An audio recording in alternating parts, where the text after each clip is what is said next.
It's somebody who usually is I'm on the other end of his questions too, and that's Nick Coffer, who is from BBC Radio. We've encountered each other on 3 counties, but also manage in between to have long chats about our family lives, religious upbringings, living in Hertfordshire, all of those things. So Nick, thank you so much for being with us and really going with the flow and seeing what happens. And as you may have just heard, we've been chatting lots of stuff around Priti Patel and the news. I guess in your office virtual studio, there must have been quite a lot of talk about Priti Patel this week. Yes, there has been quite a lot of talk about Priti Patel this week. I think there's a lot of talk, full stop, about where we're at. It's such a confusing time in so many ways, and it's actually quite hard to keep track of the agenda. It's quite hard to get a sense of who's who and where's where and what's what, because we're running towards Brexit concurrently with trying to resolve a pandemic, concurrently with government running itself, concurrently with the issues in the Labour Party that I'm sure you will have touched upon.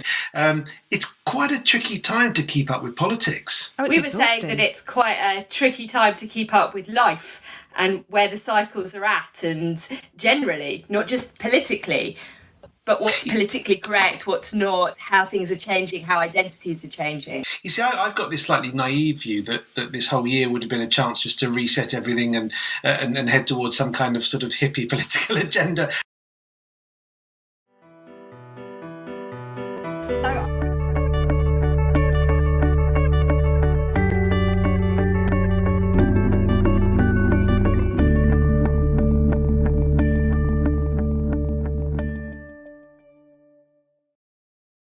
And that slightly disconcerting to hear yourself come on before from another place. Good afternoon, Rabbi Leo Jordan. How are you? I'm good. Good afternoon, Rabbi Charlie. How are you? Very good. And I can see Rabbi Benji in the background. Yeah, he won't be able to hear you. He won't be able to hear you, though, because I'm on my headphones, unfortunately. There we go. See, he doesn't just speak clearly as Owen has taught us. Anyway, We're on to a packed afternoon programme now. And we now, do you want to introduce the next session? I'd be happy if you said it, but I'm happy to say a little bit too. That would be great. Well, we've got the two women who are in charge of 2 massive progressive seminaries, or massive certainly in terms of reputation, maybe not in terms of physical size, but it's also being chaired by a really good friend of mine, Reverend Dr Nathan Eddy, who is the director of CCJ, of the Council of Christians and Jews, and who I've done quite a lot of work with this year. So I'm really excited to see the 3 of them in conversation. Yes, and as a graduate of Leo Baeck College, as you yourself were, Charlie, I'm especially interested in kind of seeing this as an American as well, this across-the-pond dialogue between a progressive British seminary and a progressive American seminary. And the fact that they're both 2 powerful women leaders with the name Deborah is an extra intrigue for me as well. It is. So let's waste no more time and hand straight over to Nathan. Thank you so much for being with us, Nathan. Sure. Well, thanks for that, Rabbi Charlie. Great to be here.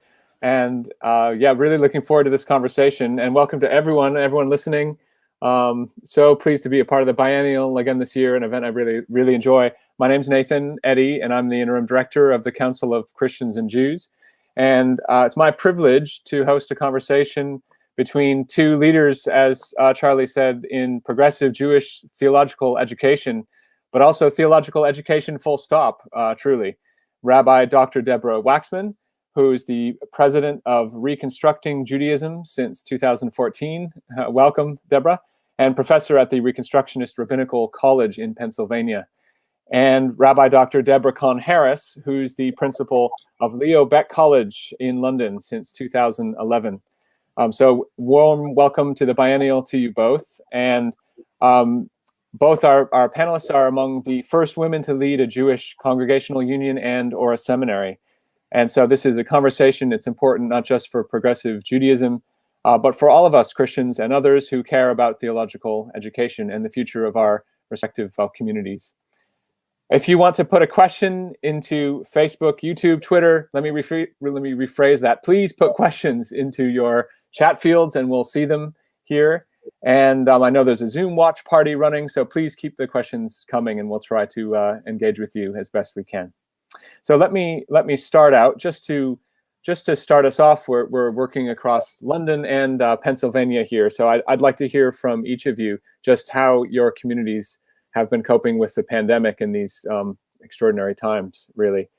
So Deborah Kahn-Harris, if we could come to you first, how has life been at Leo Baeck College in London in the past year? Well, life has been, I suppose, like it's been for most of us, a little unusual. We closed the college to in-person teaching about a week before the national lockdown in the UK last March. Our very last thing we did was an admissions board last March, and then we closed to in-person everything and have been closed to in-person classes since then. So we've had essentially an entire academic year online. Our library has, when permitted, been open under very restricted circumstances, mostly for the use of students and faculty. But basically, we moved everything online very, very quickly. So we did the end of the previous academic year online and the whole of this one.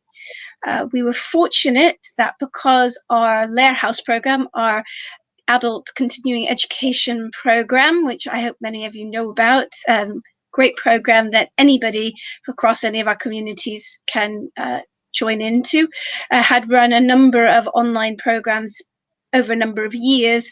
We were already used to the Zoom platform, and quite a number of our faculty were used to the Zoom platform as a result, because they teach on the Lair House. So in terms of just kind of getting the technology up and running, we had a little tiny bit of a head start, kind of knew what we were doing. But I also remember very clearly my final message to staff, sort of that in March of 2020, saying to them, take everything you need for the next 3 months. Plan to be back not earlier than sort of June time, which now just feels quite laughable because we haven't been back at all. The truth is that the pandemic hit Leo Baeck College very hard. By the time we ceased teaching in person, already quite a few of our students and faculty, including myself, had come down with what we now presume was COVID-19. I myself was sick for really the best part of a month with it, and we had members of faculty who were hospitalized with it. It was quite frightening. We're a very small institution, and of course, all it took was one person bringing it in for many of us to become infected. So we saw that firsthand. Thankfully, we didn't lose anybody immediately in the college community to COVID, but lots of extended family, friends, just like all of our congregations, have lost so many people. So it's been quite traumatic. We also then had to spend a lot of time last summer teaching our faculty how to really get the best out of teaching online, and rethinking how we were going to structure timetabling, because you can't just have people sat in classes from 9 till 5, 4 or 5 days a week, and then expect them to be online every weekend leading services and doing lots of stuff like that. So we really had to rethink how everything would work. I'm really proud of our faculty for how well they've risen to that challenge and really rethought how they did their teaching. Asynchronous classes, which really is just fancy language for, more things students can do on their own, listening to things in advance, all sorts of other stuff like that.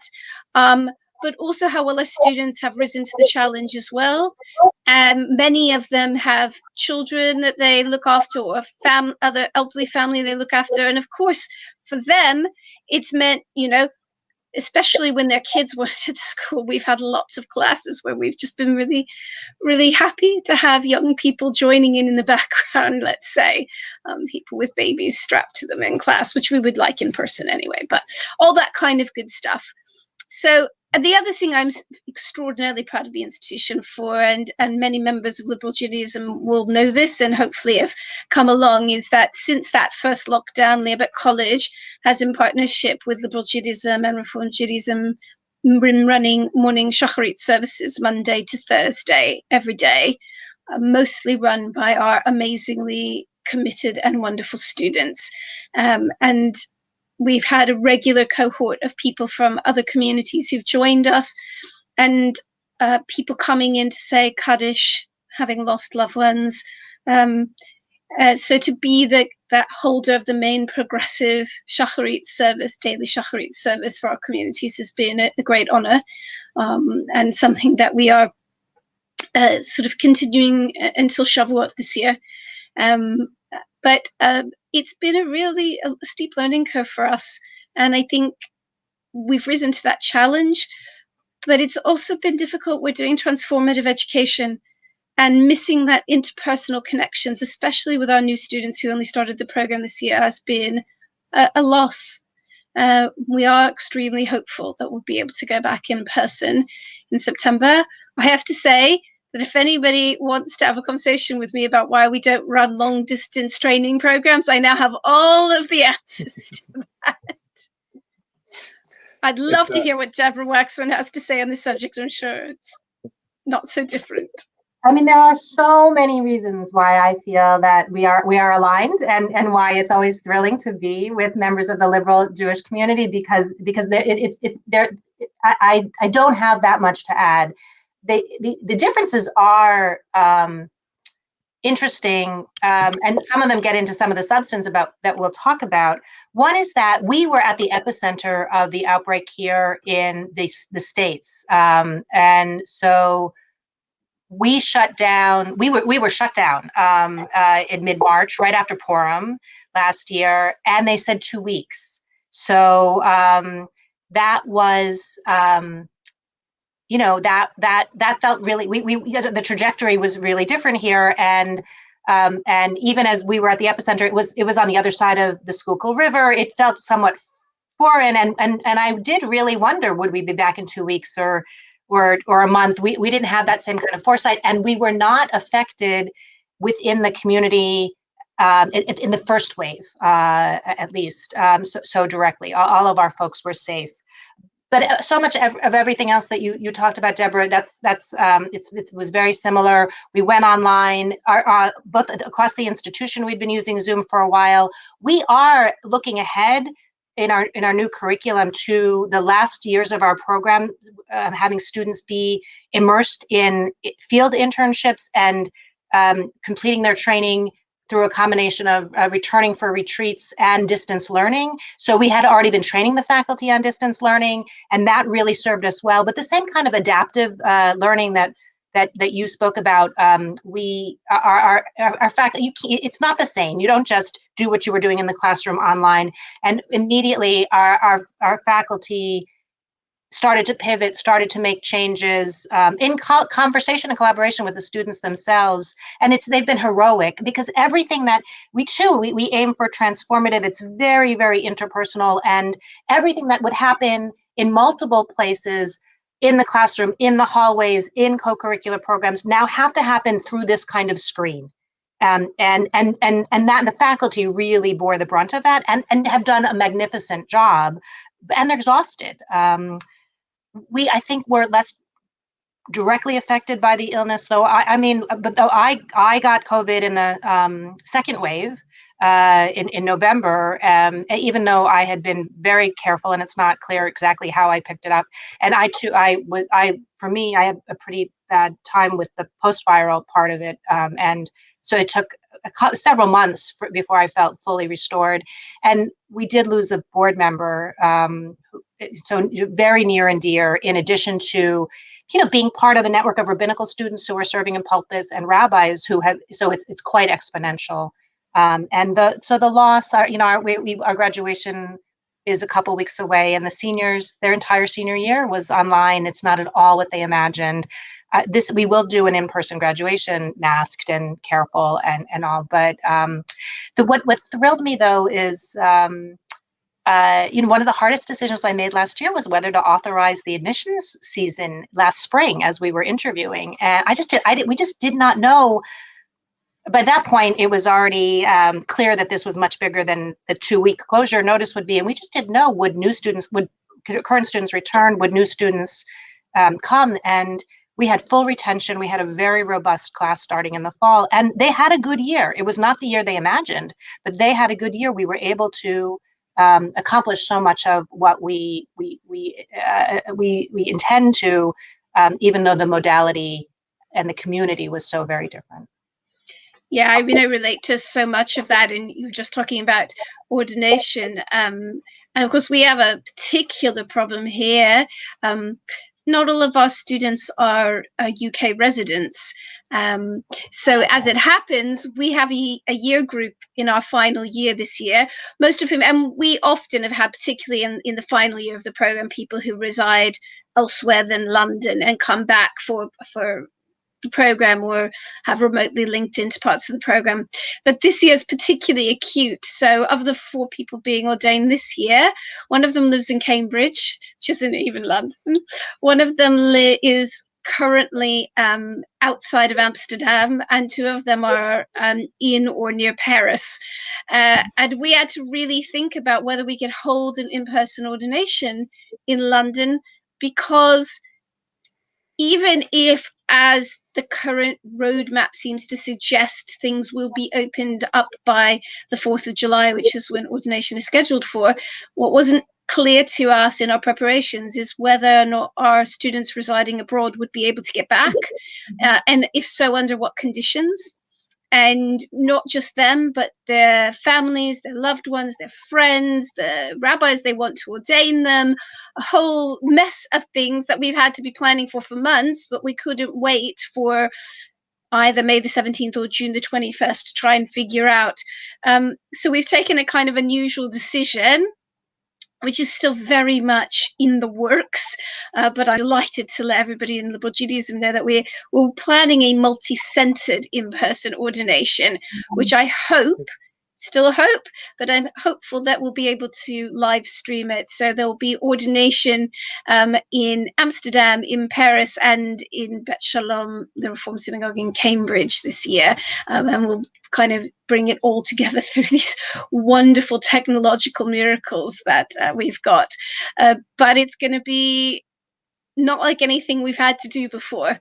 On the other hand, being able to do that will open up everybody in the world who wants to be part of our ordination service to be there and be part of it. And that also has enormous potential and really special. And hopefully many of people here today will be able to, on this stream today, will be able to join us as well.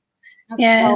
We're also, I know we're also live streaming. Everybody can be there. Last year, because it was they were so traumatized that we did an in-person. It was right after we could convene again, and we did it in person, but we didn't stream it at all for the first time ever. And we just wanted to make it as meaningful for them in the midst of trauma. This time, it was clear we were going to be live streaming, and we've always live streamed it, but it's that kind of thing where, the camera's way back there and it's hard to see. And this year we have 4 cameras going, and they can only bring 3 people. Our graduates can only bring, there will be very few people in the audience, and we had a meeting yesterday. What's the best possible, that hybrid experience that's going to be part of our future? What will be the best possible experience for the people in the room? And by that, we mostly mean the ordinands, the graduates, and the best possible experience for the people who will be watching. And so all these questions that we never imagined, and we are religious leaders. We are aiming for ritual to be transformative, and surely it can happen. But boy, it's on so many more. I know. Yeah. I really relate to that. We also had numerous conversations with our ordinands last year and really did something that was focused on what they felt they needed and could cope with under these really traumatic circumstances. But even this year, it's been really hard to plan ahead, not knowing where we would be with this pandemic and all those sorts of questions. So it's really interesting. But again, really making us think through the nature of this ritual, what happens in that moment? How do you deal with it? How do you give the people for whom it's the most important, the ordinands themselves, the right experience, and still be able to bring others into it and share in that moment, that hugely transformational moment? Yeah. Sounds like we've had exactly the same crises and thought processes. the title of our session is the future of the progressive seminary, but it sounds like we still need to discern the present of the progressive seminary. It's been so tumultuous for you both. Do you have any sense of tomorrow or next year or the year after of the future, or is it really just trying to do the best you can day by day? May I go first? Yeah, please. Yes, Yeah, please. Deborah Waxman. Thank you. So I wanted to give you just a tiny bit of history. We, in 2012, so almost 10 years ago now, the Reconstructionist movement in America reorganized itself, and we merged the Reconstructionist Rabbinical College and the Congregational Union, and so Reconstructing Judaism is both. And that, the public story, which is very true, is that we wanted to maximize impact and create as many and act on as many synergies as we could, and that we were kind of moving. We were the last to a denominational table in America, which is seminary, Congregational Union, Professional Association, and we were the last to that table and the first to leave it. Reconstructionism was founded on the vision of Rabbi Mordecai Kaplan, and that definition of Judaism as an evolving religious civilization of the Jewish people. And Kaplan himself always preferred it. He understood it as a methodology and as an approach, and he was kind of resistant to the denominational structure. And so we felt like the new organization would enable us to meet the needs of our amazing communities and train rabbis from a particular perspective, train leaders, and also serve the broader Jewish community through projects like ritualwell.org and other projects. And the shadow side of that, which is also true, but we didn't lead with it in the press release, was that it was a challenging time in a changing moment, with, especially in the States, the right after we did this merger, the Pew Foundation came out with a major study about declining religiosity, and we saw in membership organizations, religious and otherwise, declining membership and all of these changes. And so this was a way to try to be as nimble and as resourceful as we could in a landscape that seemed to be working against us. So, it has been challenging times. And the merger, I think, has been not without its difficulties, and full of potential that we have begun to realize. And I would, in one of the unexpected parts of this pandemic has been a revitalization of religion, like a religious revival here in America. I mean, the existential nature of the crisis, and overshadowed also by the climate crisis, which is, if we're able to resolve this, that's not going away anytime soon, has led to a seeking of meaning, a seeking of community. And we, because of our merged, if we had just been the Rabbinical College, we don't have the Layer House program out of the Rabbinical College like Leo Baeck does, but we have had all kinds of other digital resources that we have been amassing and putting out because of our movement work and because of our community work. And immediately in the pandemic, we had really privileged in person, and the digital stuff, and the innovation stuff was kind of in the background, and we were able to flip that. So there was that seeking, and we were able to meet it.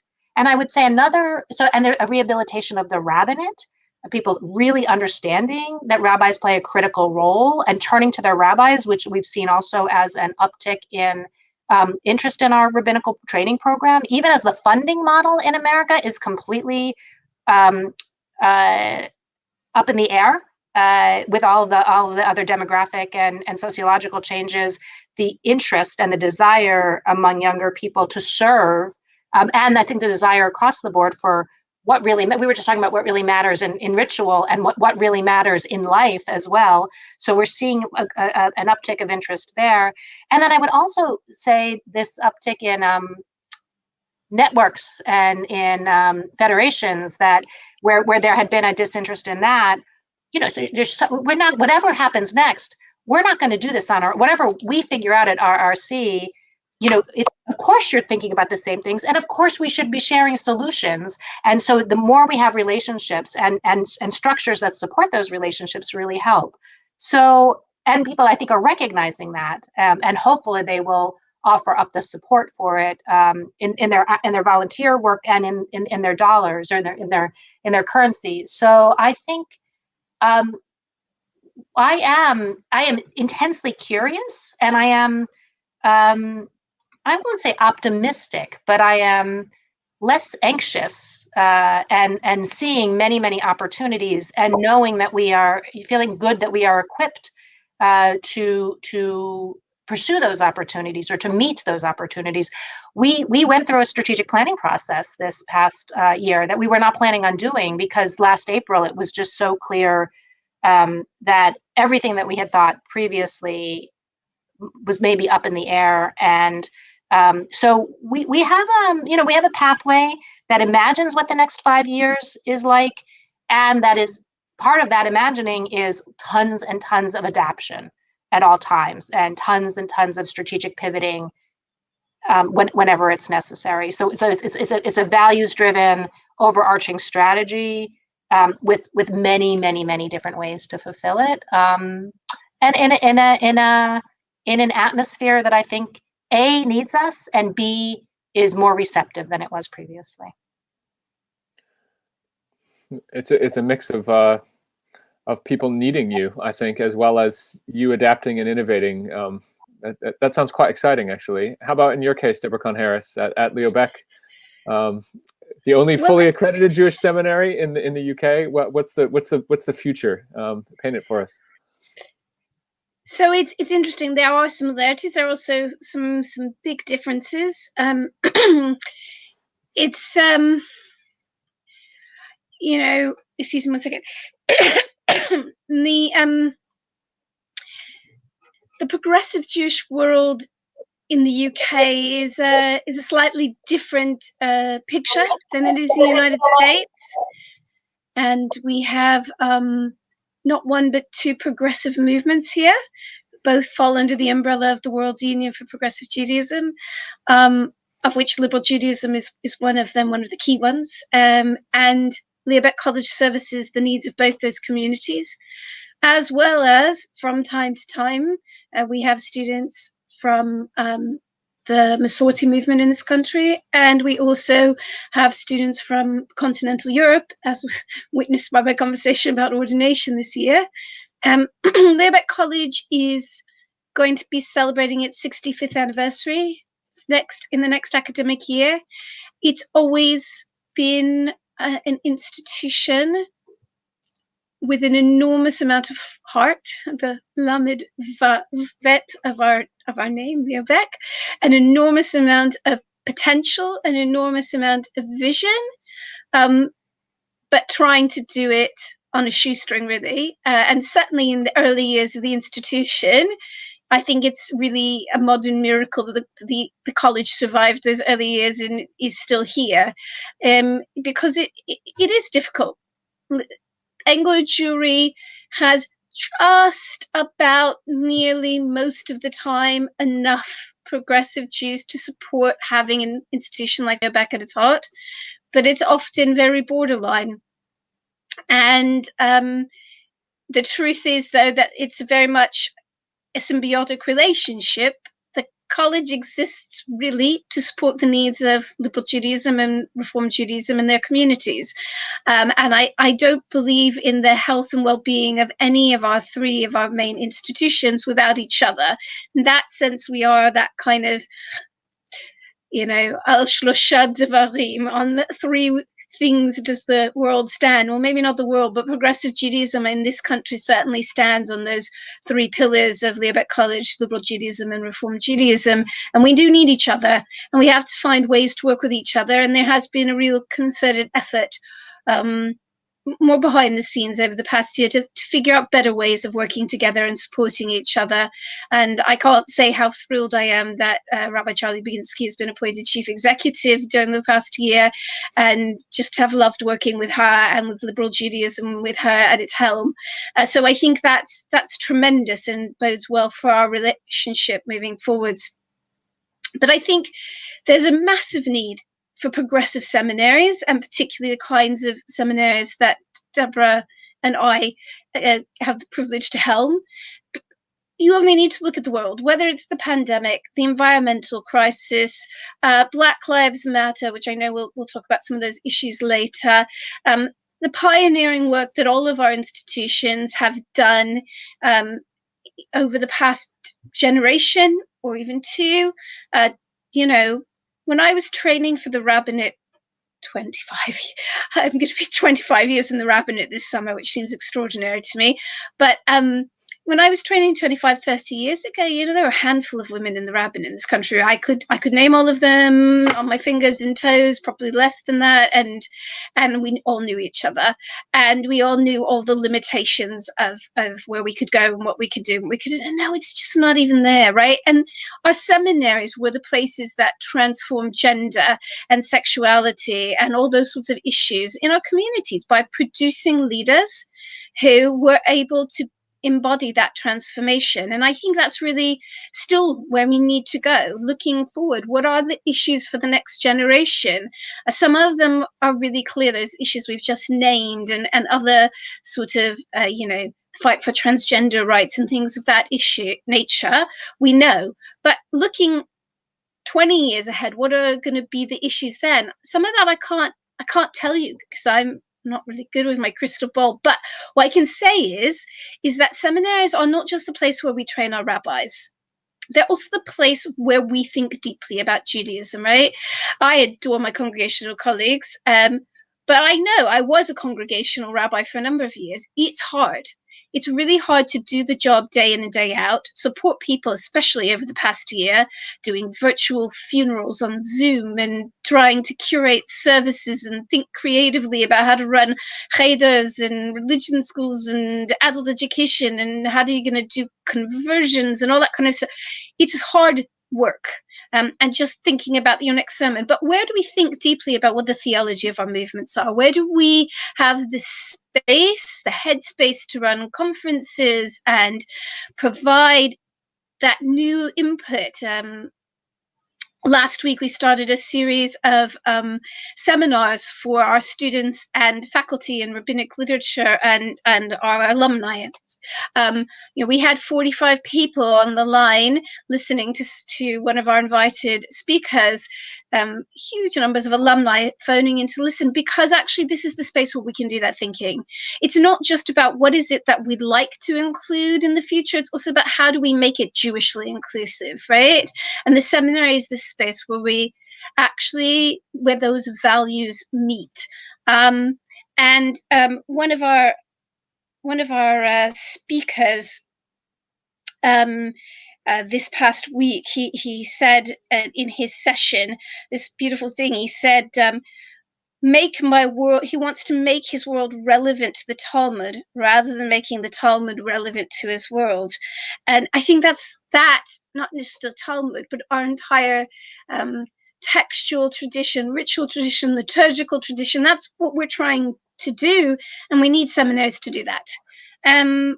Beyond that, I think Leo Baeck sees part of its purpose as bringing all of that knowledge beyond the rabbinic classroom just for training rabbis. We also train educators. That's huge. We also run our Lehrhaus program, and we really want to bring the knowledge that we have in-house out to a bigger community. And I think the fact is that we have grown. I think the Lehrhaus has increased registrations about 3 times over. So we had about 110 registrations this time last year. This year, we are somewhere between 320 and 330 registrations for our programs. That's huge. And that means lots more members of our communities, lots more members of liberal congregations engaging more deeply with what it means to be Jewish, with our tradition, and what they can learn about it. And that will be the renaissance for me of our traditions. That's where the future lies, is better educated Jews who know more Jewish stuff, who are able to bring the tradition into their worlds, whatever their worlds are, because every one of us makes such a huge impact. And so Leo Baeck is tiny. I like to think of us as a small but perfectly formed jewel. I know that within the American scene, RRC is also relatively on the small side. But the impacts that we make go well beyond the numbers of people that we have in our institutions, right? All you need to do is think for 1 minute, if you're out there listening to this conversation, think about the number of people in your community that your rabbi has touched the lives of. And then you understand what the impact of a place like Leo Baeck College is, or RRC. It's so far beyond our borders. The challenges going forward, look, everybody's sanguine about this. We're all living through a global pandemic that's affected our economic structures. We all know that finance is a massive issue moving forwards, and everybody I speak to in the charitable sector, not just the Jewish one, says the next sort of 3 to 5 years is going to be painful for a lot of us. So we've got to work that out, because we have to transition. We have to build that bridge, because I believe that if we believe in a progressive Jewish future, we have to believe in our institutions. I can see that my colleague, Rabbi Richard Jacobi, is asking, with women now being ordained within Orthodoxy and even leading communities, what else do you think the wider Jewish world needs to copy from you / us? Before we get to that, can I just make one point to build on what Deborah just said?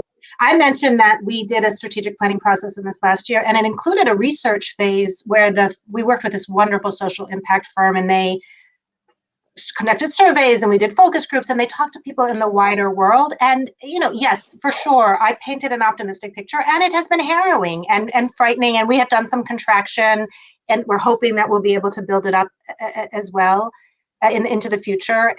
So in the strategic planning process, we put everything on the table. We had to look at it with bravely and as clearly as we could see it. And so one question was, would we continue rabbinical training? And in the research phase, what they found, so Deborah, it proves your point so precisely, that Reconstructionist rabbis are so valued and so esteemed in the world and in their communities, and are making such an outsized impact. And it was thrilling to hear, just thrilling and very affirming, and clarified, yes, even as it is a very significant expense to educate rabbis, we are going to continue to do that. So just to everything that you said, and this little piece of data to back it up. And I think we also, and I think here liberal Judaism and Reconstructing Judaism have so many similarities. They are very culturally distinctive spaces, but they are such important homes for such large numbers of people in our communities, and they both require their own seminaries that can teach that distinctiveness, right?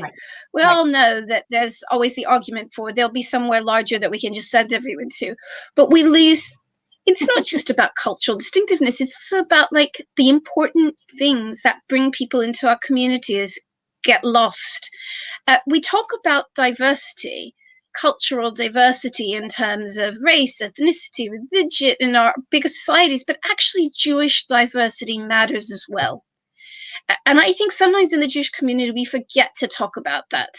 But Jewish diversity is so important. The existence of liberal Judaism, and then that comes to Rabbi Jacobi's question so well, who's copying the stuff we do? As it happens, I am actually American, which maybe Deborah doesn't realize. And I grew up in a congregation in the States that was both conservative and had a small Reconstructionist bit to it. But I remember when I was going to be bat mitzvahed, wanting to get tefillin for my bat mitzvah. I was the first young woman in our community to be allowed to get tefillin on her bat mitzvah. And, one of the reasons behind that was because there was a Reconstructionist influence in our community, right? And my rabbi could go back and kind of look for that evidence trail. So it's exactly that, right? The fact that we've been ordaining women since the early 70s in the progressive Jewish world, that we've been ordaining LGBTQI plus people for decades. That's why there's changes in the wider community, right? That will happen on all sorts of different levels. The innovations that we make in our congregations, they spill out. And we have to be here to innovate, because if we're not here, our more traditional partners in bigger Jewish world, they won't. Or if they do, it will take so much longer than necessary. Exactly. I make the same exact argument. Charlie and I were on a panel that we recorded for the World Union for Progressive Judaism conference that's coming up. And so too was Rabbi Rick Jacobs, the head of the Reform movement. And we are tiny compared to the Reform movement here in America, and in North America, I should say. And I shared an image that my predecessor used, and that I think is so perfect. We often will refer to the Reform movement as like a ship of state. It's big, it is massive, and it moves kind of, and it's very diverse, and it moves kind of slowly. And that the Reconstructionist movement, we are like a speedboat, and we're out ahead. Kind of scouting what happens, because indeed, exactly what you just said, that so many of the things that where the Jewish community is now heading, we pioneered, we innovated. Not the Reform movement and the Reconstructionist movement were simultaneous on ordination of women, but LGBT rabbis, our attitude toward rabbis who are toward Jews who are married to non-Jews, and the recognition that decision is not a decision to exit Jewish life, and what opens up women, and certainly women rising to the highest levels of leadership. And I would say now the real pressing issue for us is racial justice. And so many of these innovations, when the Reconstructionist movement adopted them, we were either ignored or castigated. And then 15 or 10 or sometimes just 5 years later, when the Reform movement adopted them, they were championed, and we were again ignored. And I make the same exact argument. If we weren't doing it, it would take so much longer for them to get to it, because of the size and because of the diversity. And so that the distinctiveness and the intentionality, and dare I say, the courage that right. So I think it's a very important space.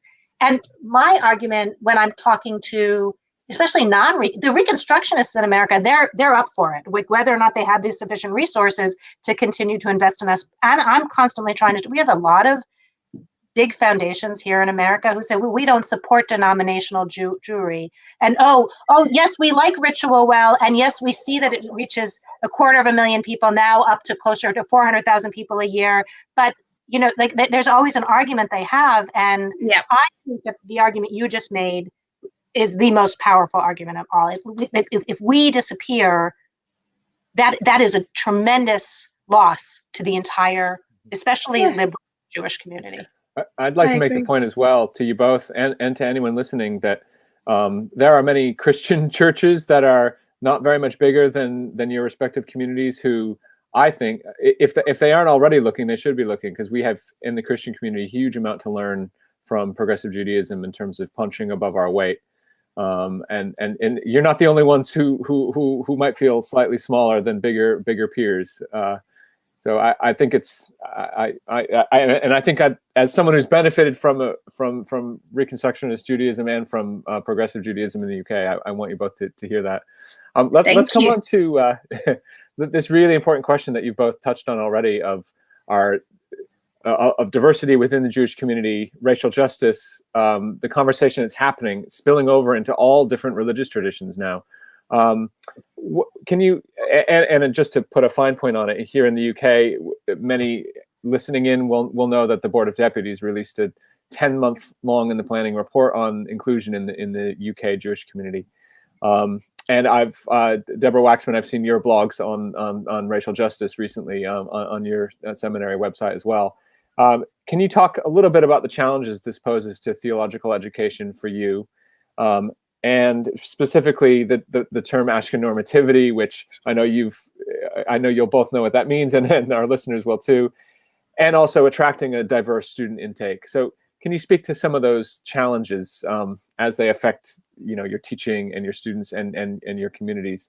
And maybe let's Deborah Waxman, let's stick with you on this. Give us a bit of an American flavor, please. It's a pressing issue here in America. My doctorate's in American Jewish history, and one of the things that I've always taught is that for Jews whose origins are in Europe, there the major divide is Christian Jewish, is religious. Like that's where the major axis is. And here in America, the major axis of difference is black white. It's about race. And for the masses of Jews who came over from Eastern Europe in the late 19th, early 20th century, that axis created a lot of space for us, and that's part of what created Ashkenormativity. It was because the numbers and the welcome, or if not welcome, at least the not overt persecution and the benign disregard created a lot of space for us to both create a really robust Jewish life in our own image. I'm that's my background, and to integrate into American life in really powerful ways as well. And I think reckoning with that divide, as opposed to just kind of pretending it doesn't exist, which is a pretty powerful strategy that white Americans have used since the Civil War, to mask a lot of white supremacism and to mask a status quo that is really profoundly unjust. I do feel that this is an opportunity really to pursue racial reckoning, a kind of a reset that maybe was started in the Civil War, that maybe was started in the civil rights campaign of the 50s and the 60s. The Reconstructionist movement has been doing this work before George Floyd's murder a year ago, 11 months ago. And I would say significantly, there would be like a couple of motivations. One was that we had our first Black student arrive about 10 years ago, and we were not ready for her. And we welcomed her, but welcoming is really different from creating or even striving toward an anti-racist community that looks at its practices and its prejudices and with an effort to dismantle them, and that looks at the curriculum and looks at what supports and structures might be necessary. And we started to, we partly with her lobbying and partly because we are a reflective and an intentional community that really aspires to help our students rise to fullness so that they can serve the Jewish people. That started us in the Rabbinical College on a set of reflections and changes. And across the larger organization, we are really lucky to participate in a very vital network called the Jewish Social Justice Roundtable, because we do a lot of what we would call tikkun olam work. A lot of our congregations are interested. A lot of our students come to us because they are passionate activists.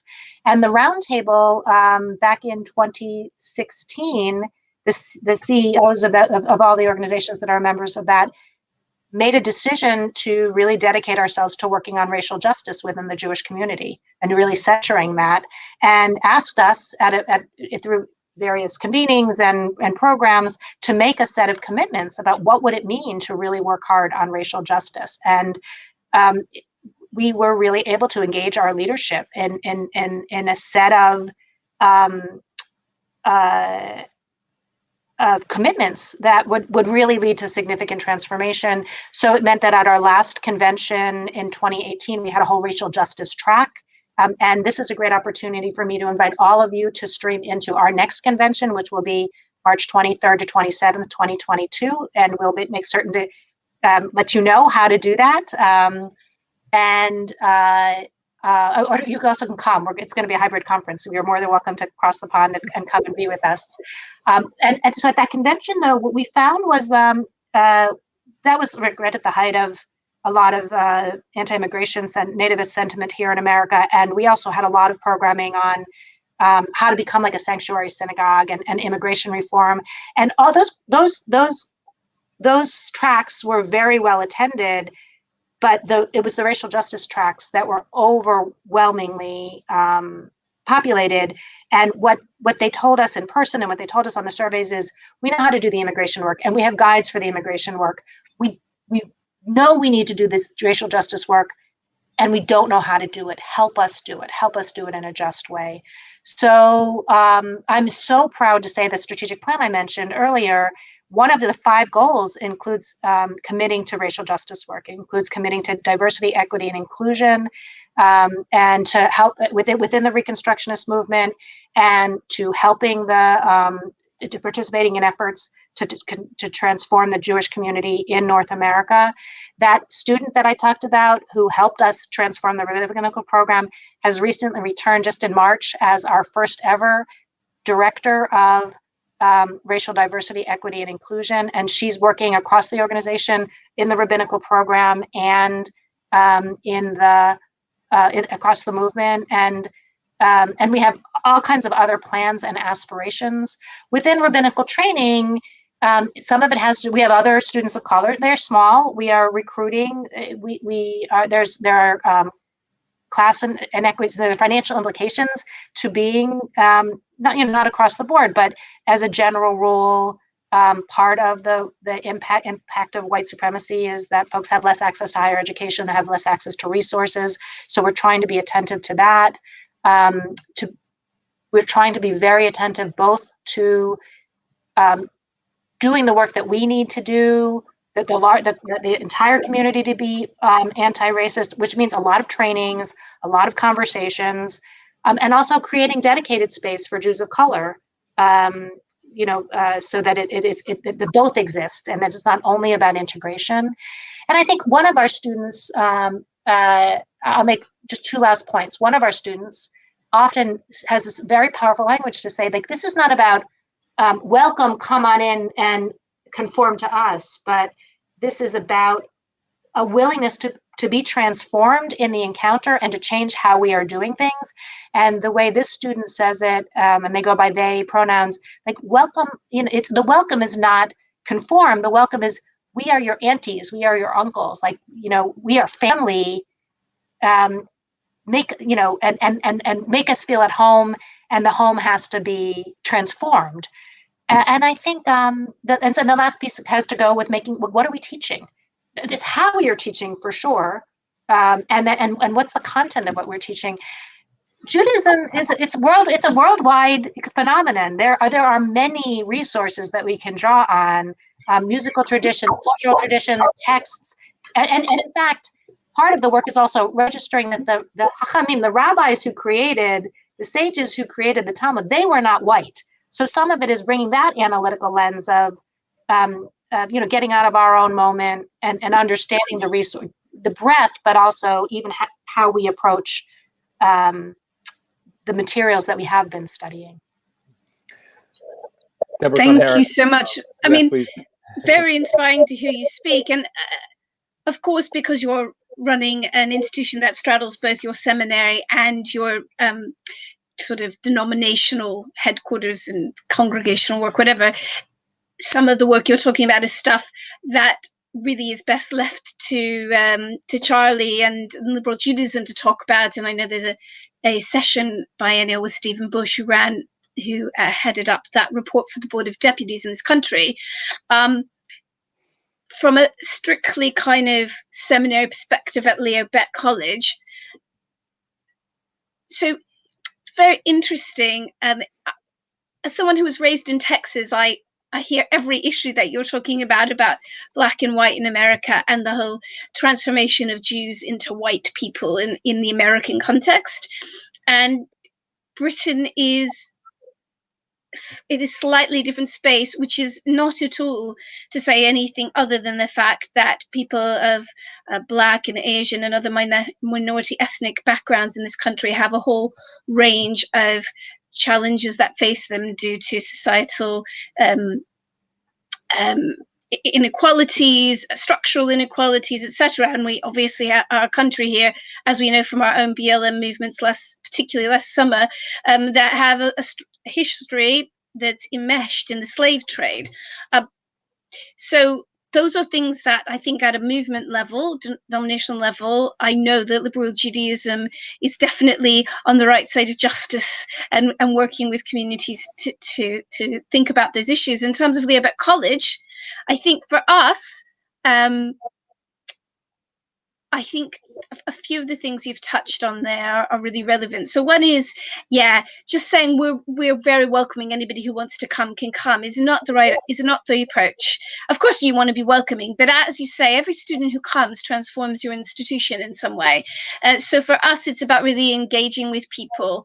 That it's how does every new student who comes in transform us as an institution? How do we think about the gaps that they're there for them and their own sort of needs in learning? And in particular, precisely because we do train people for across continental Europe, sometimes further afield as well, but particularly the European scene. Not every Jew in Europe is Ashken normative, in all honesty. You know, at the moment we have had for a number of years several French Jews, many of whom come from North African Sephardic backgrounds. I am probably one of the proudest moments of my career was the ordination of Rabbi Chaim Casas in 2017, who's the first Spanish-born progressive rabbi in Jewish history, and who brought an entirely different sort of, Jewish diverse background with him, his Spanish and Portuguese heritage, and his learning coming from an Anusim background, the so-called sort of the Jews who had to hide their lineage for so many centuries. That was a profound amount of learning for us, and watching him spend summers in Morocco trying to catch up on things that it wasn't that we didn't want to teach him, we just didn't have the skills in-house to teach him. And I think those are things we need to be thinking about. The progressive movements in the UK are not monolithically Ashkenazic. And in fact, certainly in the Reform movement, West London Synagogue has a strong background in the Spanish and Portuguese tradition and Sephardic traditions. And if you look at our Sidurim, you'll see echoes of bits of that coming through, right?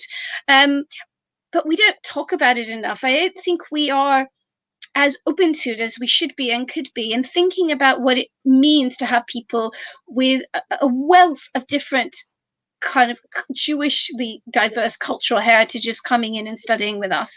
And what is the kind of core stuff that you've got to get through no matter what, and what is the other stuff that we should be bringing in?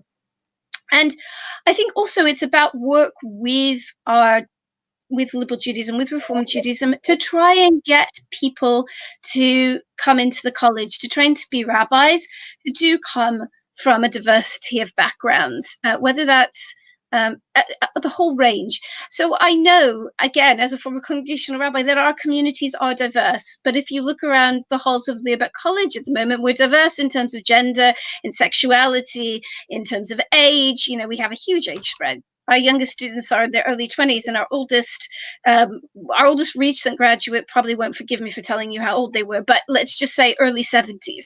So, we're diverse in all sorts of ways. And I'd love for us to be diverse in terms of ethnic background as well. And that is really, part of what I spoke to Stephen Bush about when I spoke to him, when he interviewed me as part of the Board of Appeals report. I was hugely proud and honored about stuff that he wrote about his conversation with Leo Baeck College. I think that we have enormous potential. Look, the way in which it became possible for me to become a rabbi was by meeting in the 1980s some of our very early female colleagues. To know that somebody like me could become a rabbi and could become involved in Jewish communal life at a certain level. Rabbi Eli Tikva Sarah, who is retiring this summer, which is astounding to me. She and Rabbi Sheila Shulman, Zichrona Livracha, who were ordained the same year, 1989, from the college, were the trailblazers who've meant that loads and loads of LGBTQI people came through Leo Baeck College, or continue to come through Leo Baeck College, and know that they can do it, and know that they will go out and be successful as rabbis, that they will transform the Jewish world, just as Eli and Sheila have done. And we need those people from more ethnically diverse backgrounds as well, including Black and Asian minority ethnic communities, to come into the college, because they will transform what our communities look like. They will turn us from being welcoming communities, which sometimes just means come and be like us, into diverse communities that mean that we can incorporate an even larger group of people into the work that we do. And so I really hope over the coming years that we will get our first students from those backgrounds, but they come out of all of our communities. So if you're listening in on this right now and you think, that's me and that's what I want to do, and maybe you have, I listened to Stephen Bush's report, and there's some really traumatic stuff in it. And I think we all have to hear that, right? In the UK, we have security in front of all of our synagogues, and we know people get racially profiled when they try to come into our spaces, and we know that's painful and it's wrong and it shouldn't happen. So maybe and maybe that is just the tip of the iceberg. But if you're that person sitting out there right now listening and saying, I want it to be different for the next person who comes through, I want my Jewish community to be transformed by all the things that I can bring to it, I encourage you to come talk to me and come talk to us at Leo Baeck College, because we want to support you in that journey, so that we can create ever more diverse and exciting Jewish life here in our congregations in the UK.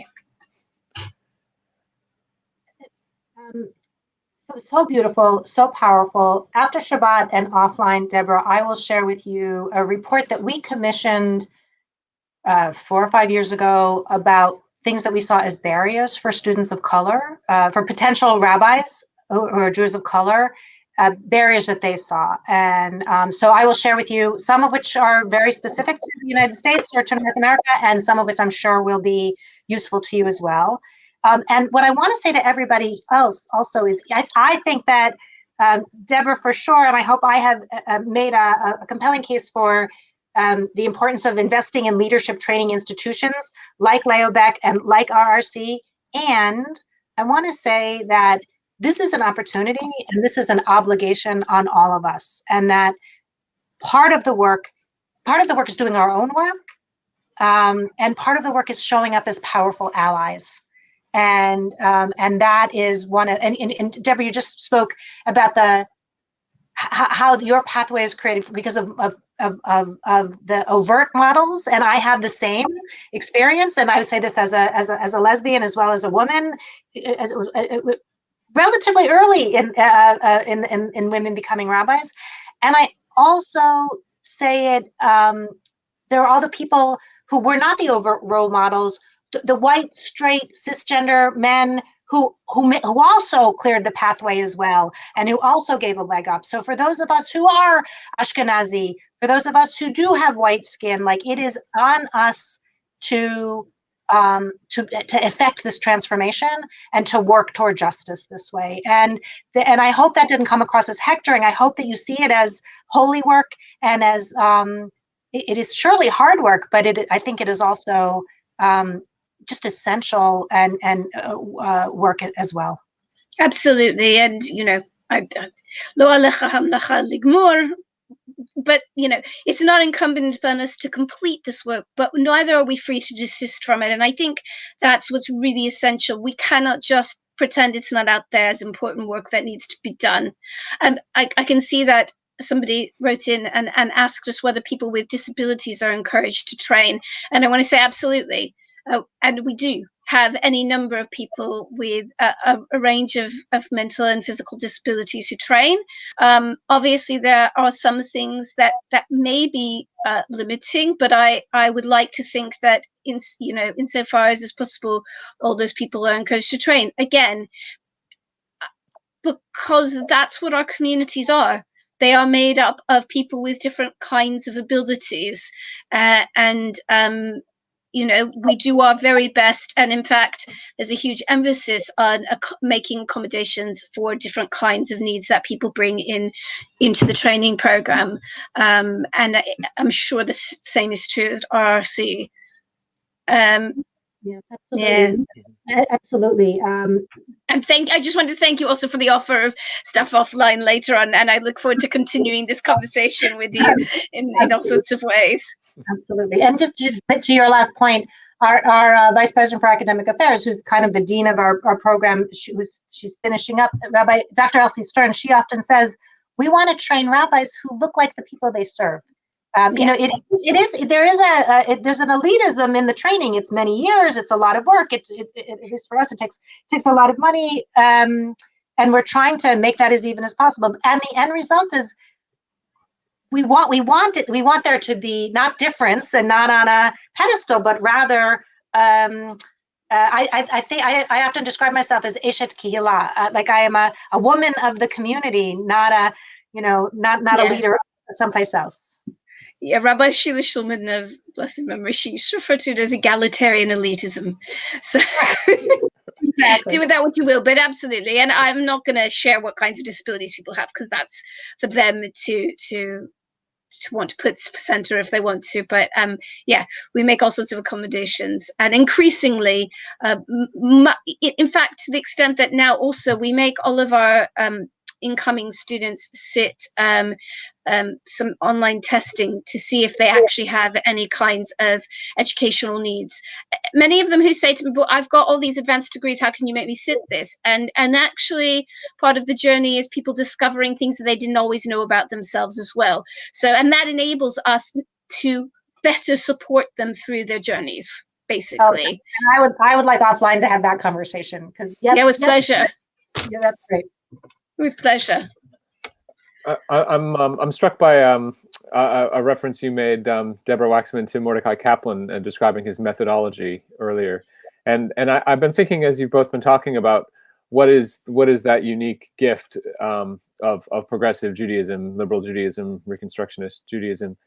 And as we look to the future of progressive Jewish life, what role can you play and your communities play in shaping it? Can you say a few words about the sort of way to do theological education? I mean, that's what you've both been saying lots and lots about, but is there a specifically progressive Jewish way to do what you're doing that will spill over and continue to inspire and to teach us beyond your sort of school, seminary walls? Deborah Waxman, perhaps we could come to you first, as I mentioned Kaplan's name. Talk about the methodology, please, and the future. I think we've been talking about it implicitly. I mean, what I will say is, from Reconstructionism, that definition of Judaism as the evolving religious civilization, it informs how we structure our curriculum, so that we ask our students to look at the Jewish civilization at its origins in the biblical period, and they look at the study of the Israelite, the biblical civilization. They look at the texts, and then we move them into the rabbinic civilization, and they look at the study of the history, the texts, and that's where thought and philosophy is beginning to emerge, and we move them through the medieval and the modern and the contemporary. So they see that evolution, they see the internal developments and the external factors that affect that, and they have a sense of the diversity, for sure, and the evolution, and some of the pushes and the pulls, and all of that it leads to the Reconstructionist conclusion that every generation has the opportunity and even the obligation to reconstruct Judaism. that our ancestors did it in an unself-conscious way, and part of the gift and the curse of modernity is that we have consciousness and that we can have an activist approach. So that's something that's very particular to Reconstructionism. And that's not the whole of it. I mean, alongside of that, I mentioned this right at the top of the hour, was that we have the classroom study, and we see that very clearly paired with what happens in the field. And in our new curriculum, we are really centered. We've had a long-standing requirement to you can't, even if you can pay your own way and you don't have to work to earn income, you have to work to earn experience. And you have to be supervised, and you have to be reflective about it. And we've just centered that more and more and more, so that we're hoping that we recognize that a tremendous amount of the learning happens in the field, and we're creating a program in partnership with local field supervisors, rabbis in the field who have much to contribute, chaplains, hospital chaplains, university chaplains, really trying to create that whole. So that's also part of the methodology. And I would layer in, we've had a requirement almost since our founding that students need to learn about Christianity, since we are a minority culture.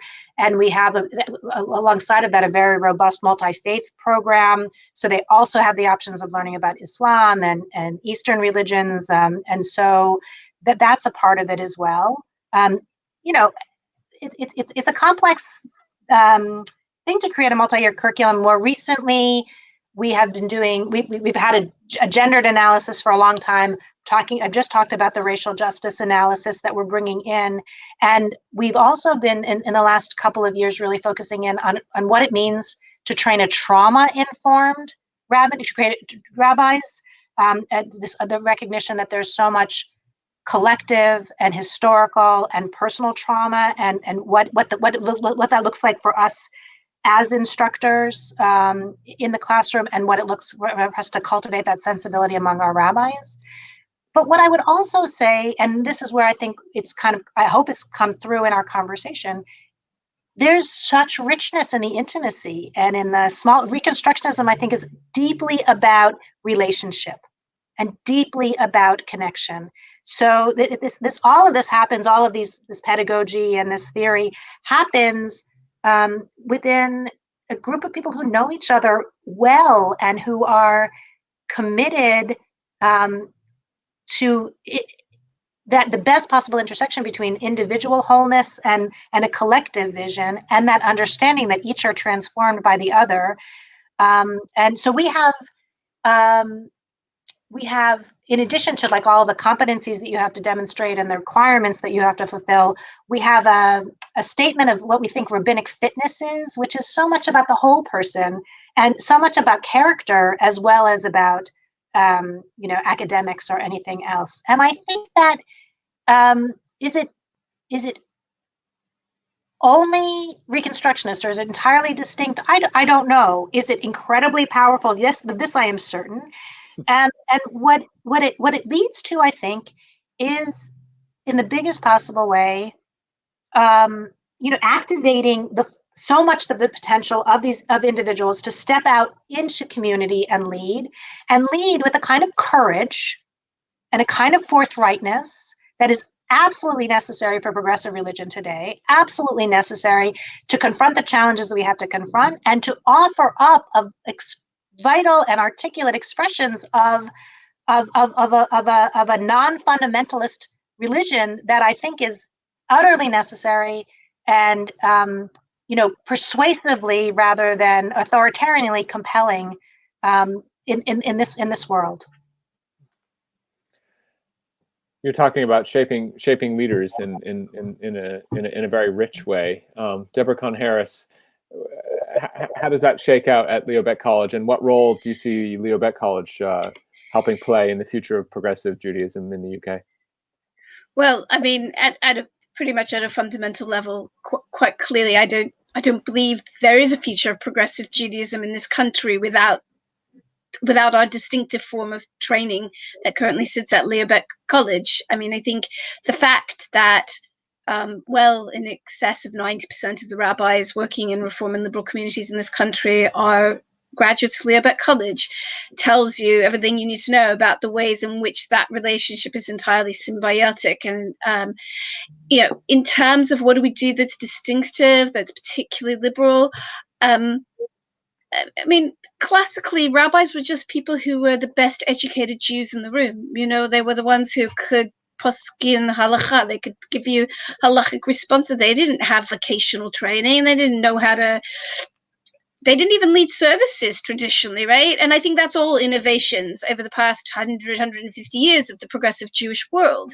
But I think what we really do at Leo Baeck, what we like to think we do is, we have three sort of sections, if you like, of rabbinic training. We always talk about the academic, the vocational, and the placement component.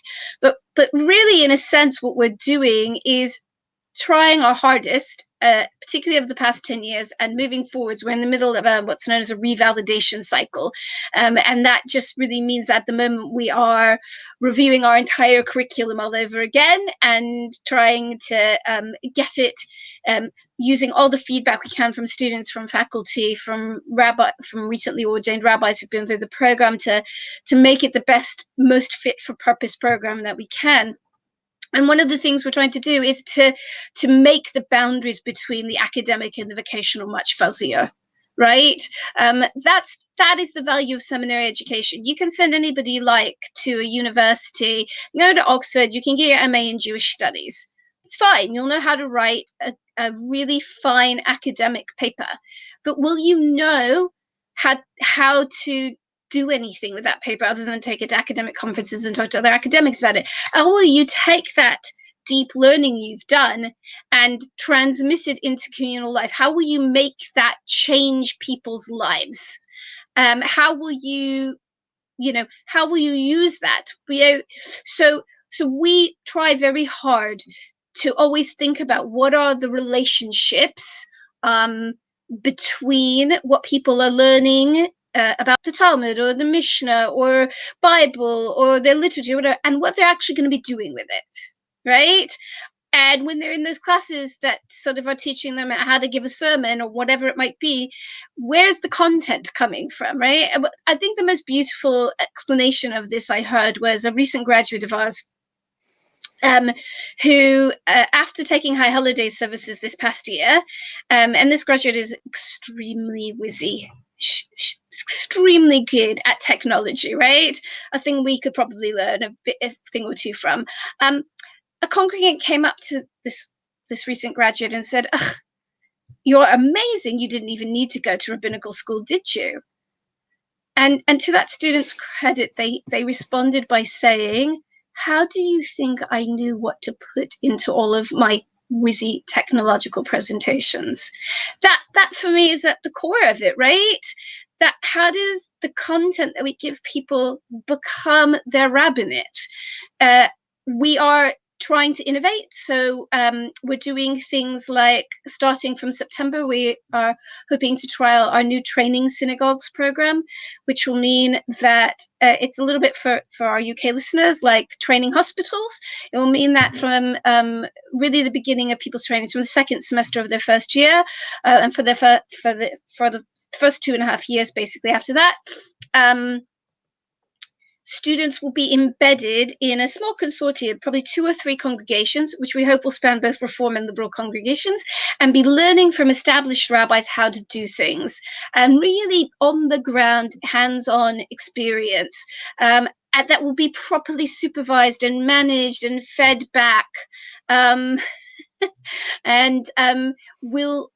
we'll be able to really create a much richer, deeper program, and also where they'll be able to start experimenting with the stuff they're learning in communal life. I like to think that their own course that I teach, and my PhD is in feminist Bible criticism, I teach Megillot at the college, and I like to think that the assessment we do for my course really embodies what I'm talking about. Rather than writing an essay or giving a presentation over, my students, I ask them to take some aspect of what we've been studying in class and to go teach it somewhere. And then their assessment is not how well their teaching goes, but what they've learned from that experience of teaching, right? So they have to go do the teaching and come back and give us a presentation on how did they devise that class? What did they learn through doing it? How would they maybe do it differently in the future? What are the resources they used and how did they use them? All that kind of stuff. And that to me really, and in every class I teach, I'm asking them, how are you going to take what you've learned here in this totally theoretical concept? How will it matter when you use these Megillot in your synagogue? What difference will that make? And I think that's the nub of it for me. That is what makes it different than just going off and doing an academic degree. And that's why, in many ways, why what we're doing is so essential, because it is about bringing the text into our everyday lives. That is what the rabbi is. Whatever they are doing, they are bringing the Jewish textual, ritual, liturgical, the historical, all of our tradition into every single thing they do in their lives. And that's why what we do at our institutions is so powerful.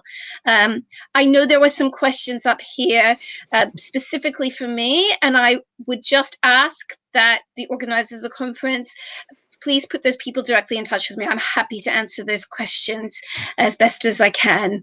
And I want to say a huge thank you to Nathan for keeping us together and organizing this for us. And a massive thanks to my colleague, Rabbi Dr. Deborah Waxman, for being wonderful and sharing so much. And I look forward to continuing these conversations offline as well.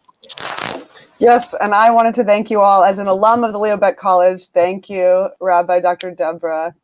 It's wonderful to have you as my Torah teacher here, also speaking about progressive seminary life here in the UK, which I think is vital, as you say. And Rabbi Dr. Deborah Waxman, it's wonderful to hear about Reconstructing Judaism, which I do always feel, as you said at the beginning, there is some cousinship or sistership between liberal Judaism and this weekend and your work across the pond. And thank you to Nathan, for keeping us all to time and maneuvering us through so that we got to some great different questions and topics. Thank you all. Shabbat shalom. Yes, Shabbat shalom. Be with you. Thank you so much for including me. Thank you, Nathan, for guiding us through. Thank you both.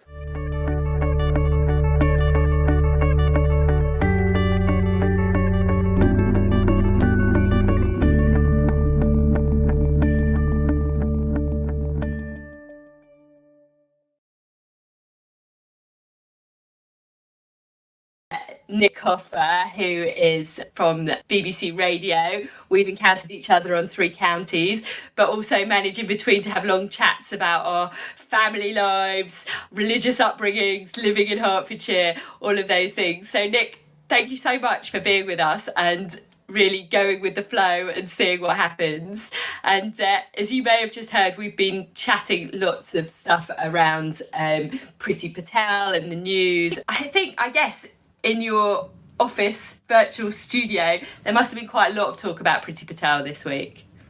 Yes, there has been quite a lot of talk about Priti Patel this week. I think there's a lot of talk, full stop, about where we're at. It's such a confusing time in so many ways, and it's actually quite hard to keep track of the agenda. It's quite hard to get a sense of who's who and where's where and what's what, because we're running towards Brexit concurrently with trying to resolve a pandemic, concurrently with government running itself, concurrently with the issues in the Labour Party that I'm sure you will have touched upon. It's quite a tricky time to keep up with politics. We were saying that it's quite a tricky time to keep up with life and where the cycles are at, and generally, not just politically, but what's politically correct, what's not, how things are changing, how identities are changing. You see, I've got this slightly naive view that this whole year would have been a chance just to reset everything and head towards some kind of sort of hippie political agenda. And by that I mean not literally hippie, but I think it would have been nice to have a more collaborative year in many ways, because we've been struggling on so many fronts. And this isn't even a political point, it's just an observation as to where we're at, that it almost feels like politics politics could and should have taken a back seat, and we could have come together in so many ways, but maybe we were already heavily fractured as we'd come out of Brexit and the Brexit negotiations and heading into this year. I think we were already heavily fractured, so maybe that was a futile hope. And don't you think that it has just continued to be divisive with the pandemic? You have your lockdown skeptics and you have your lockdown fanatics, and it's almost like the Remainers and Leavers all over again. I mean, it's quite depressing. It is depressing. It's interesting you say that, though, Rebecca, because I don't know anyone who's fanatical about lockdown, and I think that term has been used to counter the lockdown skeptic faction. And do you know what it is? As with all these things, and I'll include Brexit in this as well, fundamentally you've got 20% of the country on one extreme end, you've got 20% of the country on the other extreme end, and probably 60% who's floating right, left or middle of a fairly narrow corridor. So, you look at Brexit, there were plenty of Remainers who were fairly relaxed about Brexit, and you've got plenty of Brexiteers who would have been just as relaxed about remaining. And it feels the same with the pandemic, because fundamentally, most people understand that it's a serious thing and that we have to do something. So we're all mostly sitting in that middle corridor. But what you hear the most of are the lockdown skeptics and those who perhaps do forcibly try to. I'm trying to use a different phrase to lockdown fanatics, but I think most of us actually just sit somewhere in the middle. That we understand that there is a problem and that we do have to do something. So just so that our people who are listening understand, Nick, Charlie mentioned earlier that you work for the BBC. Without divulging all the secrets of the universe, can you just explain what you're doing there and then how the whole of this world affects you? Well, what I'm doing at the moment is I'm doing the Sunday Breakfast Show, which is a faith-based show. Formerly, I had 6 shows a week. As happened across local radio, I lost my lunchtime show because the schedules were shrunk across all local radio stations. Initially, as part of the pandemic, to create some resilience, but then it became permanent due to cost cutting. So the pandemic has actually dramatically affected people like myself within the BBC in the same way as it's affected someone working in a bar or someone working in a restaurant on a daily basis. It's meant that most of us are now working from home unless we're broadcast critical, so unless we're physically needed in a studio, and even then some shows are operating from home. So it's been a very, very strange year on any number of levels. So you said earlier that you don't think there's anybody who's a pandemic fanatic, but in your own environment, do you think the pandemic from a work perspective and your life perspective has had some positives? It's interesting you say that, because just briefly putting on my Sunday breakfast hat, I've had a number of religious leaders who've used the phrase or a variation of "we've had a good COVID." And they always counter it with the caveat: we don't mean the dead pit. We're not talking, because clearly there's a massive human tragedy here. Yeah. But when they say they've had a good COVID, looking at the religious organisations, they've had people come back to them. They've found creative ways of connecting with their congregation. They've found ways, if you think of our big, great churches, which can be quite intimidating to walk through the front door of, they've found ways of engaging people via Facebook or YouTube or whatever it may be. I know, Charlie, you've done the same at Liberal Judaism. And I think that for many of them, they feel they've had a good COVID because they've been able to re-establish themselves as the heart of the community. So that doesn't necessarily mean in terms of services, but they've driven food banks, or they've driven neighbourly delivery drops. They've been at the heart of a community effort. And speaking as someone who is, as you well know, Charlie, Jewish by roots but atheist by nature, this sits really well with me, because it draws on the good parts of religion, the parts of religion that pull us together, without necessarily having to deal with some of the other stuff that I'm, to use the in-word, sceptical about, to say the least. So I know this isn't quite an interview, Nick, but you say Jewish by roots. Could you want to just, for myself and Rebecca, give us a little bit of an insight on that? Well, yeah, absolutely foisted upon me by my mother. No, that's not true. So my mummy issues. I'm Jewish, and no, not at all. I'm Jewish, and I was brought up in the United Synagogue. and I was probably, relatively speaking, a believer up until I think it was last Tuesday. No, up until my until half an hour ago when you got on the podcast with us. Until I met you all. Yeah, no, I would say probably till my mid-teens, and that was when I started to ask myself some serious questions, and I think that my general mental well-being improved once I didn't feel that my destiny was going to be based on the decision of an elusive, all-powerful being who I didn't know whether it was a he or a she or where they were, and that's where I think it's once I started to critically think about Judaism. But equally, I find it fascinating because, recently I was chatting to the Bishop of Hertford, who is an epidemiologist. I mean, this chap is a very, very clever scientist. And Charlie, you've been to a moderately good university of some repute, and so I find it fascinating equally that people who are really forensic and really intelligent still maintain their faith. So I'm not saying it's just because I started to develop critical thinking that it meant I became an atheist. I know plenty of people who've then, really stress tested their religion in a forensic, almost scientific way, and have come out positively the other side. Jewish roots, I always remember at my grandma's funeral, the rabbi read an article or a blog post I'd written where I was talking about my lack of belief, but also talking about my grandma's Yiddishkeit, and that was the theme of his sermon, because he was saying that what really connected my family was not Judaism but Yiddishkeit, Jewishness, and I think the irrefutable truth, and it was my granddad who always said this, is that no matter what you believe, if one day everything falls apart and they come looking for the Jews again, they'll come looking for me as much as they'll come looking for you, and that's where the roots come into it. And Leo, you always joke that I start to get rabbinic on these things, but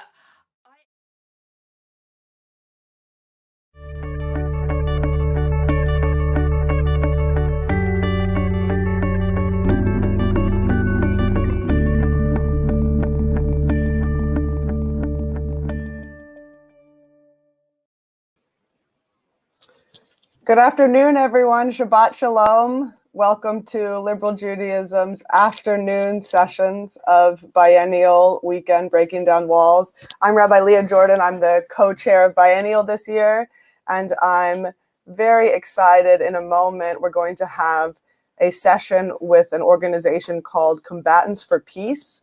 Combatants for Peace is an organization. I can read you actually a bit more about it. I've been an admirer of theirs for many years, and I really wanted them to be able to come and speak to us, and I just wanted to read you about them in their own words. Combatants for Peace was founded in 2006. It is a nonprofit volunteer organization for ex-combatant Israelis and Palestinians, men and women, who have laid down their weapons and rejected all means of violence. Combatants for Peace and these people are working together to end the occupation of Palestine, bring just peace to the land, and demonstrate that Israelis and Palestinians can work and live together. So in this session, in our theme of breaking down walls, we'll hear stories from both sides of the separation barrier. And we're speaking specifically to and with Tuli Flint, who is an Israeli speaker coming to us, and Osama Ilawat, a Palestinian speaker.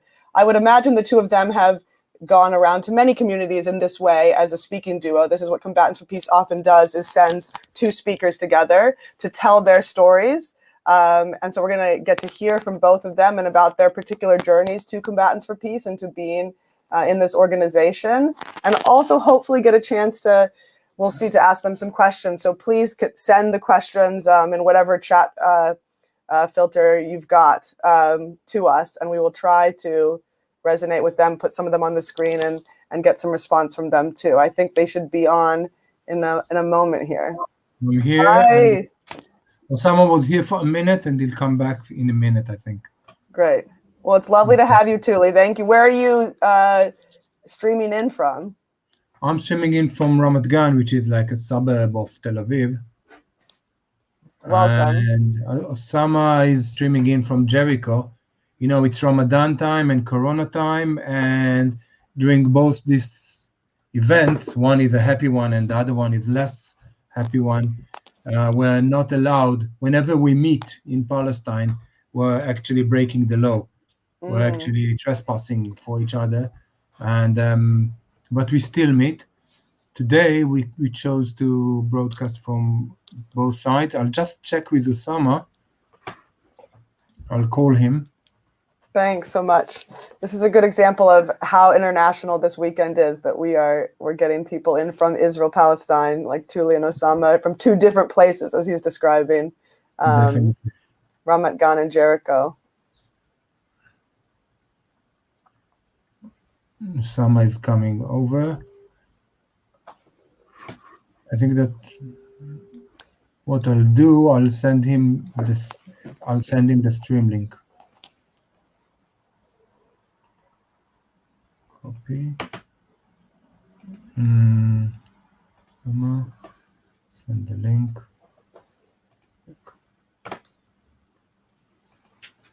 Okay, I've just sent him the link, so he'll enter in a minute. Great. Yeah, so Tuli, is there anything you want to tell us before, as we're waiting for Osama? I think what I'll do, I'll start with my own personal story of how did I get, and Osama will chip in. As you said before, we're quite used to meeting people from various places in the world through Zoom, this platform that I'm not familiar with. And what we really love to do is to come in person, because basically when we come in person, it's a different experience. But as you said, my name is Tuli Flint. I'm a bit preoccupied with Osama now, waiting for him to get the link. I hope that he gets it. And yes, we have Osama. Hi, Osama. Oh, we don't have lost Osama. him. Okay, I'll send the mobile number. I was asked by the tech team to send his mobile number, so we'll do that. And it's an experience. We experience the problems that we meet trying to meet each other. Yeah. Because basically, to say the least, the government doesn't like us. Yes. To meet whenever and wherever, just like in the a few weeks ago, we had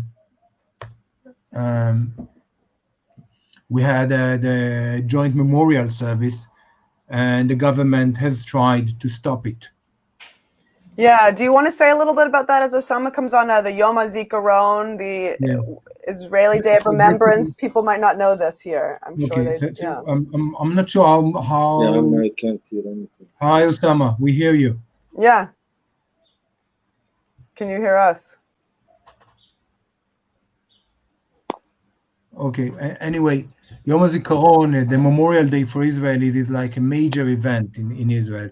It's a day just before Independence Day, or Nakba Day, as Palestinians would call it.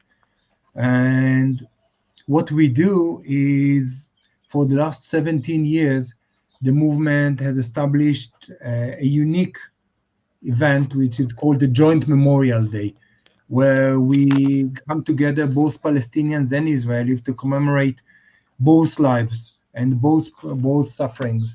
And it started up with 70 people in a very small private hall in Tel Aviv. And 3 years ago, actually just before the Corona, 2019, we had 10,000 people in the major park in Tel Aviv, Ayarkon Park, coming over, and more than 50,000 people streaming online. Corona has made us change the things. And what we had for the last 2 years is 50,000 people streaming online. 250,000 watches or views, meaning like we have 400,000 people watching online a joint Memorial Day done together with the Bereaved Family Circle, which is another binational movement. And we take much pride in this. In this event. So basically, we work for that event throughout the year, And, as much as people come over, we have extremists from the right-wing side trying to stop this and trying to make sure that we don't do it. We won't have it. The years before, we had the Minister of Defense. It was Lieberman, and before him, other ministers of defense trying to prevent Palestinians from coming over to commemorate, and the Supreme Court have ruled out the decision whenever. Yeah. And this time, the havoc that we created was that we went to a commercial company, asking them to advertise and promote the ceremony. They agreed, and then they disagreed because they were afraid that they would suffer from commercial problems and from economical problems afterwards. So we went to the Supreme Court and we won again. So but by this way, there's a problem in Israel where the Supreme Court is regarded by extreme rightists as having somewhat of what they call revolution or judicial revolution, trying to make sure that the right-wing government is not doing anything against the law. And again, we found ourselves in the middle of that dispute. But it was a wonderful event, and actually we have a coming event on the 15th, May 15th, with the International Nakba Day, and we're going to have a Nakba Day event. It's very unique because we think that it's important to acknowledge the Nakba. We have to talk about the Nakba in order to find a way to. I don't know about. I don't know. Let me choose the word, to reconcile. If we want to have a reconciliation process, if we want to have a connection between Israeli Palestinians, Palestinian Palestinians, and Jewish Israelis, we need to talk about all the suffering both nations have caused to each other.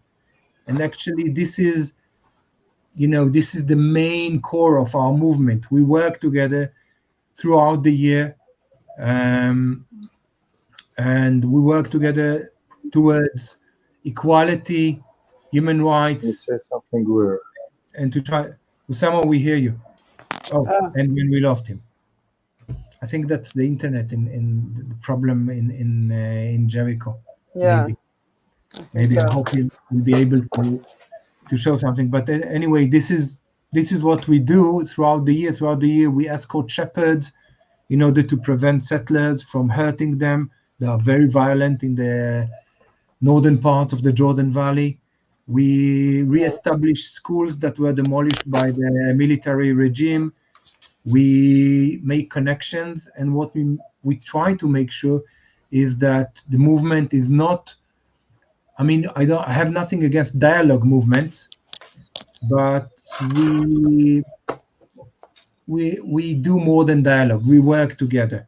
And the movement is really a binational movement. Everything that we have in the Israeli side, we have on the Palestinian side. I'm the head of the movement, the head of the ground activities of the movement, the head coordinator of the movement, and I have a counterpart, Jamil Kassas. Unfortunately, he doesn't speak English, so we chose Usama to come. Usama is the head of the educational programs that we have in Palestine, both Palestine and Israel, and Usama is working with Kohav, which is an Israeli. And we are not all men, or find the definition for agenda, because Kohav, the educational head of the Israeli side, is a woman. We are inviting everyone in.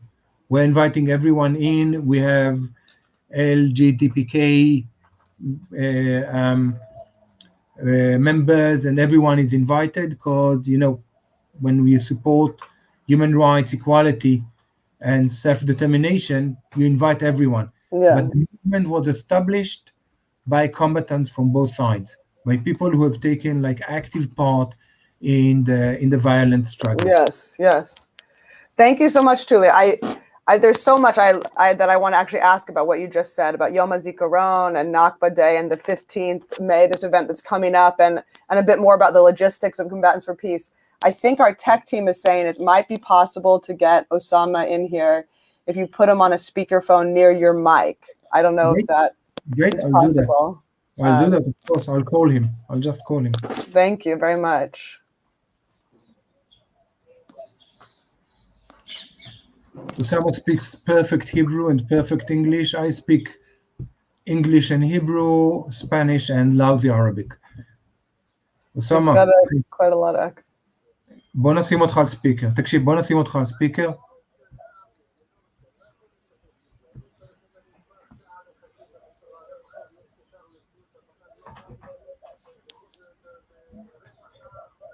אבל אני שלחתי לך אבל אחי. תקשיב, בוא נשים אותך.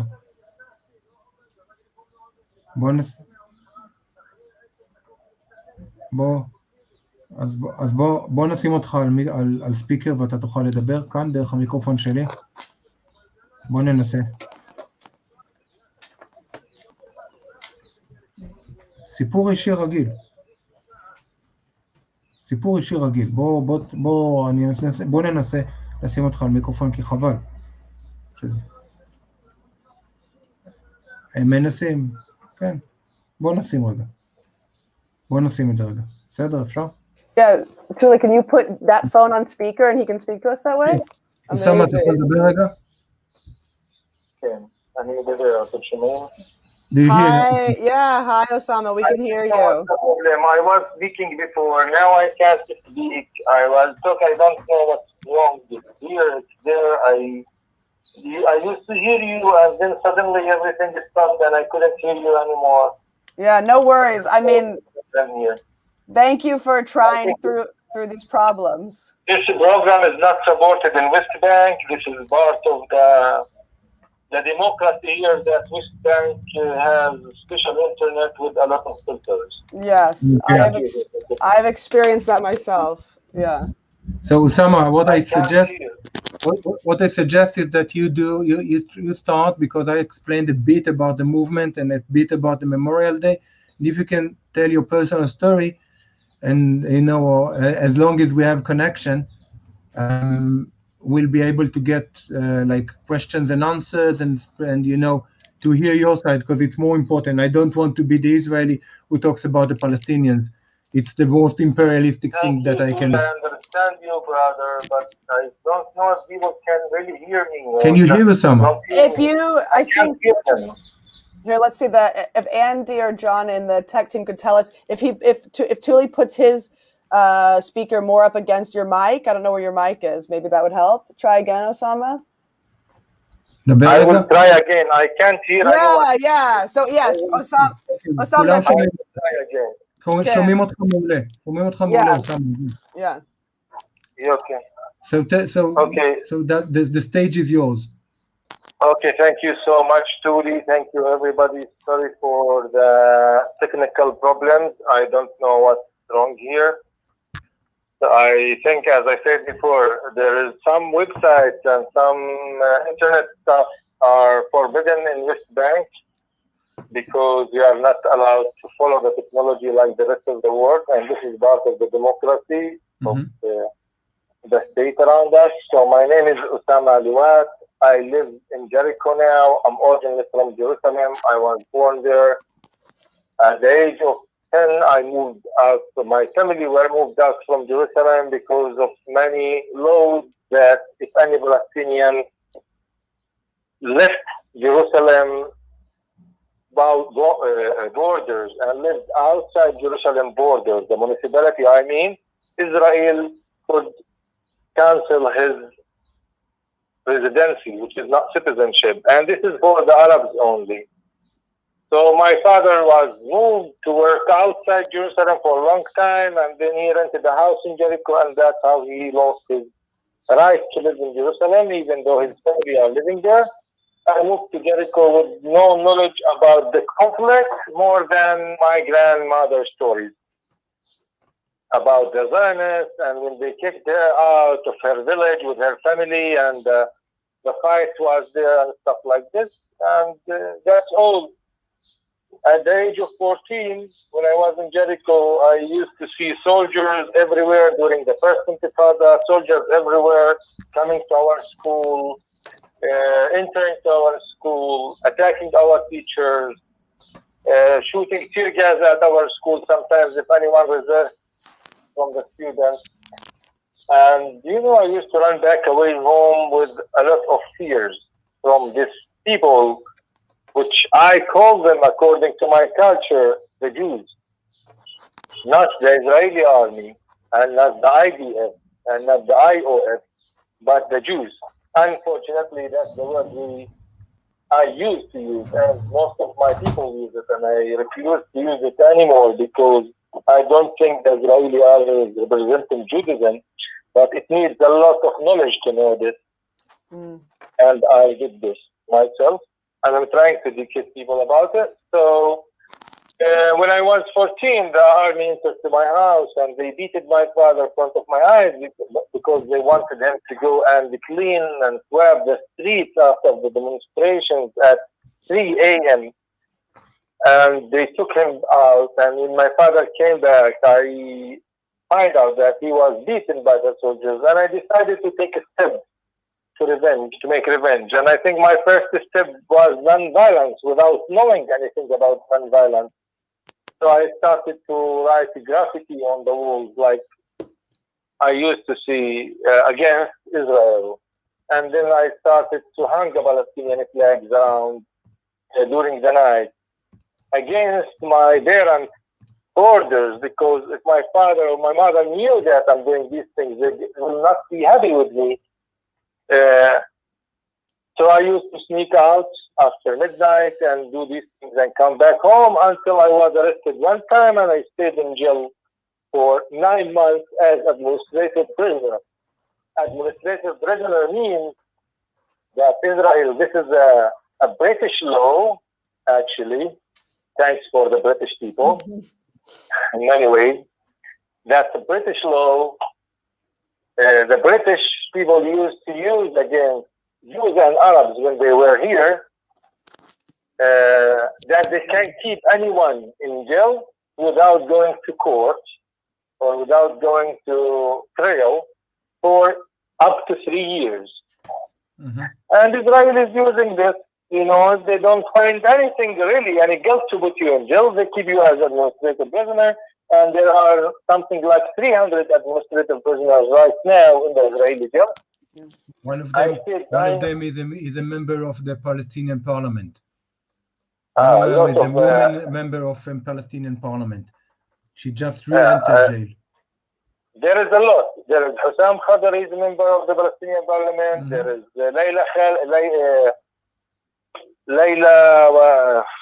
Khalida Jarrar, Khalida Jarrar, she is one of the, even the head of the Palestinian parliament was administrative prisoner in jail for a while.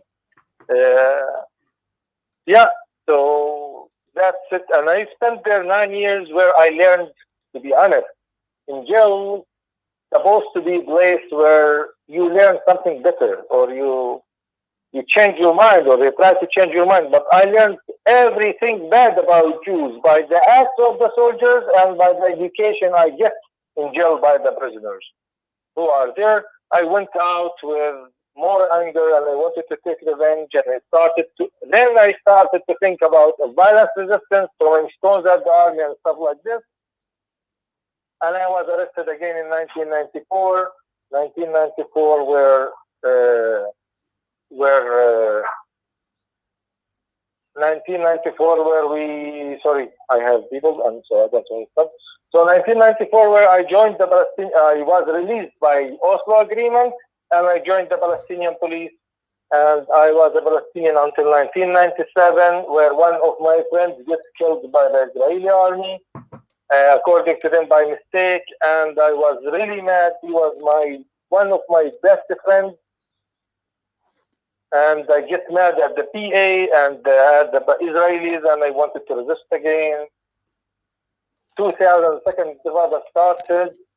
I joined the resistance for a while, And then in 2007, I stopped because of the orders of the PA that we're going to stop resisting only peacefully or a non-violent way. So in 2010, I met Israelis for the first time in my life as people who really care about my rights and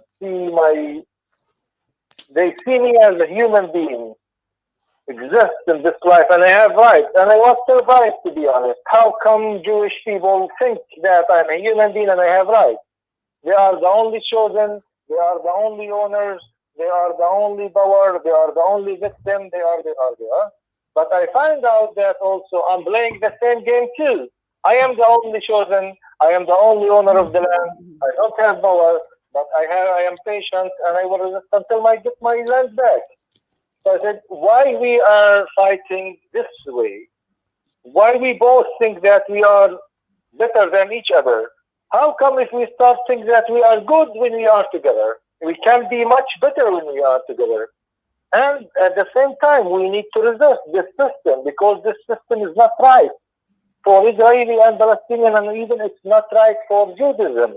Israel is resisting Judaism, and they are doing unmoral things to the Palestinians, even though that's the biggest crime in the world. I know they are traumatized, but they are doing something similar. Let's not compare, because this is a big problem.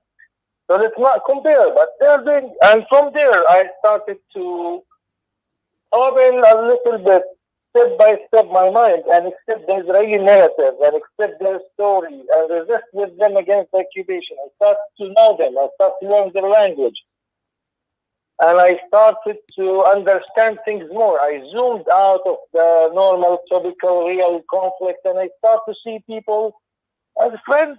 And everyone, we agree or we don't agree, we have to talk.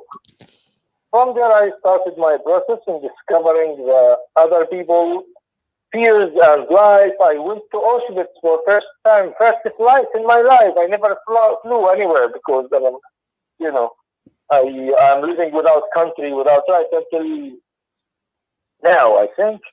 So my first flight was to Auschwitz to understand other people's narrative and other people's stories, because I think we will never, ever end this conflict as long as we still keep playing this game. We are fighting over who's more victim than the other, the Israelis or the Palestinians. So I decided to get rid of the victimhood and start to take responsibilities and to make change on the ground with my Israeli friends and partners, because this land cannot be shared, divided. It should be shared, sorry. We can't divide it, we should share it. And we are living here, living the same air, breathing the same air, the same water, sharing the same land, the same water, and we're still not connected because of the rules of the government. So I started to believe in the power of the people and not the people in the power, and I took steps to make change. And first of all, I succeeded to change myself, because without changing myself, I won't be able to change anyone. And from there, we started this joint Combatants for Peace, where I met my amazing, wonderful freedom fighters, friends like Tuli and the rest of the people in our organization. And we are a big family now. We don't see the difference between this and that. The situation is different, the rights are different, but we are brothers and sisters. And for me, this is a factory. To meet people where they are and not where you want them to be is a big success I have done to myself. And peace is part of my life, daily life, not only between Israelis and Palestinians. It became part of my life with animals, with the water, with the environment, with everything, with my body and myself. And that's it. Thank you so much. Samuel, stay online because there are questions, but thank you. It's always touching and moving to hear you, because I'll tell a bit about my story. My personal story is interweaved into Osama's in many ways. I'm 53, we are married, we have two daughters. One is 19, working with the Bedouin community in the Negev, in the down south, and the other is 24, a student. And I was born when Israel was 1967, the Naksa, as Palestinians would call it. the beginning of the second occupation, because we know that, we're talking about 1948 refugees and 1967 refugees, and the Nakba started in 1948. And I was born in Jerusalem, and then my family left to a suburb of Tel Aviv, the city of Holon. And when I was 14, I chose to go down south to a boarding school in the Negev, an ecological boarding school, and my family chose to establish a settlement in the West Bank. My mother still lives there. We have many arguments, although she did donate money. I'm not sure that you know it, Osama. She did donate money for the joint memorial service. She donated around 1,000 shekels for the joint memorial service, living in the settlement in the middle of Palestine.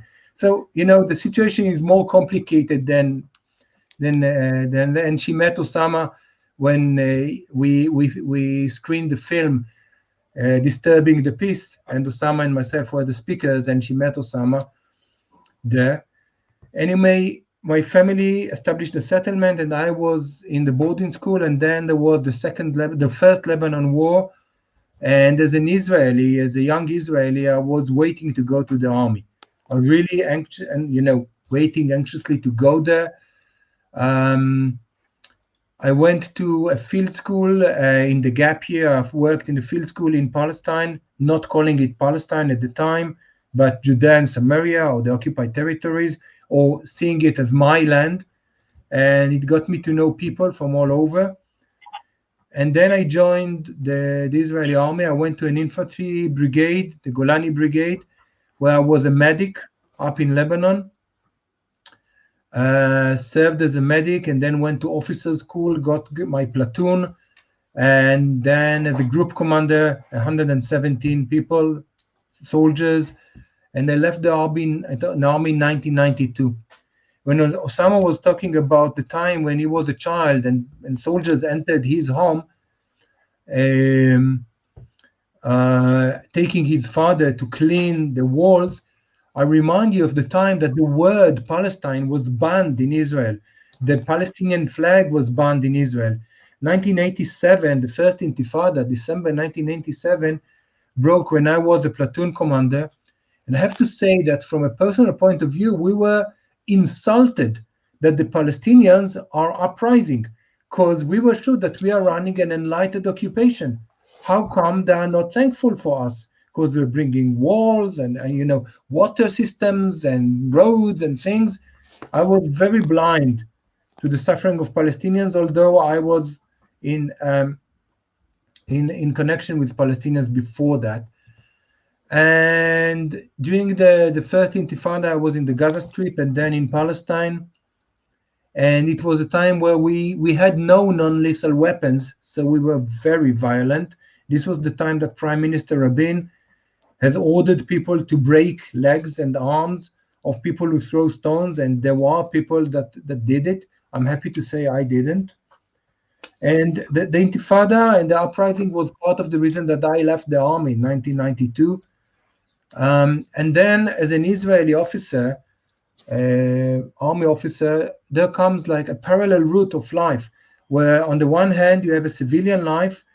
I went to the university, we got married, I studied psychology and then social work, clinical social work. I specialized in trauma, post-trauma, treating post-trauma. I'm now writing, actually you're interfering, my writing an article for my PhD, the spiritual component of recovering from post-trauma. And I interviewed both Palestinians and Israelis that have gone through post-trauma PTSD and have recovered via spirituality, religion, or not. But on the parallel route, I was still in the army, the reserve duty. I did more than 100 days a year, acquiring more and more ranks. I became a battalion commander in the reserve duty, and I took part in actually every combat Israeli had, like the Second Lebanon War, all the operations in Palestine, like Protective Edge, and the last one in Gaza. 2012, I left my combating position, and I became the mental health officer for a division. I thought it was an easier job, but then came the last Gaza war. I hope it would be the last Gaza war, 2014. I entered Gaza, and there I watched the suffering of both Palestinians and Israelis from trauma. I came out of this war with 3 resolutions. The first one is to never again wear uniforms in the occupied territories or wherever. And I informed, and I'm a refusnik now. I'm considered a refusnik by the army and by the government. The second was to treat my own PTSD, because as my young daughter, then 12 years old Abigail, said, is father going to stay that way? And when I asked her, how am I like, I understood that I'm suffering from PTSD, and I went to my therapist and told him, I'm an expert in PTSD. I'll tell you what to do and you'll treat me. And it worked. And the third one was to look for a movement that would change things around. And Combatants for Peace was the great movement to harness the energy of combating, of fighting, of being a combatant, but now for peace and not for others. So when Osama is talking about someone taking his father out to erase the word Palestine from the wall, it was me, it was my soldiers taking his father out. When I took children from Palestinian children to take out Palestinian flags, and it was considered a crime, it was me. And also in 2007, when Osama, during the winter of 2007 in the snow, was stuck in the snow and had to meet with Israelis and to learn that Israelis are there, there are Israelis that support his cause. I was stuck in the same snow, not far away from him in Bethlehem, after a bomb exploded on my soldiers, and luckily for us, we were far away from the bomb because of the snow. So we are interweaved. The fate of both nations is so interconnected, interweaved. So we fail to understand why not all people join binational movements like the Bereaved Family Circle, Combatants for Peace, Standing Together in Israel, or other movements. And as I said before, we run one movement with 2 heads. It's difficult from time to time, but this is the way we think we should do things. And we do activities on the ground. We make sure to be activists, not we think that dialogue is not enough. We want more than dialogue, and we work for the end of occupation and the end of non-equality in this region. And administrative arrests are only one of them. And Leah, Rabbi Leah, you're invited to ask us questions, and I'll repeat until someone will hear us. Okay, great. Thank you so much. I just have to say something, that it's written here, the host may add you to the podcast at any time. Be ready. So the problem is with you guys. The host is not adding me. So tech guys, can you add Osama to the show? Yeah, it'd be great if we could have him. Yeah. But anyway, let's go on. Yes, we'll go on. Hopefully, Andy says you're still not connected. Do you have the right link, Osama? I'm just checking. I've sent him the right link. Yeah, okay. I can see you, and Tuli. Yes, I can see you guys. You can see us, but the audio is not working. Only the host here, what's written here, only the host can see you. No problem. Gotcha. So you can see us. You can see us, but we can't see you. It's some progress. It's definitely a symbolic thing here. Yeah. And we do know that the regime is following us. The regime is just like in China, in other places, is stopping Palestinians from using some of the apps that we Israelis can use.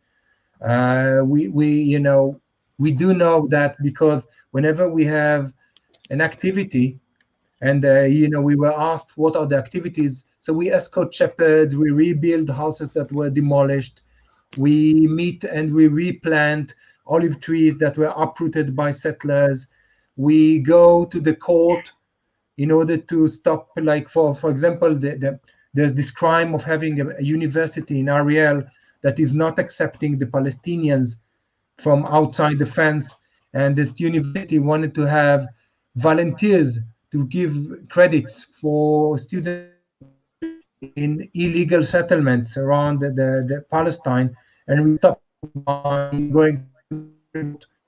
So we join in.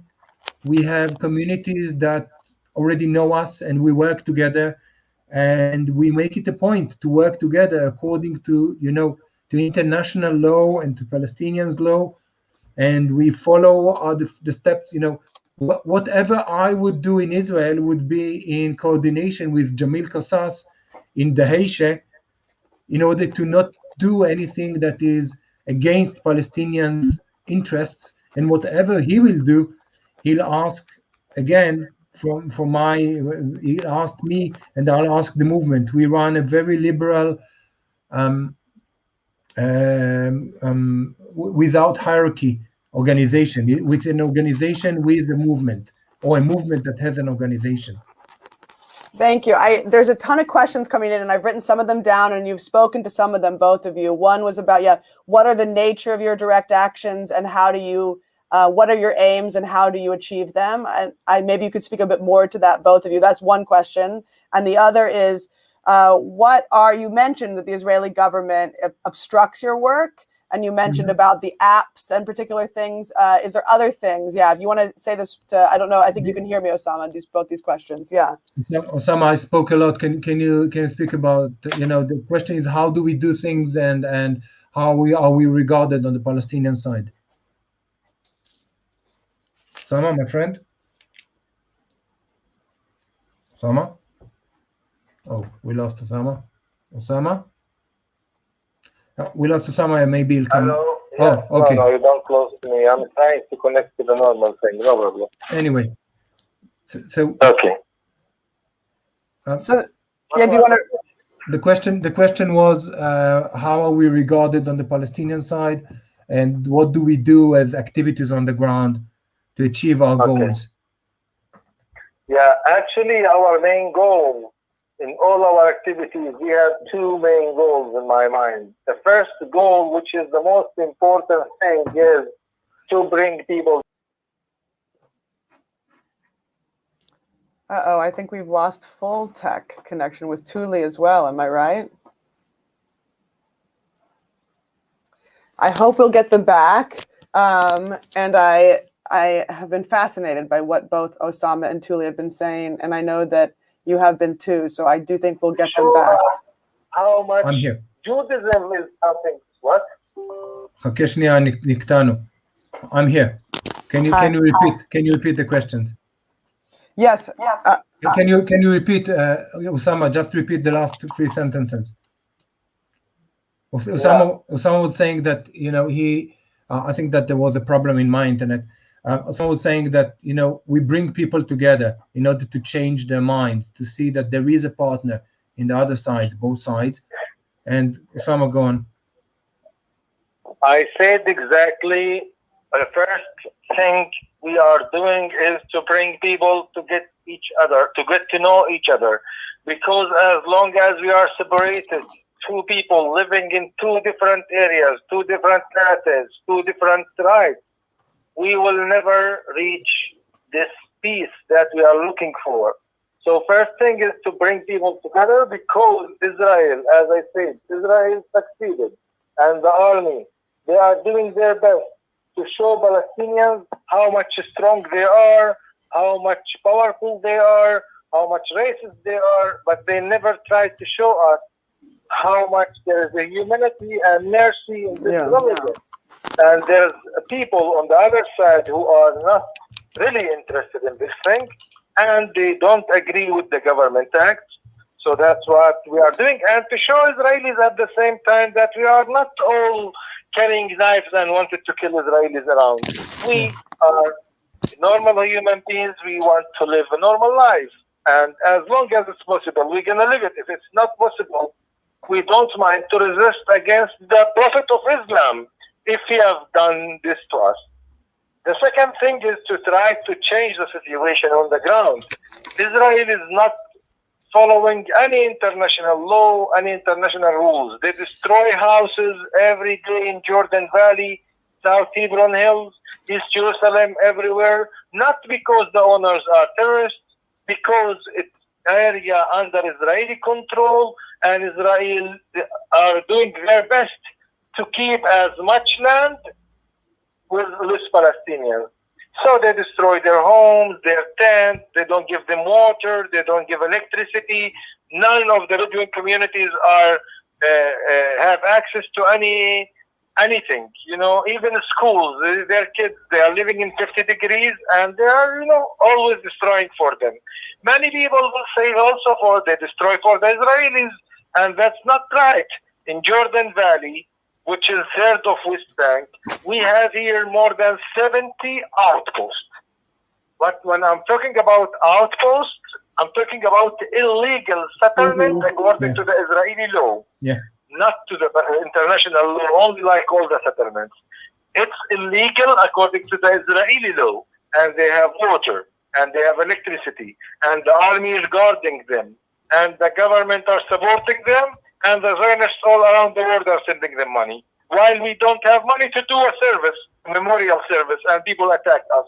You should know that the settlement of, for example, Verd Yericho or the farm Omer farm have an average of 400 liters of water for each person, where in Jericho, in a month from now, people would have like 14 liters per day, and it's the same springs. These are the same springs, just like Israel is harvesting the limestone from Palestine.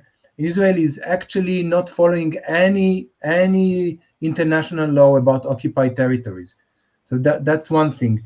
Another thing, the vaccine. Yeah, another thing is, for example, the vaccine. If we are responsible for the Palestinian community, you know that in Israel, more than 5 million people have already gotten the second vaccine by Pfizer. In Palestine, we already, I'm saying we, but this is my government, the Israeli government had given vaccine only to 70,000 Palestinians, and the ones that are allowed to enter Israel, and it's not all of them that are allowed. And whenever people are saying that if we let Palestinians in, there will be terror attacks, you need to remember that every day Palestinians are entering Israel, although the separation war.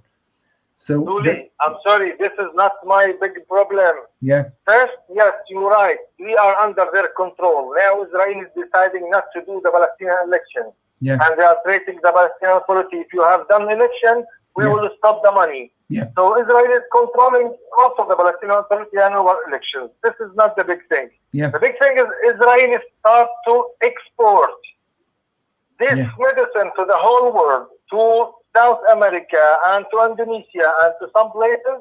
And one of my friends, he's a doctor in Israel, he said, we are throwing the vaccine in garbage. When it's expired or we open it and we don't have enough people come to get the vaccine, we are throwing it in garbage and not giving it to the Palestinians. Yes. So in a way, what we fight for is for, firstly, we should see, just like I was under the propaganda of the Israeli educational system, seeing Palestinians as only the enemy, or, I have to say, I'm sorry, Osama, this, if I read my teenage books in Hebrew, we always blame the others. We blame the Palestinians that in the educational system, they have propaganda against Israelis and Judaism. In my books, as an Israeli teenager, I used to have propaganda against the stupid Arabs that are afraid of everything, that all want to kill us. And I wasn't a right wing in a right wing family. It was in my library. Thank you both so much. I wanted to ask two more questions. We might even have time for more that are coming from the community. And also one is the one that I share. So Caroline Salinger asked, what can liberal Judaism as an organization do to support your amazing work? What we can as individuals do, and as members? And that was my question as well, as what would be your message? This is a conference of mostly liberal Jews, though also some who are adjacent to the liberal Judaism community or interested. What would be your message to us here in Britain today about all this? I think some of it is very clear, and I just want to hear more from both of you. And the other question is, you're speaking to a British audience specifically. Britain got a bit of a look in there with a British imperialist law that Osama mentioned. Definitely. Is there anything that you want to tell us as a British Jewish audience specifically about? I would say, let me first answer, and then I'll give you if you want to answer. I can't hear the question. Okay. The question was what can the liberal Judaism in Britain do in order to help our cause? And the other question was, and correct me if I'm wrong, Rabbi, in order to help us, in order to help the cause of and also is there a unique perspective for British audience about a unique take on for British audience? Am I right? Yes, to Israel-Palestine and the history. So in a way, one thing that we should, first of all, I want to thank you, because for us, we feel isolated. We feel isolated. We feel that basically we are isolated and cut off any resource from the government or from others, and the government is giving resources to the illegal settlements and to the right-wing movements and to settlements or wherever. And we feel that liberalism in Israel now is under an attack. The range or the democracy is shredding. The shredding range or the shredding freedom of democracy is something that the world should know about. And talking to you is very important, and we would love you to spread the message. Enter the CFP site, invite us for more lectures. We have a British chapter. We're building a British chapter of CFP, and we have members there that in the UK that can help you get information. Stop erasing Palestinians from the maps. The other thing is, one of the great things that came as a miracle for Jewish people, but was a disaster for Palestinians, was the Balfour Declaration. And whenever, in Israel, it's celebrated every year. And, when there was 100 years for the Balfour Declaration in 2017, we issued a petition to the great-grandson of the Lord Balfour, asking Her Majesty the Queen to just correct the declaration. We don't want her to erase it. We want her to correct it, acknowledging the fact that there are Palestinians and they should get the right. Just like there's a national home for Judaism, there should be a home for Palestinians. And we are not aiming towards a solution now. We don't know if it's going to be one state, no state, three states, cantons. We don't know. We just know that grassroots operations like us, we believe in the connection of people, and we would love for audience outside support petitions. Go to the go to the Hague International Court and talk about the fact that 300 people are under administration arrest, prison, are spending time in prison. My friend Osama spent time without judgment, without court. He spent half a year there, was thrown out of prison, had to find his way back to Jericho, and we are still doing it. While we're talking, houses are being demolished, people are being arrested, communities are being demolished, and it's like we are shocked by that. This is not Judaism. This is not Judaism in not any way. It's not religion in any way. It's not Islam either. It's not Judaism. It's not Islam. The monotheistic religions, coming from my PhD, I can say, are not supportive of ignoring other people's right. Are not supportive. And Osama, if you want to add on to whatever I said. Thank you. If I understand the question, that's how you want people to stand for us. Can you hear? First of all, Tuli, the last sentence you said, I don't agree with you. Because unfortunately, according to my big dive in this life. I think religions are the problem. Judaism and Islam and Christianity are our problems, and that's why we are having wars and fighting since ever. I know there is a lot of mercy in religions, but we are taking the bad part and we are using it against each other. The Ottomans were racist too. Everyone, when religion controls country, it's racism. It will never be equality and justice there. What I want the whole world and the British people and the Jews and the Muslims and the Christians all around the world to stand for humanity. Forget I am Muslim, I am Arab, or what who. Stand for humanity. If you see that Israel is attacking my rights as a human being, it's your duty, it's your issue to come and stop it. And if you don't see this, you are welcome to come and see things that are on the ground. Don't keep listening to the media over here and there and believe this land is mine, God gave it to me and only me. That's our problem, all of us. You can support us by standing for everyone to have his own right as a human being for democracy and justice. And I would love if you try to make more talks like this and bring more people to hear from us, to hear that there is another way and there is another voice. And we are not trying. We succeeded to live as brothers and sisters. Tuli sleeps in my house without his weapon. I sleep in his house without any fears. That's how we want to live. It's possible. We can do it. And I'm offering you tours in the occupied territories whenever you want for your communities, not against anyone, just to come and to see the facts on the ground.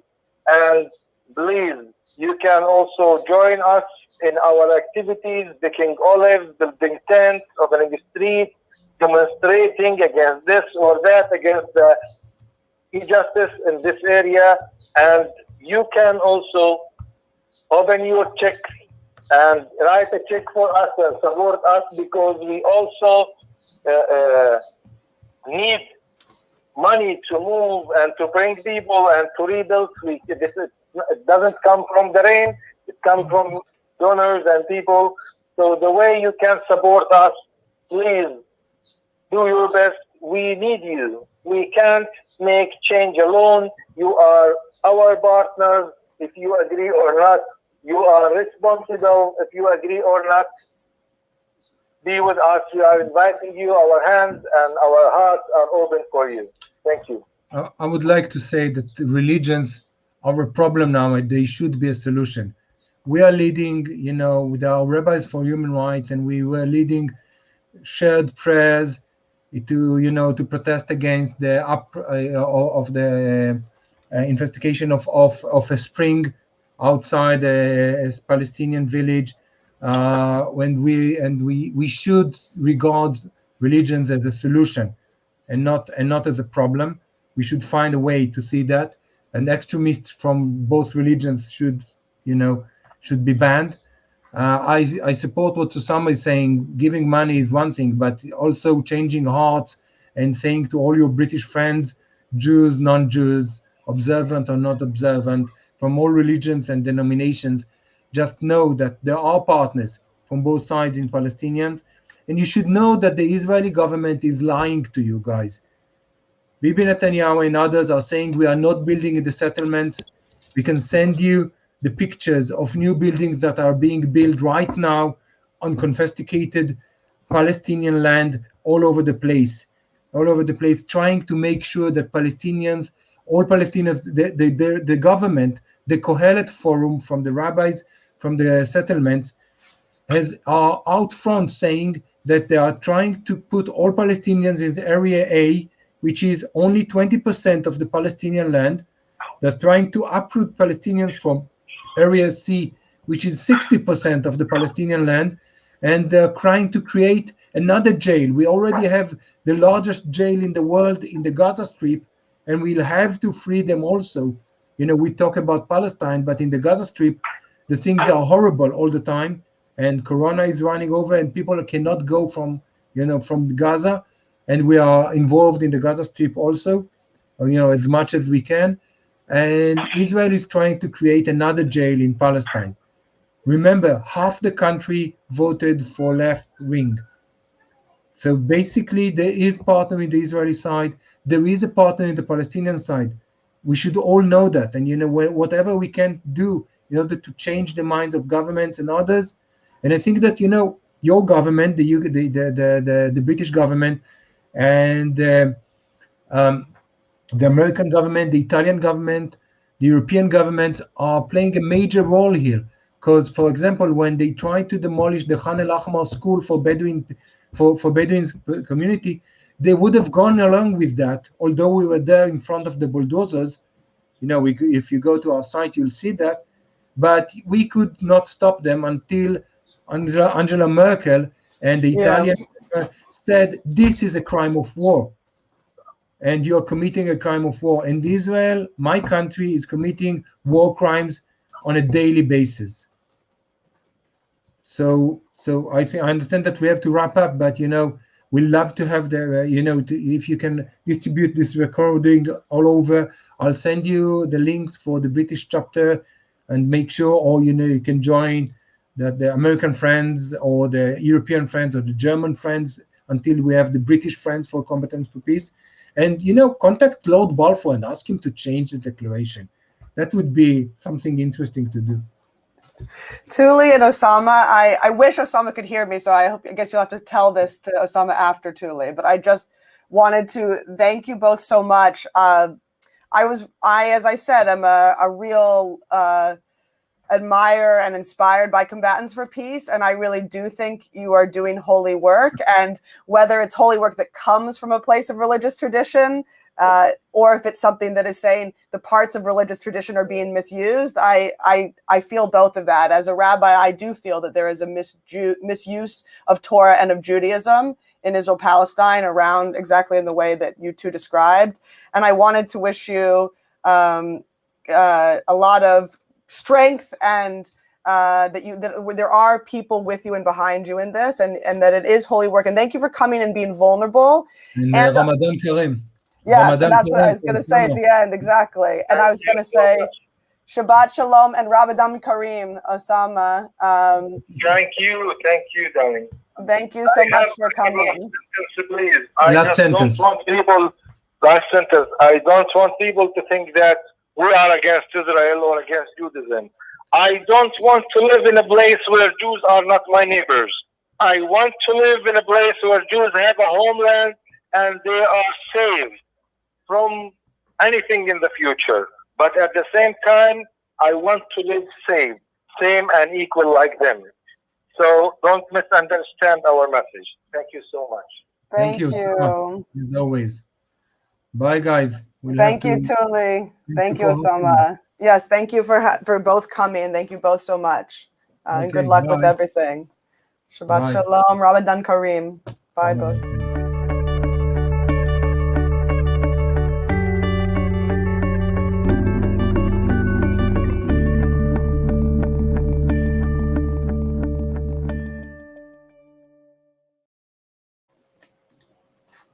Hello, all. Welcome to Biennial. If you're just tuning in, we're about to welcome our two next speakers, Becca Fetterman and Jess Mindell, for a session I'm very excited about, because I used to work with Becca for quite a long time. And then, Jess, I knew you, I think, as a chaplainee, and as you were, I don't want to say little, but you were 16 or something back when I first met you. And now you're both, at the heart, as Becca was then, and Jess, you were coming up in the movement now at the heart of liberal Jewish youth, and are going to really talk to us for the next while about how, and I've seen this myself, how LJY, through the two of you and the rest of the leadership, really leads on this question of biennial, of breaking down walls and of inclusion. As someone who was on the summer camps that you all have run for a number of years, I can just say, it really took my breath away, the way that LJY was asking these questions about inclusion much ahead, I think, of LJ as a movement. And I think that's to your credit, and we want to learn from you. So over to you both. Thank you so much, Leo. It's so great to be here. Thank you for having us at Biennial. My name is Jess Mundell. My pronouns are she, her, and I am one of the current LJY Netzer movement workers. And today I am joined by... I'm Becca Fetterman. I'm the Director of Youth at Liberal Judaism, and my pronouns are also she, her. Great. So just a rough overview of how this panel sort of conversation between myself and Becca is going to work. So we're going to both start off with a bit of an introduction about ourselves, our experiences within LJY, more for me internally as someone growing up in LJY, and more externally for Becca as someone who has been part of the team in charge with LJY. And then we're going to talk a bit about how we tackle inclusion on LJY and how that looks within our framework. So like I said, my name is Jess. I started in LJY Netzer when I was 16 and I joined Israel Tour. And I then, after going on Israel Tour, I basically became as involved in LJY Netzer as I possibly could. What that meant for me was that I then became a leader through the Hadraha course, and I led on spring camps and summer camps, our Machane Aviv and Machane Kadima. And then when I was 18, I did Shnat Netzer, which is the wonderful gap year program run by Netzer Olami, learning about ideology, furthering my liberal Jewish connection, and finding a real connection to Israel.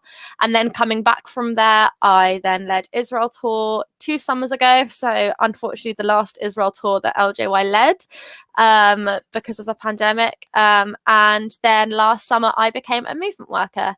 And what that effectively means is that I with Becca and my fellow movement worker Josh Powell, we oversee everything that runs and happens within our youth movement, LJY Netzer. So that's organising our camps, talking about LJY on panels like this, funding bids, all that sort of organisational thing. And so growing up as a liberal Jewish woman, I never found that my identity to be Jewish and queer, they were never something that had to be mutually exclusive. I'm very, very lucky and privileged to have grown up in liberal Judaism and experienced firsthand that my queer identity was never seen as something negative or not compatible with Judaism.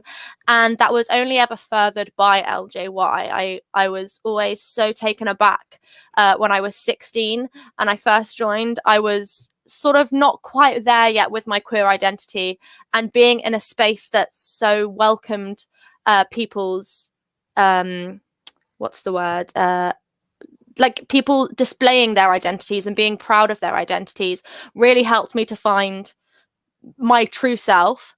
And so I will only ever think positively and be so thankful to LJY for having given me that chance to really sort of enlighten myself. And so that's sort of a bit about me as someone who grew up through LJY in really like the most formative years of I think my life. And so Becca, would you like to talk to us about your experiences with LJY and being the director of youth? Sure. So I grew up in a different youth movement, one very close to LJY, and I mean, obviously, I am quite a bit older. When I was growing up, we were very left wing. We were very right on. We challenged anything we didn't think was okay. And I left the youth movement world and joined the adult world and thought that I was still that person. And all my friends were still those people. And we were still, you know, current and on the pulse. And then I started this job and I realized how outdated my beliefs were. Not my beliefs, but my current take on the world and my peers. And I was completely challenged by LJY Netzer and in a really positive way. And I realized, you know, that there's a lot of your education, social education kind of stops when you become an adult. or slows down. And I was constantly being challenged by the LJYNets and Madrahim, Ot, and the movement workers, and I, in such a positive way, and I now challenge all my peers, and it's been completely enlightening, and it has been fabulous. So you mentioned there that you found yourself being challenged a lot by the LJY Madrahimot. For those who don't know, Madrahimot is the term that we use for our leaders. And you said you found yourself being challenged. Were there any particular challenges that you first experienced? Maybe a challenge that you, like you said, you didn't realize that was necessarily an issue because you'd grown up left wing and you'd grown up around like-minded people, and like you said, our education does sort of stop after youth movement level, our social education. Well, I'll never forget, on my first week in the office, I said something about somebody Facebook raping somebody, which was just a term that people I knew used, and everyone, all the movement workers, gasped and looked at me. I have never used that term again. And quite right, it's an outrageous term, and we shouldn't use it. But that's a side point. On the main thing, I think, is when I was a movement worker, we were very passionate about being about lesbian and gay rights, and about creating a society that was not heteronormative, where we didn't assume that everybody was heterosexual. It was not on our radar. Nobody in the movement was trans. No one was talking about trans inclusion. It wasn't something we ever thought about. It wasn't a thing that was discussed in society. And I think because of that, it was something that was never really on my radar. And it wasn't that I was transphobic, but I had some, I didn't know enough, and I was definitely outdated. And so was there a moment in that first sort of year or few years of being the director of youth that you had a chance to either educate yourself, or maybe was there ever a time that the movement workers came to you and said, look, we want to do this? Yeah, so it was one of the first jobs I was given. I was told, we have 2 trans Mudjahot who would like to have a full role on camp. So that means that, doing all the other things that the other leaders do. So dorm time, having an age group, having, all the things that everyone else does. They want to do everything. And at the moment, our safeguarding policy says they shouldn't. And can you change the safeguarding policy and work out how we can do this? And what was it about the safeguarding policy at the time that made it not quite so clear?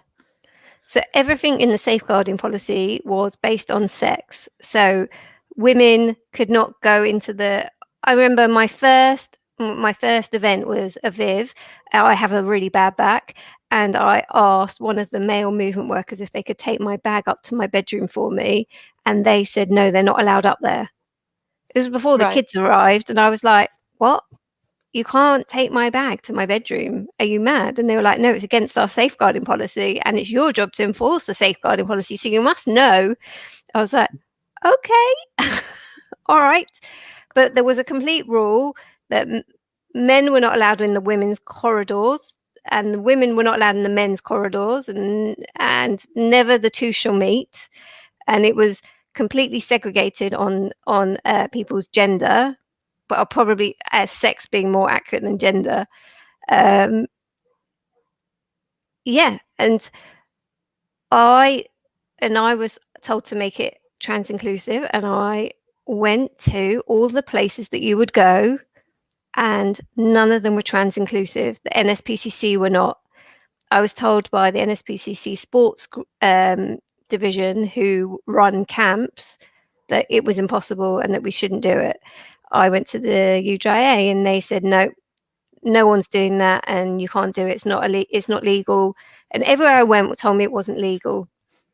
I went to an LGBTQ charity, youth provision, youth club, and they said it makes no sense for us. We have in our safeguarding policy, in our dorms and whatever, we have nothing about gender, and it doesn't make any sense. But this is a completely queer environment, and therefore it doesn't. We don't need it. I was like, okay, and I was quite panicked about making this massive decision when all of these authorities were telling me that we couldn't do it.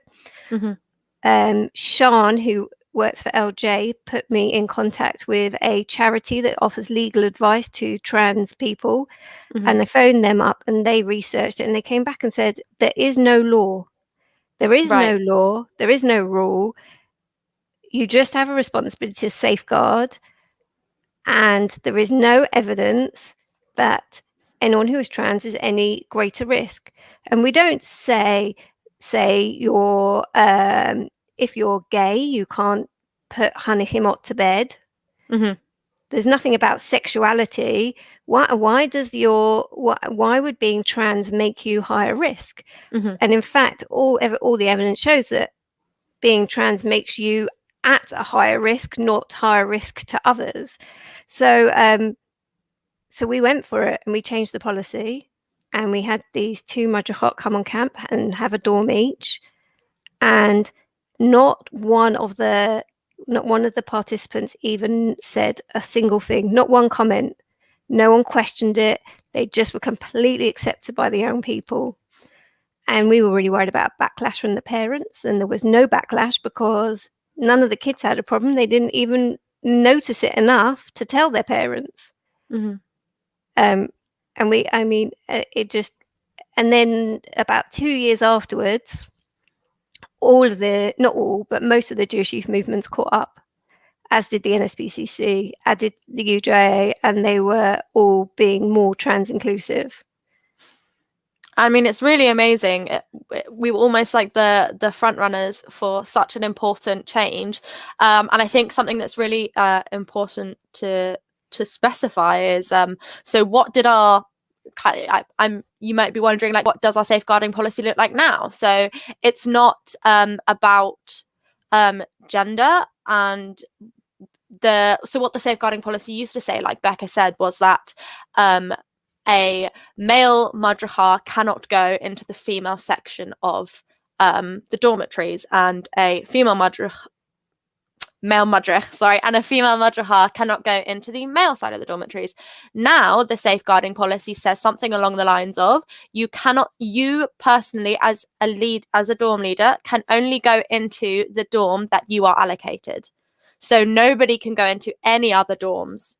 And that was all about making not just our decisions inclusive, but our language inclusive, so that the language applied to everybody, and there wasn't sort of this unknown and like potential for speculation. And it was all very clear and far more inclusive than it used to be. And it's like you said, you mentioned that the participants didn't notice or didn't have a problem with what was going on. And I think it's really important to say that inclusion like breeds acceptance. So, and leaders obviously lead by example. It's a situation where if we don't make a big deal out of something that doesn't need to be made a big deal out of, the kids aren't going to catch on and think, oh, there's something a bit funny going on here. Maybe we should be feeling a bit offbeat, like all of our leaders accepted that those trans madrachot, sorry, my Hebrew is not the best, but those trans madrachot, there were never any questions or comments or concerns from any other leaders, which meant that the participants never had any questions or comments or concerns because they were seeing that their leaders were being accepting. And so they learned that that was the thing to accept. And I also think our safeguarding policy is safer. It's much clearer. You can only go into a room that you're responsible for. So, it's a lot clearer and gets rid of a lot of grey area and makes our kids a lot safer. For sure. And on that, so we've spoken about what if we have trans leaders, and I was wondering if you could touch on how LJY works with inclusion for trans participants, because of course they are just their identity is just as important as our leaders' identities, and we are of course going to lead by example, and we don't want to say one thing for our leaders and say something else for our participants. So how could you tell us how our inclusion works for our participants? Well, I think I wouldn't separate it as in we just looked at everything we did and tried to make it more inclusive. So we got rid of anything that was gendered. So we don't have girls' dorms and boys' dorms. We have different places that they are on the site. So we, on our main site where we run Kadima, we have named one half the ocean, and all the dorms are given a sea creatures themed room, and the other side of the dorms are the jungle, and they're given land animals as their, the tiger room and whatever. And that way, we never have to say, right, girls, follow me, it's bedtime. Say, right, everybody who's in the ocean dorms, follow me, and it's really important. We have, I don't have mine on me. Do you have yours on you, Jess? We have... No, I don't. No. We have pronoun badges that we wear on every event, so that it's seen as just a normal part of life, that you can't assume people's pronouns, and that people whose pronouns are maybe different, maybe people get them wrong, actually having them on there, we all have them on us, so those people can just, that's just part of what we do, is show our pronouns. So all the leaders, all the sevet, all the staff team wear them, and then we let any participant who wants one have one. And it's amazing how many choose ones that you wouldn't assume they would choose, not the pronouns they were given at birth. And we create an environment where they can try that out. We also, in our safeguarding policy, say, in which now I think, it's the law, but not everyone does it, is that we adopt the child's preferences, and we, anybody. So if anybody says that they are trans or non-binary, we ask them what they want, what would make them happy, what would make them comfortable, where they'd want to be. And we've made that really clear in our safeguarding policy, because it did say if you are a boy, you are in the boys' dorms, and if you're a girl, you're in the girls' dorms. And now it says if you do, I can't remember the wording, but something like, if you don't identify as the gender you were assigned at birth, we will have a conversation with you and let you be in the rooms that if you feel is most appropriate. We're not going to force somebody, because they identify as a boy, to have to be in the boys' dorms when they've always been historically in the girls' dorms. And we're not going to say, no, you can't be there anymore. And likewise, we're not going to say you have to stay in the girls' dorms because you were assigned female at birth. And it's about listening and working with people and educating everyone around. And actually, as Jess said, it breeds acceptance. We don't get any complaints from any of the other participants or the leaders ever. Yeah, exactly. And it's like you said, the simplest things can be the biggest change.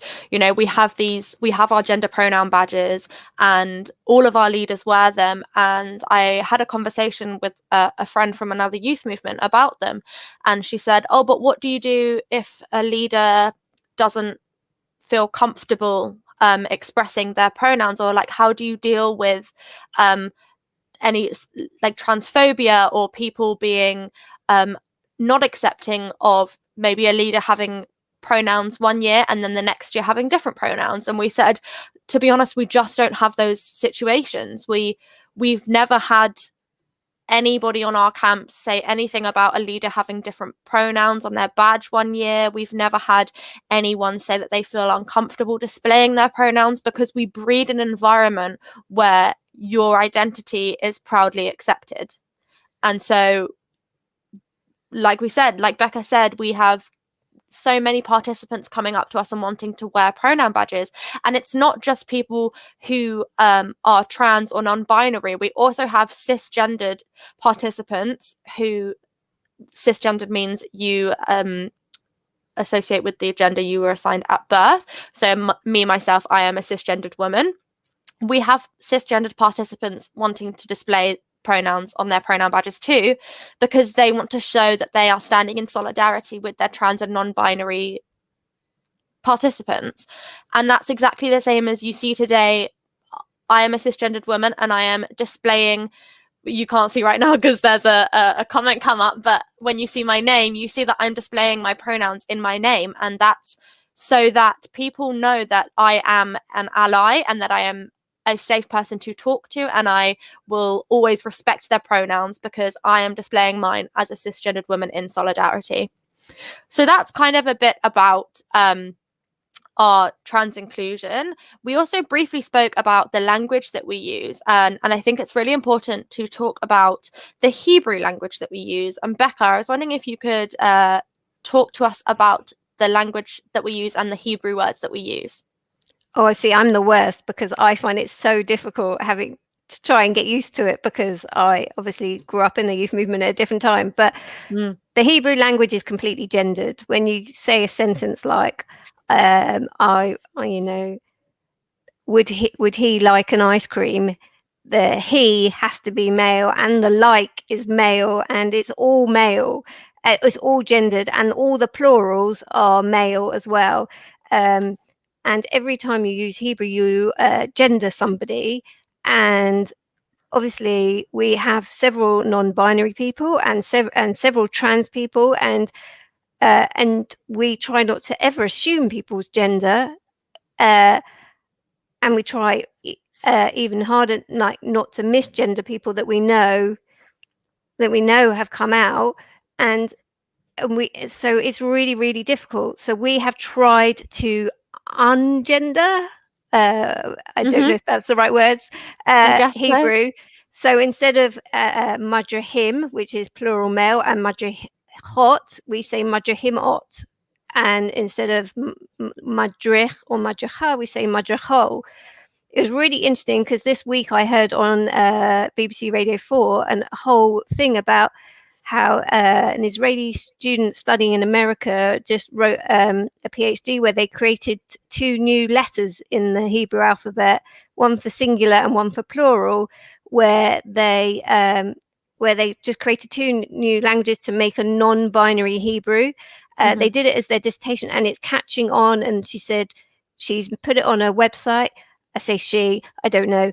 They put it on a website, and they said they're getting huge numbers of inquiries, and that in Israel it is massively taking off. So soon we might be getting rid of imot and be following what this lady is doing, this person is doing, and all be creating a new Hebrew language. But none of us speak Hebrew well enough that it's more of a problem than the few words that we use all the time, unfortunately. Yeah, for sure. And we are aware that the language we're using is not grammatically correct. We just have decided as a movement that we would rather be grammatically incorrect and be inclusive than be grammatically correct and be exclusive. So moving on from the language that we use, if any of you have heard of Keshet UK, they are the LGBT plus movement for Judaism, and they are a movement that we are in contact with constantly, and we have lots of talks run by them on our seminars for our leaders. We have a really great relationship with Keshet UK, and we are always in partnership in any way that we can be to be as inclusive as we possibly can. And something that they always talk about is the difference between acceptance and celebration. Now, acceptance is, like some of the things we've said, like we accept that we have trans people, we accept that we have non-binary people. Celebration is taking it that one step further and uplifting the voices of our queer members. And so in some ways we are definitely celebratory, but in other ways we are just accepting. And it's really important as part of trying to be more inclusive in any aspect of inclusion, that you inwardly look and you assess where you are, and it's not an issue to be accepting. It's an issue to be accepting and think you're celebratory, because there is always more work that can be done. And we'll come back to other things that we would like to do better a little bit later on. But another way that we've sort of noticed a bit of a change, and a good change within LJY, is the way that camp is run in a more broader sense of it, not just looking at inclusion for our trans and non-binary members, but also looking at being inclusive for people with other needs. Becca, I was wondering if you could talk to us about some of the needs that people can have when coming on LJY Netzer, and how we have adapted ourselves to be able to help these needs far better. Sure. I think when people think about youth movements, they think about sitting around the table, shouting beer cup and banging on the table and being really loud. And we use the word ruach, which means spirit, and we want to have lots and lots of spirit and ruach. And when we go on Israel tour and we see another Israel tour, we chant, "We've got the ruach." Yes, we do. We've got the ruach. How about you? And it's all about being the loudest with the most spirit, the most attitude. And actually, there is a whole load of Jewish kids in our community that are quiet and have different ways of communicating, that actually that is hell on earth. And it's really, really important that we don't say, because you don't like shouting and screaming and chanting and being really loud, you don't belong in the Jewish community, which I think for years has been something that kids have felt. Mm-hmm. And so some of our kids really love that, and we haven't got rid of it, but we make sure that we are being inclusive and we don't have a complete sensory overload for kids who have different sensory needs all day. So we do things like, in the dining room, we will have quiet meals where we will not have any chanting and shouting, and it would be themed around something. Or sometimes it will be loud and shouty, and we have a quiet dining room. So anyone who doesn't want to be in the loud and shouty room can be somewhere else doing something else. We make sure when we have a disco that there is a different option. So there'll be a disco in one room, and in another room there might be board games, in another room there might be a relaxation room. And it's about it not being, this is what you should be doing, but if you're special, you can go somewhere else. But actually, we're going to provide something for all the different types of people who have different needs, and making sure that they are all equally valued and valued, and that they meet the needs of different members.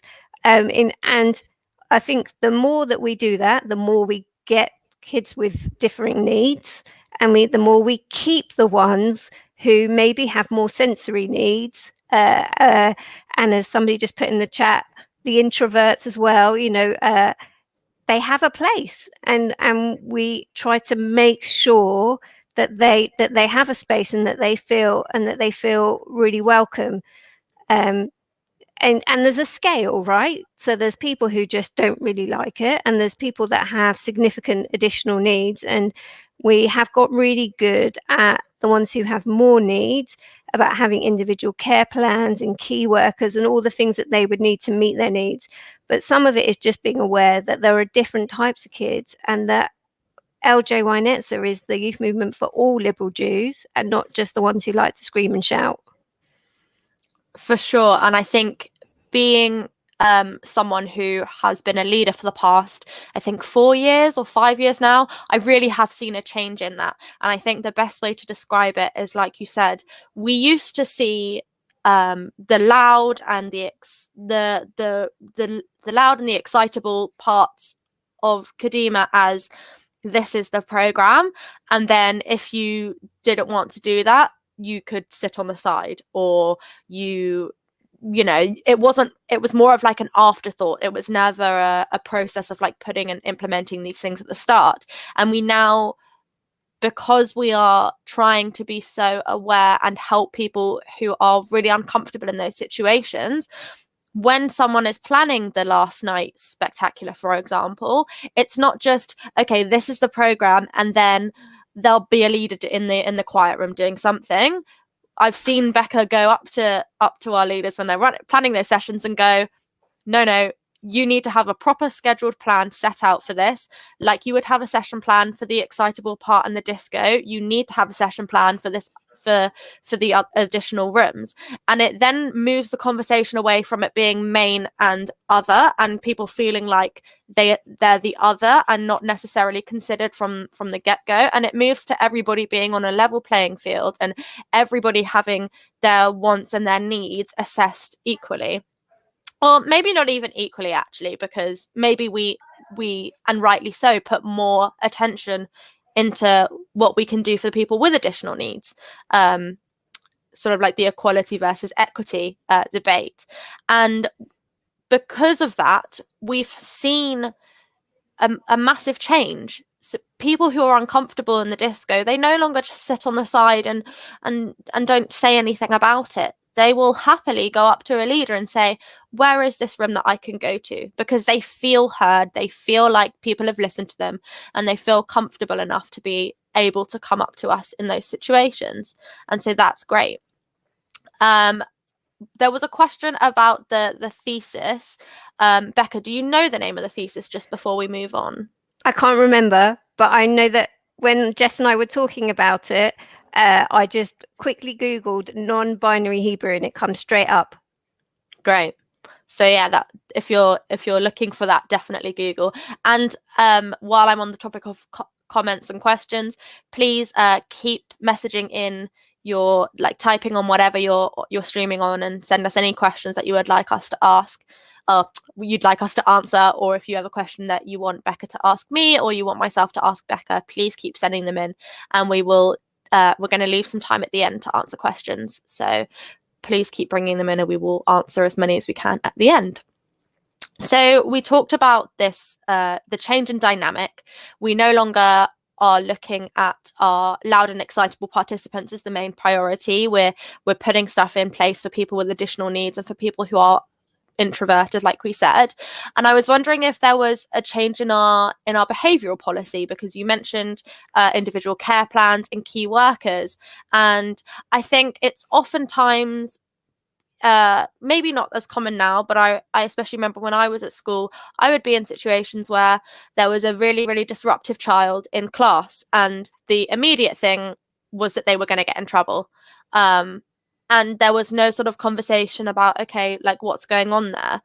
Becca, I was wondering if you could talk to us about what we do in LJY when there are those sorts of instances. Yeah, I think it's really, really important that we remember that all behaviour is communication, and people are on summer camp because they want to have a good time, and people, if they are having a good time, are not going to sabotage that. And so if somebody is creating problems and having difficult behavior, it's because they're having a difficult time and they're needing help and support. And yes, it's not a free-for-all. We have rules, we have boundaries, but it's really important that we're listening and supporting. So we do have some absolute no's that if people break these rules, we take, they're going home, and we have 3 strikes in your home. But so say someone gets their first strike and it's for disruptive behavior, instead of just giving them a strike, we need to work out what's going wrong for them and how we can help them and how we can sort it out. And the kids who get in trouble on camp are also the ones who are struggling and having a tough time. It's not like the really happy kid who's having a great time gets in trouble for doing something because they got carried away with their friends rarely is normally the one that's really struggling. And instead of demonizing them, let's work with them and let's see if we can meet their needs. And often, that two-pronged approach of, what you did isn't right, and that this is our policy, but let's work together to make sure that it doesn't happen again, and let's make camp work for you, and let's deal with whatever's causing the problems. Mm-hmm. Actually is much more effective. And so our behavior policy is much more about kind of listening to the person, they're listening to what they're communicating, listening to why they're thinking about why it's going wrong, and trying to proactively put that right for them, either engage them or whatever. Like I know we had a kid on camp who wasn't coping, and they ended up having their own bedroom, and then they were fine on camp. Or we had a kid who wasn't coping on camp for different stuff, and they end up missing the same session every day because actually that was a time that they couldn't cope with, and that's absolutely fine. If we can work out what's going wrong for somebody, and can put in stuff to put it right, it's much better than having to discipline them. Yeah, absolutely. It's the biggest thing we can do is ask what they need from us.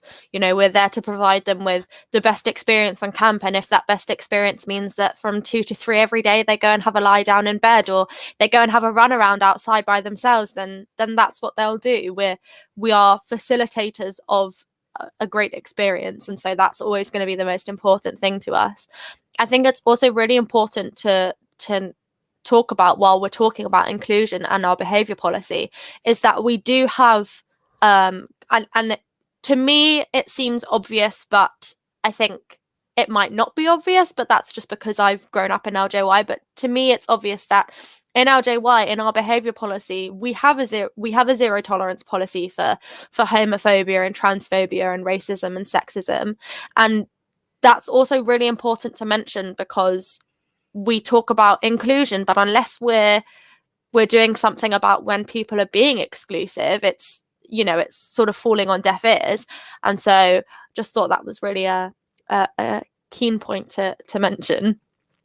So we're sort of coming further towards the end of our session, and whilst we've been speaking a lot about how we are inclusive, I think part of this conference, it's really important to talk about ways in which we believe we can do better.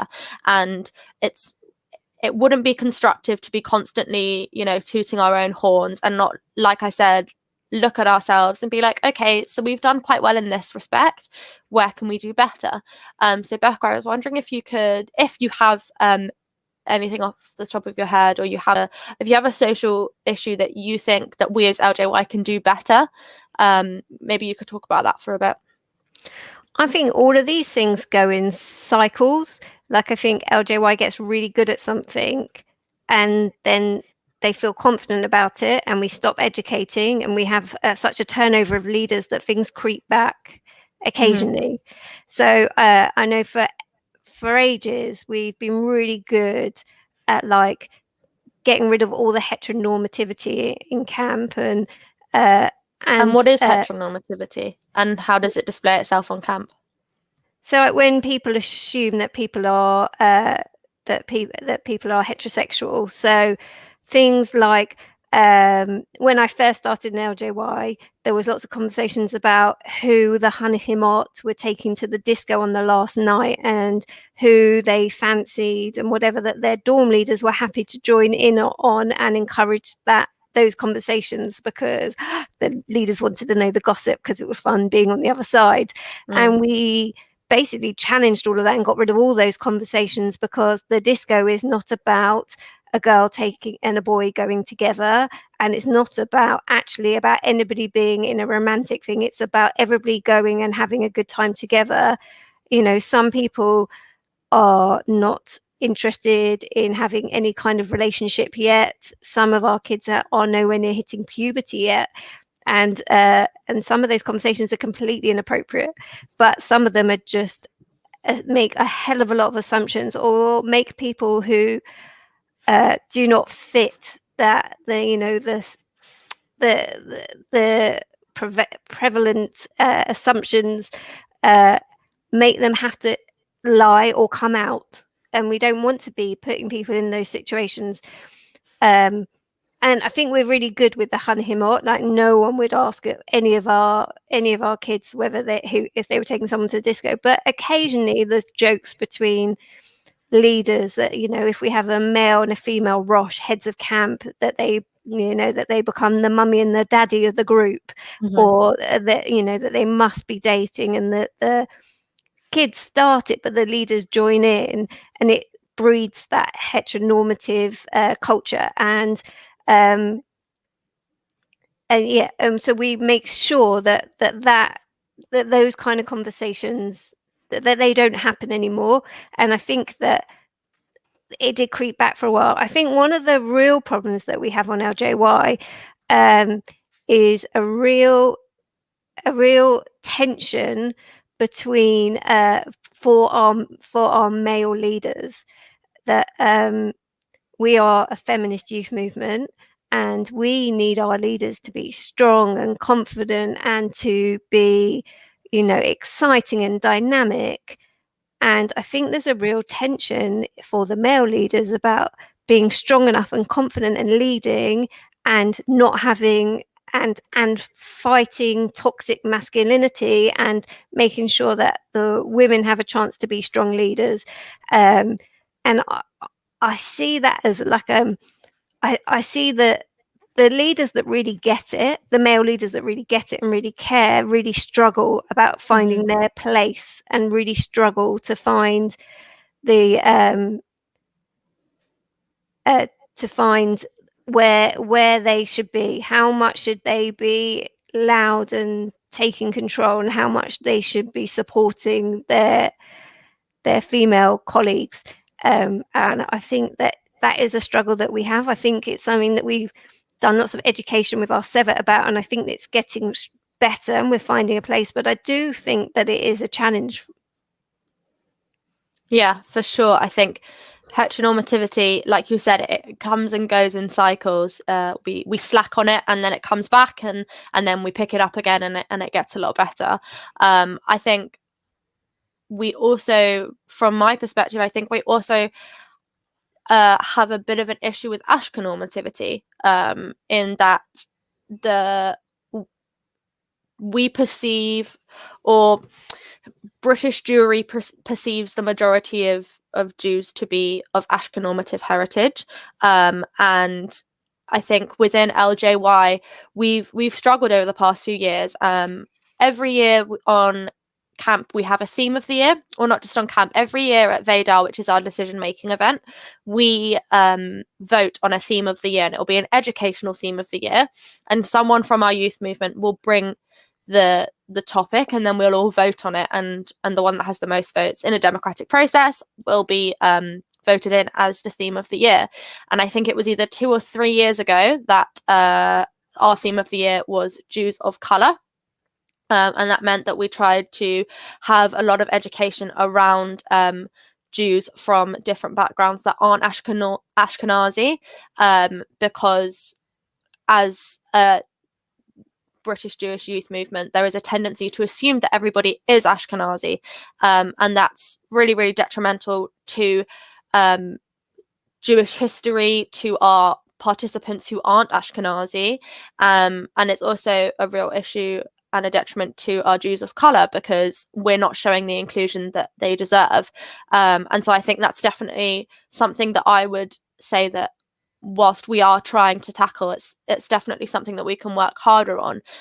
When the Black Lives Matter movement really kicked off last summer,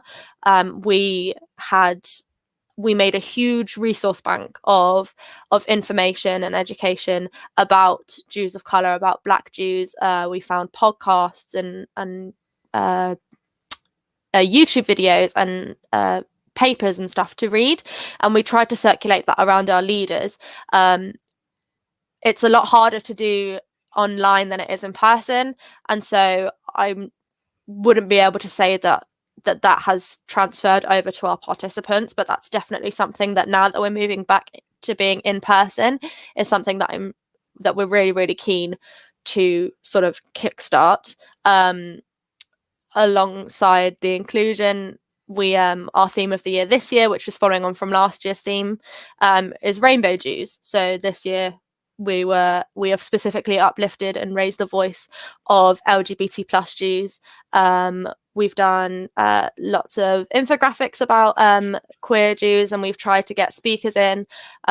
So these are things that we are trying to do, and I think what's really important to note as we as a youth movement do is that we are constantly changing and we're constantly moving, and so we are always open to being told, you know, like, oh, Jess, like you're not actually that inclusive on Sephardi heritage, for example. Like, I think you need to look at that.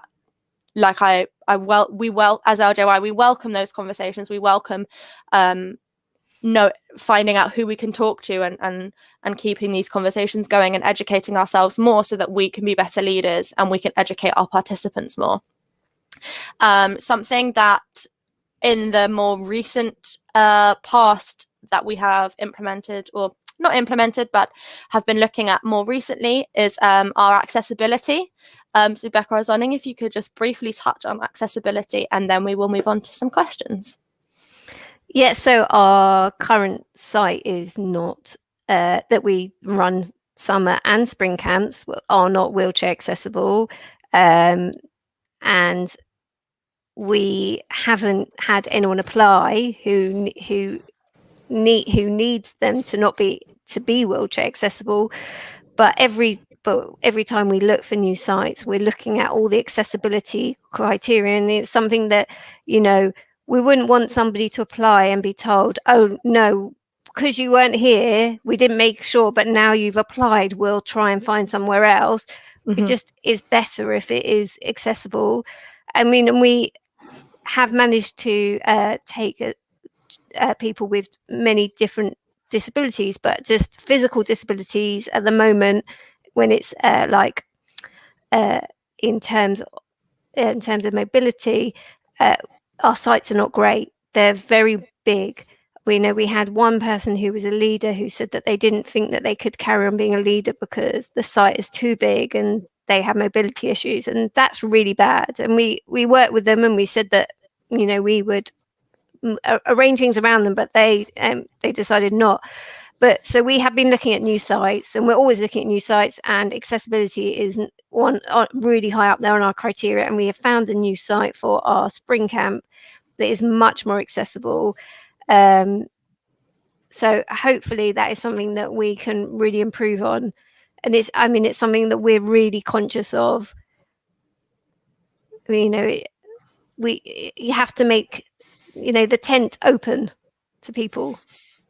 Yeah, for sure. And even the Israel to Alternative camp that we're running this summer for our 16 and 17-year-old participants is at a wheelchair accessible site that is completely wheelchair accessible.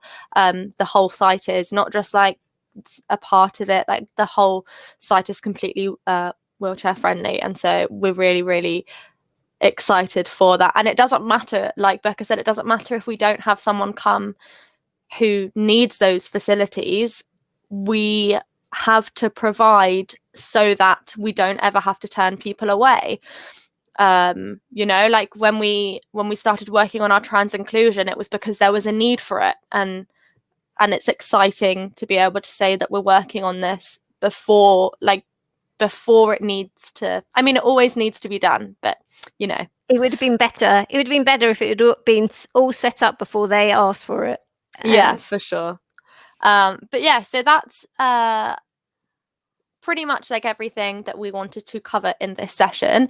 We've had a few questions in so far, so please keep sending them in. We've got about 8 or 9 minutes to answer questions. Becca, we had a question about what we do to make intersex people feel heard and listened and welcome in LJY. So I was wondering if you could, here we go. So from Leslie, it says, what happens to ensure young people who are intersex feel welcomed and celebrated and involved? So depending on our age groups, we do tend to have on our longer events an LGBTQI session where we make sure that people understand and that we provide education that is, I mean, I was going to say better, but I guess it depends what school you go to, but better than most people get at school, because it's in an environment where people are comfortable and it's taught by people who are passionate about it, and it's taught from a very inclusive stance. I mean, our policy is about working with people where they're at and about understanding people's needs and treating everybody as an individual. I mean, and at the moment, I mean, and that would apply to someone who is intersex, I mean, as much as it applies to anyone else. But we kind of, you know, we celebrate the differences as much as people are comfortable for them to be celebrated, and we accommodate the needs of any young person as an individual.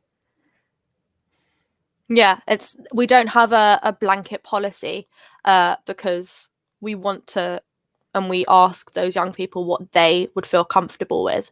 And so for example, when a child is signed up to, or when a participant is signed up to an LGI Netzer event, they are told that if they have any welfare concerns or they have anything that they want to discuss with us, to email or call us, and then we have those conversations with people on a person by person basis, and that's the way that we make sure that we are being as inclusive as we possibly can. We do try to call every new person who's not been on LJY before, but to just, because everybody has additional needs, to make sure that before their first event that we've spoken to their parents and hear about, you know, what that person needs to make an event work for them. Yeah, exactly. And I think also on that, we, as trying to make our movement more inclusive, we, in like sort of the top end of leadership, so myself and Becca and Josh, we attend seminars ourselves. So for example, I've attended quite a few talks this year about intersex identity and what that means and what it means to exist as an intersex person in today's society. We also, it's something that we haven't mentioned, but we all have mental health first aid training, because that's also something that we really see as something that's really important, and we need to be inclusive of people's mental health. Just while I remember that before I forgot it. So yeah, we are always consistently working and doing things internally to improve ourselves as much as possible and to be as inclusive as possible. We had a question from Nicola that says, BLM and racism hasn't really been discussed in more detail. Some people appear to be white but could be of mixed heritage, so there can be assumptions about their ethnicity. And then we had a follow-up question that says, how does race and anti-racism enter into LJY's vision of inclusion?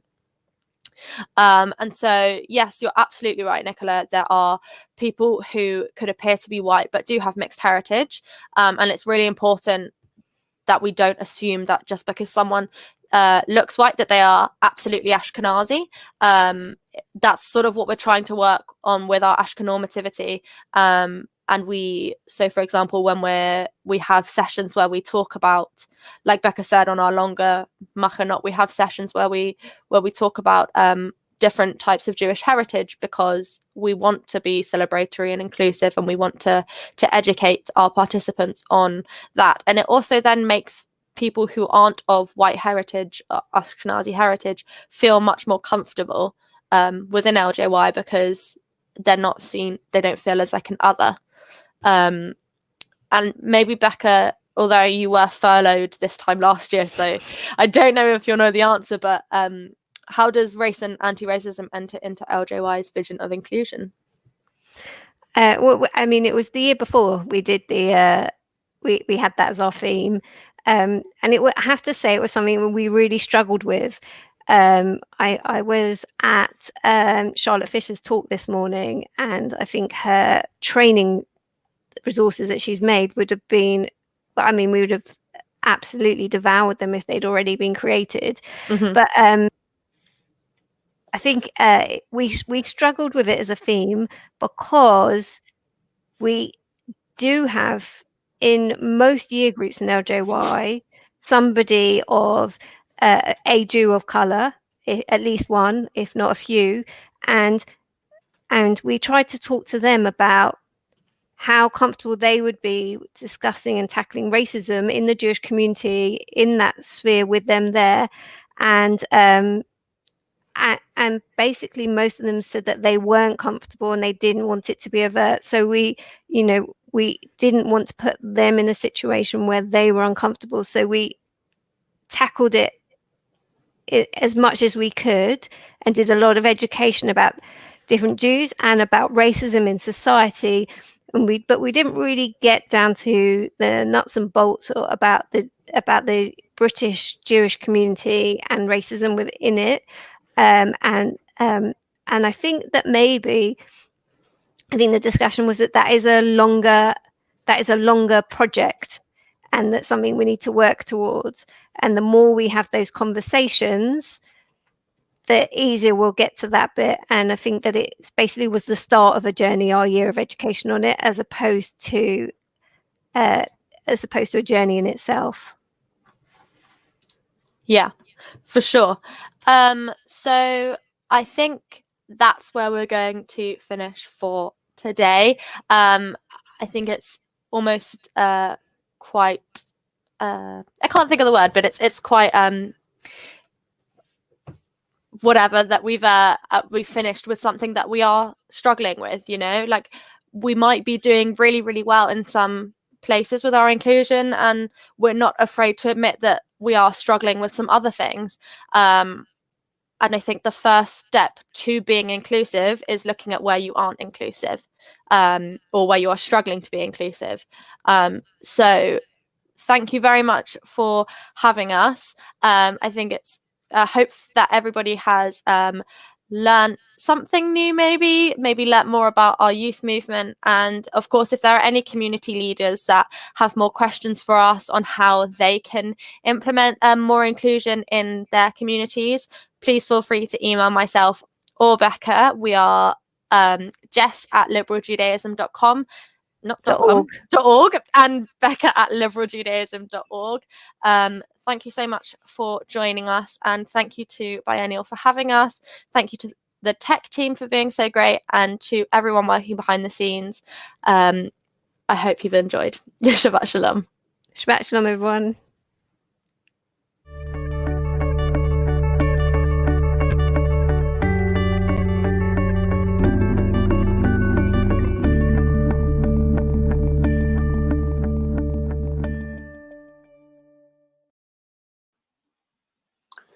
Shabbat Shalom to Jess and to Becca as well, and to all of you from me, Rabbi Aaron Goldstein. I'm delighted to be here today with you at our biennial conference. Today talking about mixed faith blessings, although as you're going to hear, we're going to challenge actually the name mixed faith blessings. In talking and speaking with the chair of our movement, Ruth Seeger, and her husband, Andrew. I'm delighted to be talking with them this afternoon and being able to engage with them as we consider a groundbreaking move by the Conference of Liberal Rabbis and Cantors over this past year. One which has seen us be able to use a chuppah for the first time in a mixed wedding. We're going to talk weddings, blessings, and the nomenclature a little bit later on. And Ruth, our chair, went into press saying, well, actually, she'd be rather interested, and I assume Andrew as well, and it wasn't forced into it, to actually have a chuppah, because when they got married, they weren't able to have one. This is something that I've experienced recently as well. In fact, in less than a month now, we'll be having a ceremony for a couple who are renewing their vows under a chuppah, having not been able to do so first time around, and 10 years later, now they're going to do so. And we're going to pick up some of the issues around living in mixed households. That is a Jewish home, with Ruth and Andrew. And I think it's a wonderful opportunity for us to get to know you a little bit better as well. We're going to refrain from talking bicycles today because we could talk forever about bicycles because we have a shared love of that. In fact, I know that you have a tandem. Maybe we can add another one in the back and I can come along and we can talk about it another time. But for now, give us just a glimpse of your backgrounds and where you came from. Where did you meet? So well, I mean, I was brought up in a small liberal Jewish community, Crawley. We met at university, so in Bristol. So I'd always been a member of this little community, and then I was studying civil engineering, and we met in the first year. You were studying maths. Yeah, and I grew up. Well, you weren't actually at the beginning. So I grew up in suburbs of Norwich, which was, probably still is, a pretty monocultural place. Yeah, and went to University of Bristol. We met at the end of the first year. And so then we were together and we got married after about 4 years. Yeah. Yeah. About 4 years. 4 years later. And by that time we've gone. So tell us just a little bit about your courtship and how your families reacted to each other, because of course Jewish people very often forget in a mixed relationship that there's another family involved as well. But how did it work with your families? Indeed. Well, I mean, we met actually at a time when people still smoked in pubs, and the big thing that Andrew did for me was my hair. I had loads of hair. I mean, it was even more than this, and it was like crystal tips, and it caught fire in his pub, and it was the Corrie Tap, the Coronation Tap, which is well known in Bristol, at the cider pub. And anyway, Andrew very gladly put my hair out, so that was so I think you had to you came along to a lot of things, didn't you? And then I remember you learning to fast on Yom Kippur, and he'd come along to the services, and my dad would always have a kippah in his pocket because Andrew never remembered, and well, you might have done sometimes. And then after a couple of years, my dad bought you a tallit, which was very significant. It's very significant. The other brothers and sons-in-law didn't get one of those. And then your mother, your parents? I mean, I don't recall it being an issue. I mean, I certainly felt very welcomed by Ruth's family. I think Ruth was, was welcomed by mine. I can imagine in many situations it could be an issue, but I think as it happened with both our families, they were fine about it, weren't they? They were, yes. And and Andrew's mother was. His dad was really good as well. But she had a freezer full of food, and I was always very grateful that and right from the start she said she didn't buy anything, put anything in her freezer that my children couldn't eat. So there was no pork in there at all, it just wasn't there, and she didn't give it to them. And then there was a time, and I didn't let them have it. We didn't let them have it until they were kind of old enough, in good liberal Jewish tradition, to make a choice of their own choice. And then, they've got. And then so I think she said, "They said, oh, I'm allowed to eat it now, Grandma." And she said, "Not until I hear that from your mother." And so she was, and that was kind of could have been an issue, and it really wasn't. Yeah.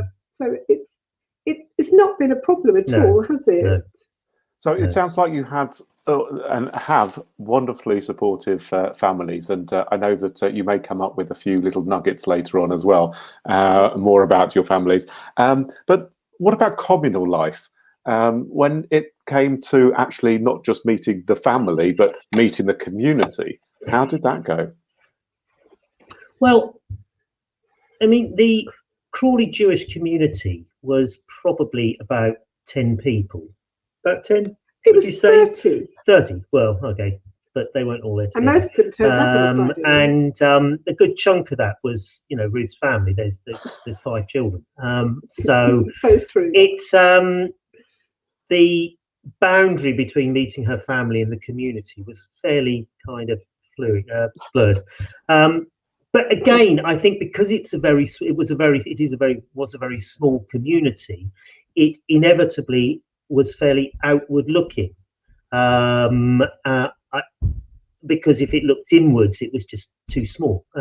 So I don't think they took the community very much took its steer from Eric, Ruth's dad, who was the chair. So it was very straightforward. And so we when we got, so we were going to get married, and because we didn't really think about that much, but we thought, we got engaged in May, and we thought 3 months was quite long enough to arrange a wedding. It was a bit tight actually, because our families were seem to be going to abroad to study and all sorts. It was quite, and then so we did want to get married in the synagogue, and then we found out quite quickly that we couldn't, and then we thought, oh well, we'll have a blessing in the synagogue or something, and then they said we couldn't have that either, and then they said maybe we could do something outside of the synagogue, but it would have to be very private, and we thought, oh, forget it really. You know, I think that was tough. That was the first tough. And actually, that if there was going to be a ceremony, it would have been at the local big synagogue, which was South London, which I thought at the time was really very big. But that was our sort of, well, there could have been Brighton, I suppose. So that was, and then that was hard. I felt embarrassed. I wasn't comfortable about that. But our own community, so that was it. But Crawley, so we just joined. I mean, there wasn't an issue. They just joined, and they said, did we want to go onto council? I said, well, somebody ought to not be on council, you know, in this small community. So we didn't do that. That's fantastic. So I could hear, though, that it wasn't an easy thing to hear from your community, that it wasn't possible to do something within a synagogue or within that context. And Andrew, you'd obviously had a warm welcome into the family and to the community itself, but then they say, no, I'm sorry, we can't do anything for you. Well, yeah, I suppose so, but I didn't know any better, did I? I mean, it's a long while ago, trying to remember, but I perhaps would, if I'd married somebody who was Catholic, I wouldn't necessarily have expected that that all aspects of a Catholic marriage would be applicable in our circumstance. So I don't think, I mean, it was disappointing. I mean, particularly because it meant a lot. It would have meant a lot to Ruth if we could have had a blessing or whatever. But I didn't feel enraged or angry about it at that point. Just that's the way it was. Just nonplussed, but it obviously didn't put you off enough to mean that you wouldn't throw yourself into the Jewish community. You know, I mean, I've grown up through the years, not just seeing Ruth, but you as well at biennials and conferences, and I wouldn't have known that you weren't Jewish. Actually, because you were just one of us, part of the Jewish community. So what were the kinds of roles that the two of you have played? Because I know that you've moved and you've been part of different communities. So what were the kind of roles that you played within the Jewish community? Well, I suppose the way I mean, clearly Ruth's Judaism is absolutely central to who she is. So having met Ruth, fall in love with Ruth, decided to sort of share my life with Ruth, then sharing her Judaism was just inevitable. You know, you couldn't have said, well, yes, but not the Judaism, if you know what I mean. So that's kind of where we were. I suppose I was coming from. I wasn't one of those people who I've occasionally met who are not Jewish who will say that they are somehow inexplicably to them drawn to Judaism, and almost they were going to go there in some shape or form down the years. I mean, I think, pursue the Catholic example, if I'd married a Catholic, I wouldn't have got drawn towards Judaism, but or in any shape particularly. But as I say, Ruth is Jewish. It's just through to the core. So, and then I think I kind of felt I mean, there's a lot of people around, aren't there, who will talk about their Jewish roots. They will say, I have Jewish roots, and they'll explain their mother or their father was Jewish and so on. And I think if you don't throw your lot in a sense, and back the Jewishness of the family, become a Jewish family, then you end up with children who have Jewish roots, who in a sense are not Jewish but were from a family. And that seemed, always struck me that would be a shame to get to that position. If our children grew up and decided they didn't want to have anything to do with Judaism, well, that's different. That's their choice. But to see the dilution of a culture that had been there, and a tradition and a religion that's been there for 4,000 years, had made a major contribution to kind of Western civilization, just kind of dribbling away, didn't feel right. And I mean, so it seemed that the right approach to take and to give the children the option to have that Jewish identity, as opposed to merely to be saying I have Jewish roots, was to kind of to bring them up in a Jewish family. So that was never really in doubt. They were always going to be. That was never in doubt. Yeah. But and at the synagogue, you know, in the community, you end up, don't you? I mean, what did you used to do? You used to do security duty. Yeah.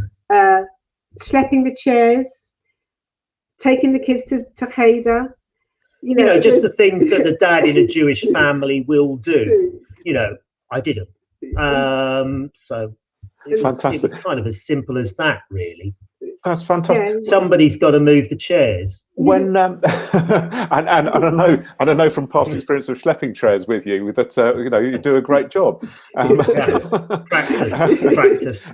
We've had a couple of questions, and it's always we'll come back to your story as well. But it's always good to answer some of the questions which are coming in as well. One from Leslie Moss, who I have to respect because he's my chair or co-chair at the Art Synagogue, who asked whether you were aware of different branches of Judaism when you were growing up, and different responses to being in mixed relationships. Interesting, isn't it? I mean, I thought that liberal Judaism was the main, was the norm, and then all my family were liberal Jews. You know, my extended family, except one lot who we knew were different because they were Reform, and I'd heard distantly about other sorts of Jews as well. So I didn't really, I mean, it's a strange perspective. You can imagine what a shock I got when I went to Bristol University, JSOC, and somebody told me I was lighting the Hanukkah candles from the wrong end. and I just said, well, it depends which side you're standing. And this is how we do it in Crawley. I just thought, that was really strange. So I kind of got more tolerant. But I didn't really know about other branches of Judaism really beyond liberal, because I had my liberal in Israel, in Dublin, so they were all, except for the people in Reform, just one aunt in Reform. Yeah. What about you? I can't remember really. Too long ago. I suspect that I had only the dimmest, if at all, awareness of the different strands of Judaism. I think this is absolutely fantastic that Crawley, the Crawley Jewish community was normative. Whatever happened at the Crawley Jewish community, that's absolutely fantastic. I love it, and possibly one of our smallest communities ever, being normative. And I think, to the extent that I was aware of Judaism, I think it would probably have been from television, films, and so on and so forth. And Norwich doesn't have a Jewish community, has it? It hasn't had for about 800 years. It does have one now. Well, it does again now, but it had a long period when they weren't there. Poor history, yes, not good. Rob Crampton's also asked a question, perhaps it might be more for me to answer actually, in terms of the possibility of getting married in a synagogue with a non-Jewish partner. Liberal Judaism doesn't tell all of its congregations what to do. They are made up, Liberal Judaism made up of autonomous communities, so it is up to the individual synagogue and working with their clergy to work out what their policies are around inclusion.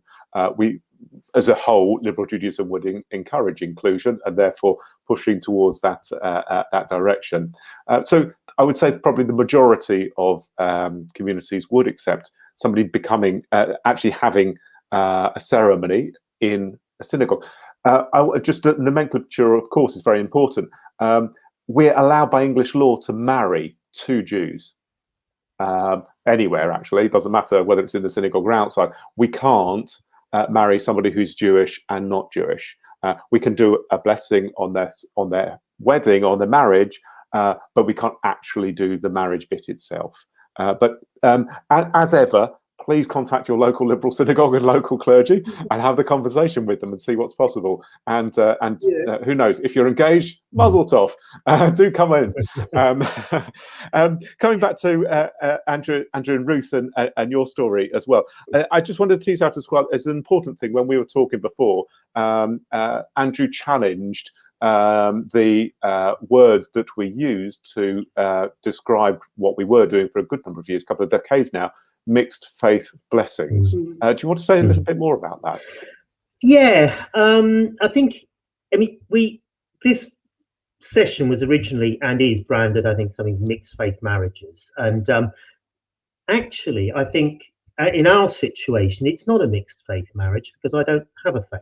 So there is actually only one faith in the marriage. And I suspect that's probably a pretty widespread situation where there's a Jewish and a non-Jewish partner. And we did actually try to think of a different name for the session, but we couldn't come up with one that actually would make any sense and would instantly allow people to recognize what we were talking about, because mixed faith is what's said. But yeah, my guess is the majority of partnerships where one person is Jewish, the other one doesn't have a faith at all. So we could do with a different name. So we would describe ourselves as a Jewish family, with a non-Jewish member. I mean, the children sometimes describe you as something different. They can be rude about it. Yeah, but it's to say he can't have cheesecake, because he's not Jewish. This sort of carry on. But that's how we would describe ourselves, and because it is a Jewish family, but. To put that, it sounds like a bit of a paragraph, didn't it? It wasn't useful. So we've gone back to this, which is understood. Oh, I don't know what it's curious to. I don't know where the idea of a mixed faith, when it was originally coined, whether there was an assumption on the part of those in the Jewish community that everybody has a faith, or what. I mean, it's a bit like the argument over the census, isn't it? And people end up describing themselves as Christian than are, because the way the thing's framed. I think a lot of it, these thoughts and policies of inclusion were driven out of the then rabbinic conference, and of course rabbis are quite interested in religion and faith and all that kind of stuff. But somebody made the mistake of letting us do the marketing as well and the PR. Somebody should have come up with a better name for it, I think, and done a little bit of a job on it. I think it's also very interesting. Your story that resonates with my own family. Where my wife's sister, Wendy, married Matt, whose only religion is Watford Football Club. I remember very clearly when their children were growing up, we were having a Shabbat evening together, and one of the kids sort of went round and said, no, you're a Jew, and I'm a Jew, and you're a Jew, and Dad, what are you? And Matt, at that moment in time, because he as well defined things probably through the religious notion, said, I'm nothing. So he's become our nothing. But that's nothing that really is so untrue of him within the household. Very often on a Friday night, if I know that Wendy's away, I might drop in on my way home from synagogue and just to see how they're doing. And it's Matt who's saying to the kids, right, come on, we've got to light the candles now. And it's somebody who's nothing, but is everything actually for the Jewish household and the Jewish home, ensuring that continuity. And what you said, the importance of being part of a chain of tradition. And I know that I think, well, he'll talk for himself one day. We'll have him on these sessions. But for yourself, how does it feel to be part of that chain of tradition? Well, fine. Otherwise, I guess I wouldn't be. Well, there's plenty of, I can think of plenty of couples where one is Jewish, one isn't, and where the non-Jew hasn't taken such a kind of active I don't know what the word active role, sort of lived within the tent, has been a little bit more sort of in a bivvy bag outside. I think you're being a little bit modest there, actually, because you've learned an awful lot about Judaism. I mean, you're very knowledgeable. I remember we were in Sfat once, and my aunt was there, and then you talked to her about Kabbalism. It was rather more than I knew, and I didn't know, although that may not be a proper branch. But I think you've had to learn, because this thing about passing it down, isn't it, from generation to generation?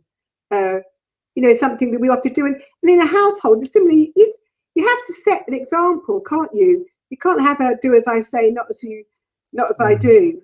And so I think you've learned a lot about it.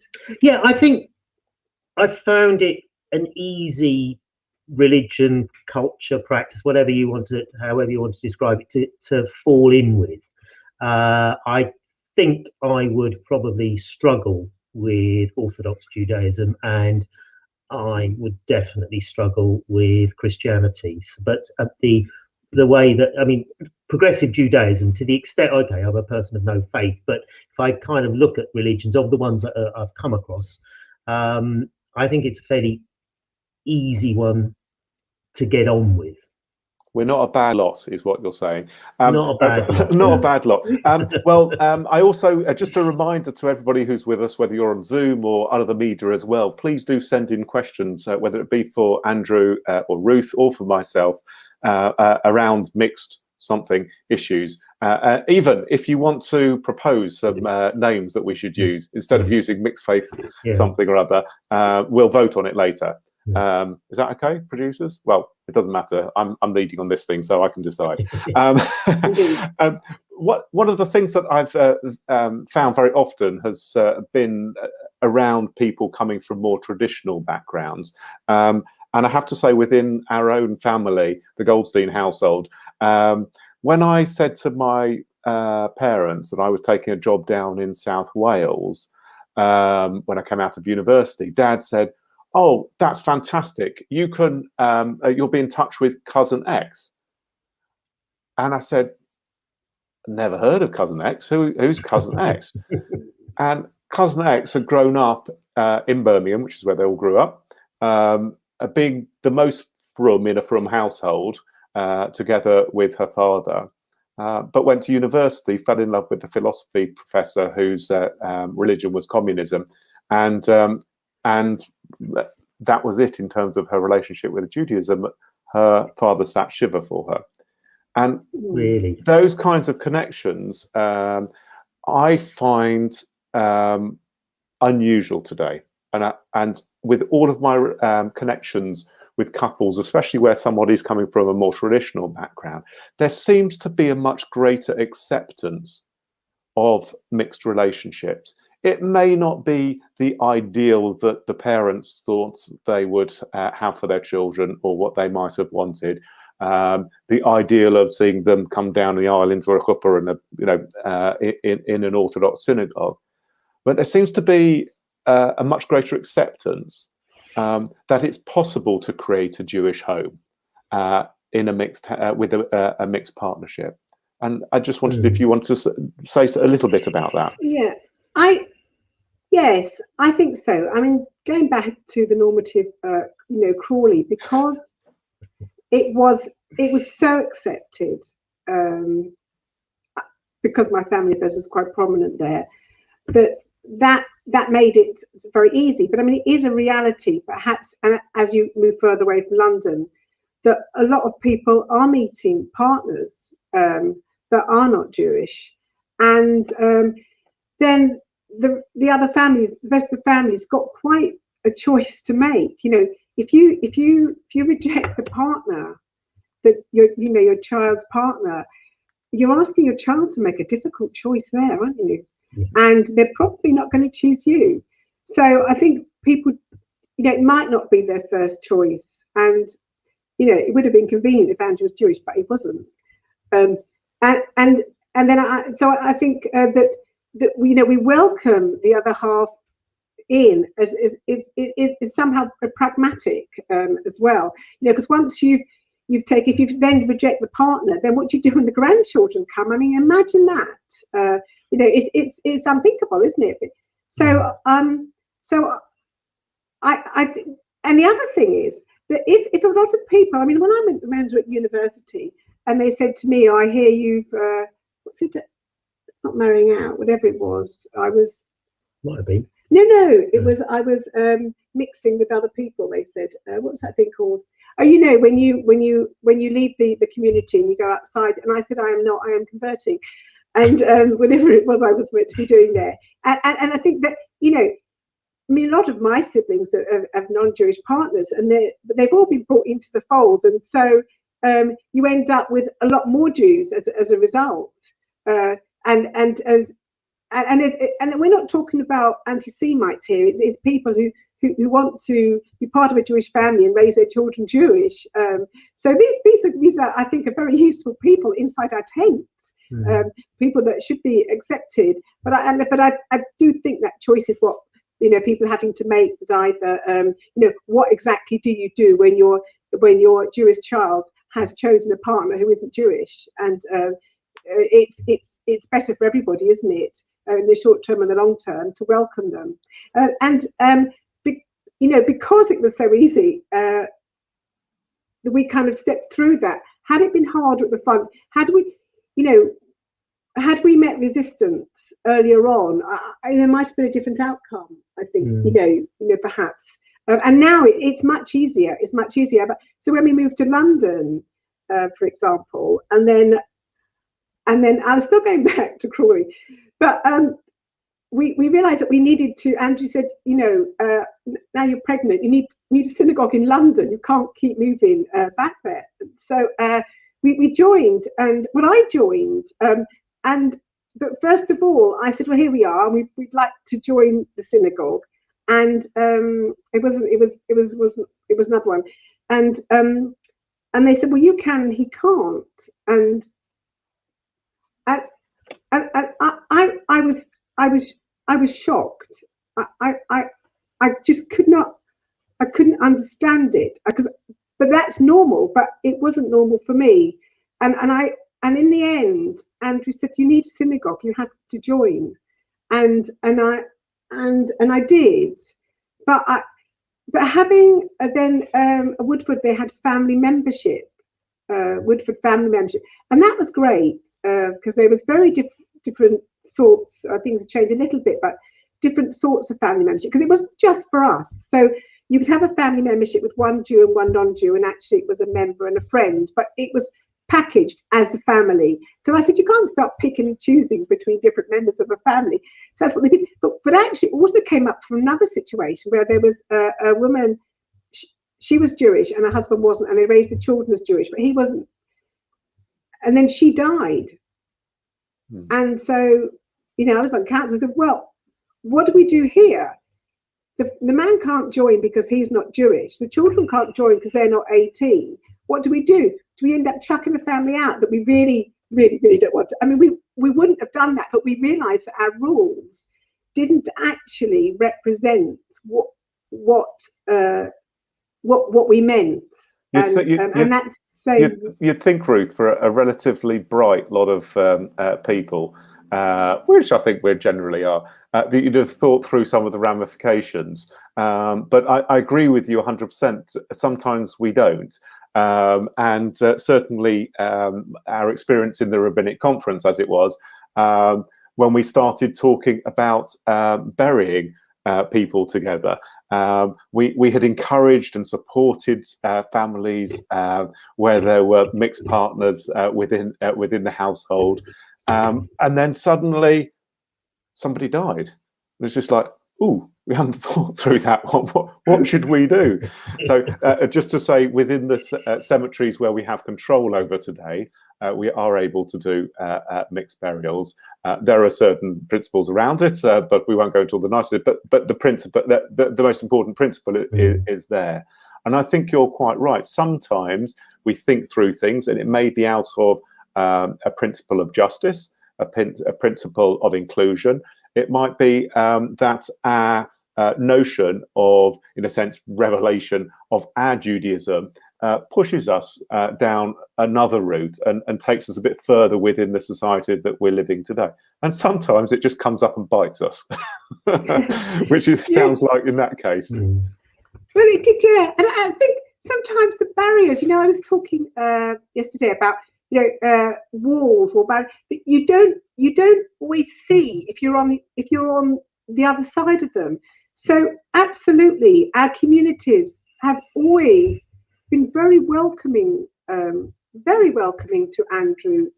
Of course he, is there, and of course he does his security duty and all the other things, and but the fact that we couldn't have the future home couldn't be blessed as a chuppah, or he couldn't be a member, or it kind of and they could say, well, it doesn't matter, he's very welcome, and actually they absolutely meant that, and it looks different from the other side. I think I think it within as society changes as well, there's different ways that people look at communal life, and where people perceive there to be a welcome. And that's something that if one is to be continually progressive, one needs to continue to develop and be aware of it. And sometimes we just need to be pushed as well. We need people to ask the questions about what it is that we might be doing to provide a better welcome to people. Andrew, I think you said earlier, well, I didn't really have an expectation that I would get X, Y, or Z. Whereas today, I think there is a much greater expectation. And for myself as a rabbi, I think it's not just about sort of saying, "Oh, everybody come in and we'll do whatever you want," kind of thing. Yeah. I think it's about providing meaningful ceremonies at the most important moments in people's lives, which inspire and which create a feeling of spirituality and connection that for the Jewish person, whether they are a person of faith or not, because let's face it, the majority of Jews are not necessarily people of faith as well. They're just part of the Jewish people. But that there is that deep connection, and that's extended. And that it's an environment where the person who isn't Jewish actually feels, no, I'm really comfortable to live within and be part of the Jewish community, have a Jewish home. We've had a number of questions around children and some of the issues that you might have come up against, whether it be different competing festivals, competing or convention, I'm not sure, but Christmas and Hanukkah or Pesach and Easter and other Jewish rituals. How did you approach some of these things? Well, we celebrate all the Jewish festivals, and we do Hanukkah, and we also do Christmas.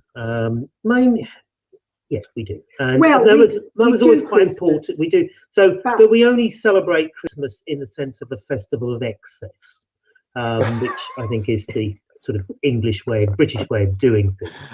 No going to church or anything like that. The pub, yes, but as a family get together, and particularly I think for my family and my mum and my dad died quite a few years ago. My brother lives in New York, but I think that so having her for Christmas was kind of was important, but that's the only. We don't celebrate Easter or acknowledge Easter, really, do we? No, but even at Christmas, I mean, because it wasn't have a huge significance for us. So Andrew used to say, he said, if Christmas was a Jewish festival, you'd be expected to invite people who would otherwise be on their own. So we do. So there's a gay couple neighbour, a couple of doors down, who always come over because they've kind of slightly estranged from their family, so they come. There was somebody from our synagogue who died recently, but he used to come with us, and he came down the pub with us too. And there was the old man who I knew. He had family, but somehow they didn't seem to do much for him. So he came too. And it was quite a lot. People from America who just happened to be in the country were friends of your brothers. Friends of my brothers, so yeah. there's always been a collection. Andrew calls them waifs and strays. They're not. They're really welcome guests. But I quite like that, because I always found Christmas a bit hard when I was a child, because I used to feel I didn't like the excess. I wasn't comfortable. And so to make it kind of more acceptable, which was just a dinner really, we invited other people to have dinner, and we don't have a Christmas tree, but I bring in my bay tree, every year. And I mean, I was a head teacher of a secondary school for 14 years in East London. So the majority of the children were Muslim. A good old chunk of the staff were Muslim. The families all got together at Christmas because everybody's off, So I guess it's a sort of similar. It's kind of a similar thing. But if what was behind that question was there some sort of balance of Christian festivals and Jewish festivals? No. And just to directly answer as well, we had a question about did you bring up your kids up as Jews, and there was a very clear yes. So I didn't spend too much time. They had bar and bat mitzvahs. Yeah. What I just wanted to point out as well is that basically you have turned the birthday or the birthday of a Jew, Jesus, into a Jewish festival. Woohoo! Great, with all the ethics of Judaism. How fantastic! Who says that we take over the world? We're taking over everybody's festivals as well. This is brilliant. I'm loving this. So, Ruth, you wanted to carry on though on that point, I think. You're about to speak. Your mouth was open, but no, maybe not. No, I was, but then Okay, doesn't matter. She's lost the train of thought. I've lost my train. It happens to me a lot these days. Don't worry about it. I'll carry on with the train of thought. It's a great question about whether there are different challenges and opportunities where within mixed relationships that have been short or longer term. And I think that a very interesting challenge that I've faced as a rabbi is balancing the kind of questions that people maybe want to be asked, also about some of the challenges that they may face into the future. And I think it's very important that we do talk about issues which are unique to Judaism, such as circumcision, very clearly up front, so that couples are able to discuss where they stand on certain issues. Doesn't mean that actually when one, having talked, having made agreements and everything, actually comes to that emotional moment in time, that the emotions don't build up, and that it isn't problematic in some shape or form. But you do the best that you can to talk about and make agreements. Go on, Ruth. Yeah, no, I mean, I remember what I was going to say before, which was that I found out that our name, actually, which people think is a Jewish name and is not, is in fact a very old English name. And it's in the Doomsday Book, Siga. And I thought, the children have really not had that English culture given to them at all. But I think that's, and I was thinking that Joshua's our eldest son's, well, wasn't going to name the children, bar mitzvah. But I can remember Andrew standing up saying, when I was a boy growing up in Norwich, I never imagined I would be making a speech at my son's bar mitzvah. And I just thought, gosh, he has come, such a long way, and I really appreciate all that he had, all that he had done. And the kids, if you ask them, they say 110% Jewish. They are completely Jewish. Now, so it was kind of non-negotiable, I think. And if that hadn't been, we wouldn't have got married, is the truth. I was never going to was never a question he even thought to ask. But things like, circumcision for it is difficult for everybody, isn't it? You wish, am I the only person who wishes that we'd never that it just evaporated? But it isn't, and there's a choice you have to make. And for the children, it's hard enough being Jewish in a non-Jewish world, being a liberal, in a where we are a minority there, having a parent who's not Jewish. You can end up being such, you don't want to make things any harder for them, and you need to make a decision what's in their children's best interest. So that's the fascinating thing. I think I get this from thinking, for example, about a lot of the conversations we've had over this conference already, and I'm sure that we will continue to have in terms of the complexity. And one of the most beautiful things I think about liberal Judaism is about thinking through things in a non-binary way. Appreciating the complexity, not washing it under the carpet. I think Judith was talking about that last night as well, sort of acknowledging the difficulties that we have, being able to listen to each other, not being able to solve everything. I think there's often the desire to solve every issue. We can't solve every issue, but to be able to carry on talking and to be able to have that conversation, how we talk and how we listen to each other, that we all grow through. I think that's a very particular trait of liberal Judaism that certainly up until now, we've really been able to bring to the fore, both within our own movement and I think significantly within Judaism. So if we think about how other branches of Judaism have moved, I would say we're succeeding. You know, our influence is so important for the Jewish community of this country that Reform Judaism wouldn't be where it is today without us having made the decisions that we had and leading the way. And certainly the Orthodox or traditional households that I was talking about earlier, where they're not talking about their kids marrying out anymore, but they're talking about how can we help them, what ceremonies are available to them, and exploring all of these. They would never have moved to that point without actually having liberal Judaism lead the way on this issue.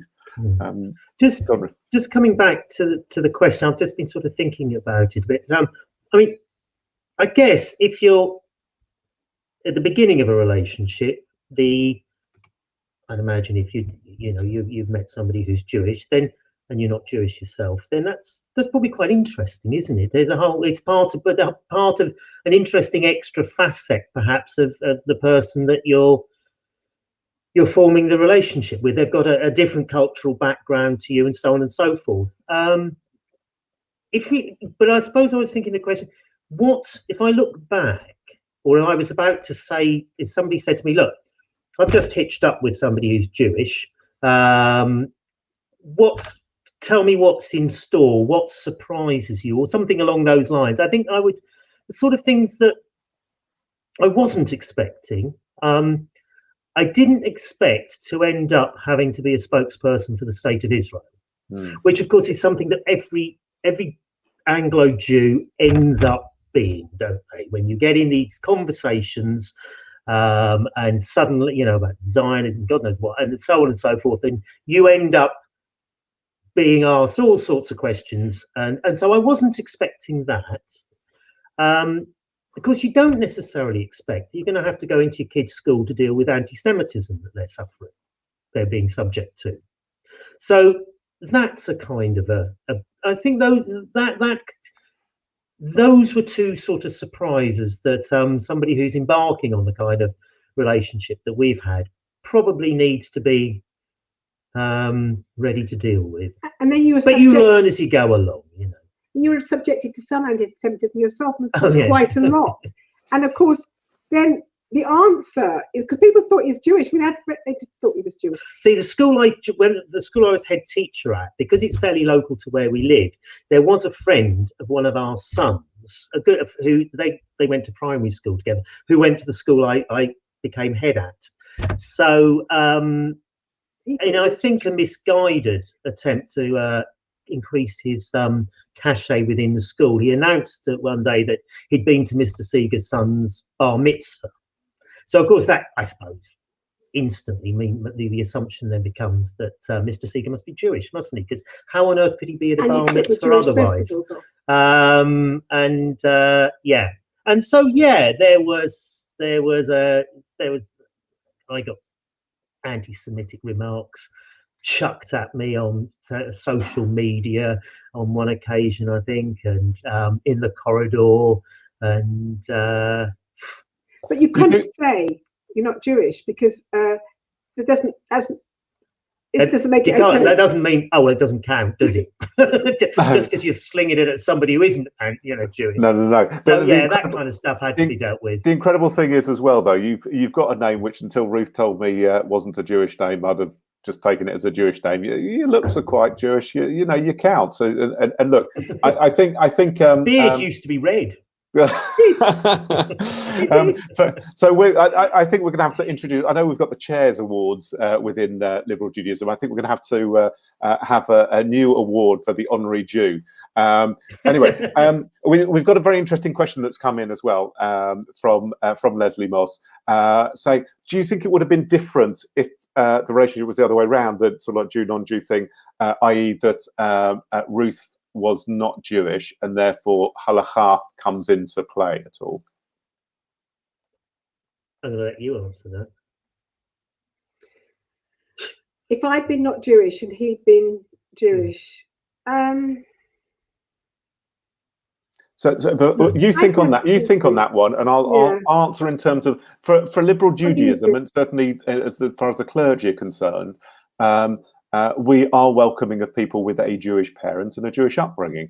So for us, it doesn't matter. Equilinearity is absolutely vital part of liberal Judaism. That if you're brought up as Jewish, you're Jewish. And we welcome people into the Jewish faith in this way. And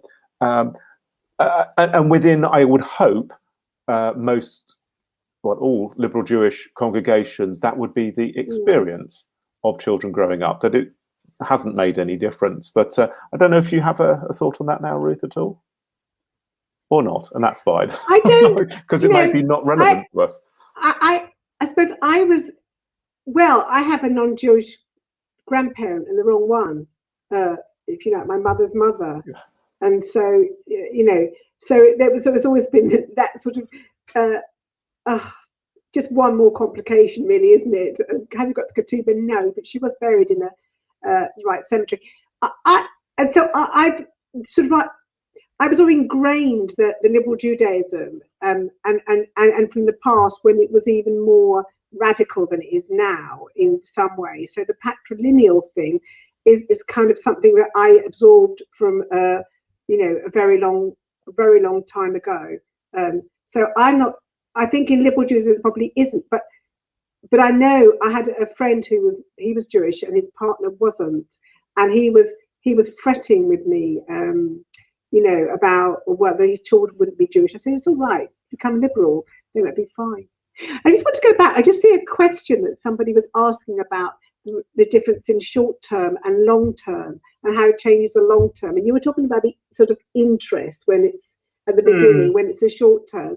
But at some point, I suppose with any relationship, you have to, you sort of think about what parents you're going to be or all these sorts of things. So I think then when you get married, or you decide to make it permanent, I think probably then you have to sort it out. You have to have the discussion, don't you, about what we're going to do. I think you would have to do that. What I think would be interesting is to know how a genuinely mixed faith couple got on. Interesting. If you had two people who both had their, a Jew and somebody who was Jewish and somebody who honestly was faith, had a different faith, that would be interesting to know how that one got negotiated. Yeah, look, there's many different ways, and every situation and individual situation is their own. I've come across circumstances where there are kids who are being brought up in a different faith other than Judaism, and obviously sometimes that's caused problems for the Jewish family in terms of the way that they think and what they they never dreamt that this would be the case for their grandchildren, maybe. There's also the circumstances where people have tried to go to Cheder on a Saturday and Sunday school as well. It's just like, I just want to go to play football, dance, or whatever I want to do. Something else other than religion, please. There's, and also scenarios where I remember when I became the rabbi at MPLS, as it then was, the ARC now, and I said to Dad, these people in the synagogue who, they're there for everything, every service, every adult learning opportunity, everything, but they're not Jewish. Why is that? And we asked a number of people, and they said, well, you've never asked, or it's never come up. And actually they did become Jewish, but there was one who said, well, I believe in Jesus. And this person, I just wouldn't have thought it. They had brought up Jewish children in a Jewish home, etc., but their personal religion was Christianity. They also found Judaism spiritually meaningful as well, but no, they believed in Jesus. So I think every circumstance is different. I've also, in speaking to couples, I won't say I was responsible for breaking up couples, but sometimes in speaking, when you sort of intuit that there's a little something going on as well, and meeting a parents, actually, this was an Irish Catholic family, and meeting with them and talking, and then finding out or seeing the Irish Catholic mother going redder and redder in the face and not speaking though. And I said, after about 20 minutes, would you like to say something? And she said, you're all going to hell. And I thought, okay, this could be a problem. They didn't get married in the end, but these situations where you do, everything is unique. There's no one solution for these for the situations at all. Go on, Ruth. As I say, it's all that. It's been a bit of a theme of this for the conference, hasn't it? Been about, listening to people and, identifying differences and seeing what you can agree on, or finding a way through. But actually, talking about it with respect and hearing it. And I bet there is a way to negotiate that through. I mean, I could imagine that you could have two partners with different faiths, and as you say, generally, and that one could just say, but you know what, I might be Christian, Hindu, whatever, I'm agreeing the children, we are making a joint decision, having talked this through, that the children will be this and will be that. I think it is too hard to ask the children to be both. I just think that's really, I think that would be tough. I could be wrong on that one, and I'd be happy to discuss it, but I think that would be hard. But I could see that you could find it. It would just be a different conversation than we had, 38 years ago or whatever, I think. Well, so just two things, maybe as we move to wrap up just a little bit as well, just to reflect that I think that we would hope, I'm sure you would as chair of the movement, that regardless of the circumstances of the people who happen to become members, congregants of our communities, that the clergy and the congregations themselves work with couples and households in a way that is humane, compassionate, and doing everything that we can to be supportive of people.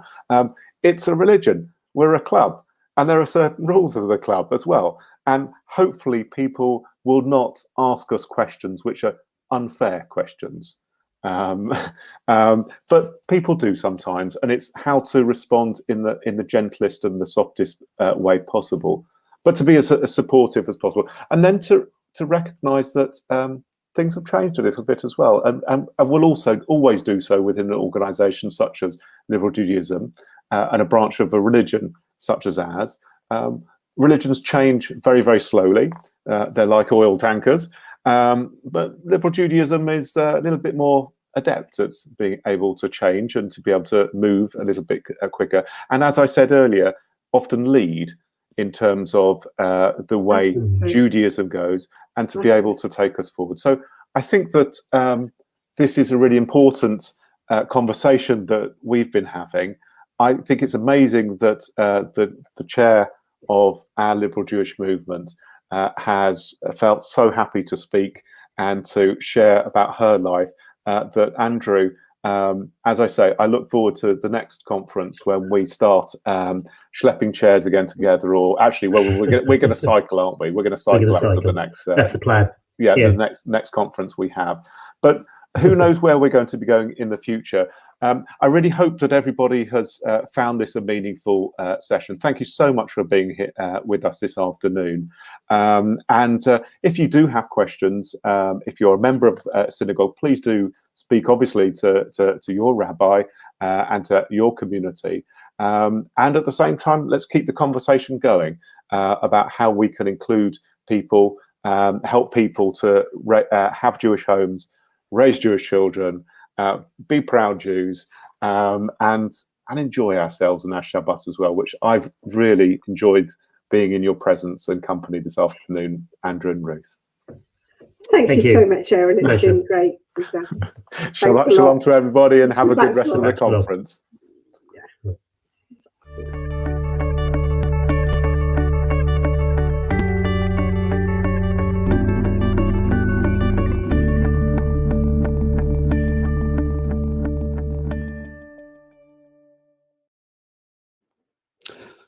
So, hello again. Where was I? Where I was so rudely interrupted by somebody saying they actually wanted to make a proper, legitimate presentation to the Liberal Judaism Biennial. And all I wanted to do was tell some daft story from nearly 40 years ago. But I'm back again. And so I'm going to tell my daft story from nearly 40 years ago. It's the story of the first time I went to a Liberal Judaism Biennial, which we decided was in 1983, when Biennials used to take place in odd years. And I hadn't registered for the Biennial. I was a member of Northern Pinner Liberal Synagogue. And I believe it was their Rabbi now Dr. Andrew Goldstein, who had invited me or insisted that I come along to the Biennial in his car with him and Sharon. I hadn't registered for the Biennial. I hadn't paid for the Biennial. I didn't even know what a Biennial was. I arrived at this hotel in Bournemouth and sort of strolled in to be greeted by Rosita Rosenberg, the late and wonderful Rosita Rosenberg, and Monique Blake by her side. And they said, "Who are you?" And I told them who I was, and they sort of looked at each other, and while they were busy looking at each other, I just sort of wandered in. I didn't have a room. I didn't have a bed. I actually slept on the floor of the room of one Daniel Rich. You may be familiar with that name, and about 3 other people were in the room as well. So that was my first encounter with the Liberal Judaism Biennial in 1983. And here I am, 38 years later. That was my first taste of communal biennial Liberal Judaism, being part of the Liberal Judaism family, which I've been privileged to be part of ever since.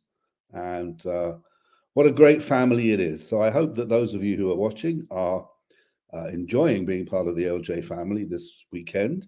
I understand I've got a question from Leslie coming up, which I'm more than happy to answer. If Leslie...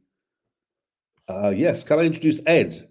Ed, ooh, that's the question. Is it that Kessler chappie?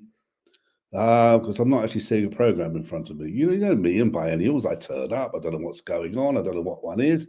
You honestly expect me to have a program in front of me and know what's going on? It's Dr. Ed Kessler. I thought it might be. Any other Eds who it might have been, but you never know. Nice to see you, my friend. How are you? Yeah, nice to see you, Pete. Yeah, I'm doing fine, thank you, and looking forward to this. You're looking well and dandy. A few more grey hairs, perhaps. Rather a lot, actually, but thank you for pointing that out. So I've got them all, though. Nevertheless, they're all still there. And you're looking very, very young. The glasses make you look very academic.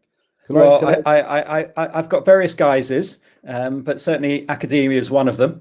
And we've got a fantastic session about to run on religious responses to COVID. Oh, is that what it is? Charlie, that's just appeared on the screen. It's from Charlie Begins. It says, "What is religion in a post-COVID world?" I thought she was asking me the question. I thought I had to answer that sitting here right now. So that's actually what you're doing. Can I just say before you start, that one of my favorite memories of you, I think it was a biennial. Because one of the best things about guest speakers at biennials is that they always start with jokes. Oh. Okay, any good speaker starts with a joke. And the one I remember from you, which is not to say that the rest of the speech wasn't equally memorable, whatever the hell it was, but this is the bit it was talking about working together as a community, right? And it was the one about the Jewish rowing club, which I'm sure. Oh, that's a great one. That's a great one. Yeah. You want me to set you up and get you to tell it again, or should we just leave that for somewhere in your bit coming up now? Well, I suppose you can't just sort of leave the audience hanging with the joke. Wait till the end, then they'll all stay. Okay. Well, listen. If I don't say it, because it's going to be such a dynamic conversation, then everyone's welcome to message me, and I will share the joke. I haven't told that one for a long time, so I hope don't forget the end. Listen, Ed, it's lovely to be on a screen with you, my friend, which is, of course, as good as it gets in these post-COVID days. But hopefully in the post-COVID days, we will be able once again to speak face-to-face. But in the meantime, I'm pleased to hand over to Dr. Ed Kessler, who's the founder-director of the Wolf Institute, leading a conversation about what is religion in the post-COVID world. Over to you, young man. Thank you, Rabbi Pete. Well, welcome, everybody. It's a great delight to be part of the Biennial again. I'm delighted. We've got a fantastic group with us, I was about to say this morning, but it's this evening now, isn't it? We have Reverend Lucy Winkett, who is rector in Piccadilly in St James's Church in central London. Hello, Lucy. Hi, good to be here. And we have Jasveer Singh from City Sikhs, who arrived just a few seconds ago. Good to see you, Jasveer, and coping with the technology. How are you? I'm good, Ed. How are you? Yeah, I'm fine. Welcome. And we have Julie Siddiqui, a well-known Muslim leader. Julie, I haven't seen you for, well, at least 2 weeks, but it's great to see you again. How's Ramadan going? Yes, good, thanks. All good. We're in the second spot now. And the fasting, you're used to it now? Yeah, I mean, we kind of take it in our stride, really. You have days that are a bit more tricky, but otherwise it's all good. It's a blessed time. Well, welcome to you and to everyone, and to the audience. If you have any questions, put them up on the comments. Give us a chance. So give us at least 20 minutes before you start putting up your questions, and I will ask our panelists.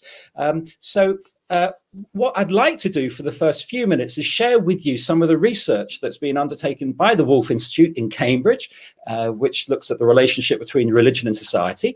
And we interviewed 30 faith leaders from around the UK, including one of our panelists here, and asking them how they responded and what the reaction was to the COVID crisis in their community. And I would like to just share 3 findings from our research, which I hope will interest you before. Ed, I think Rabbi Charlie's supposed to be joining us as well.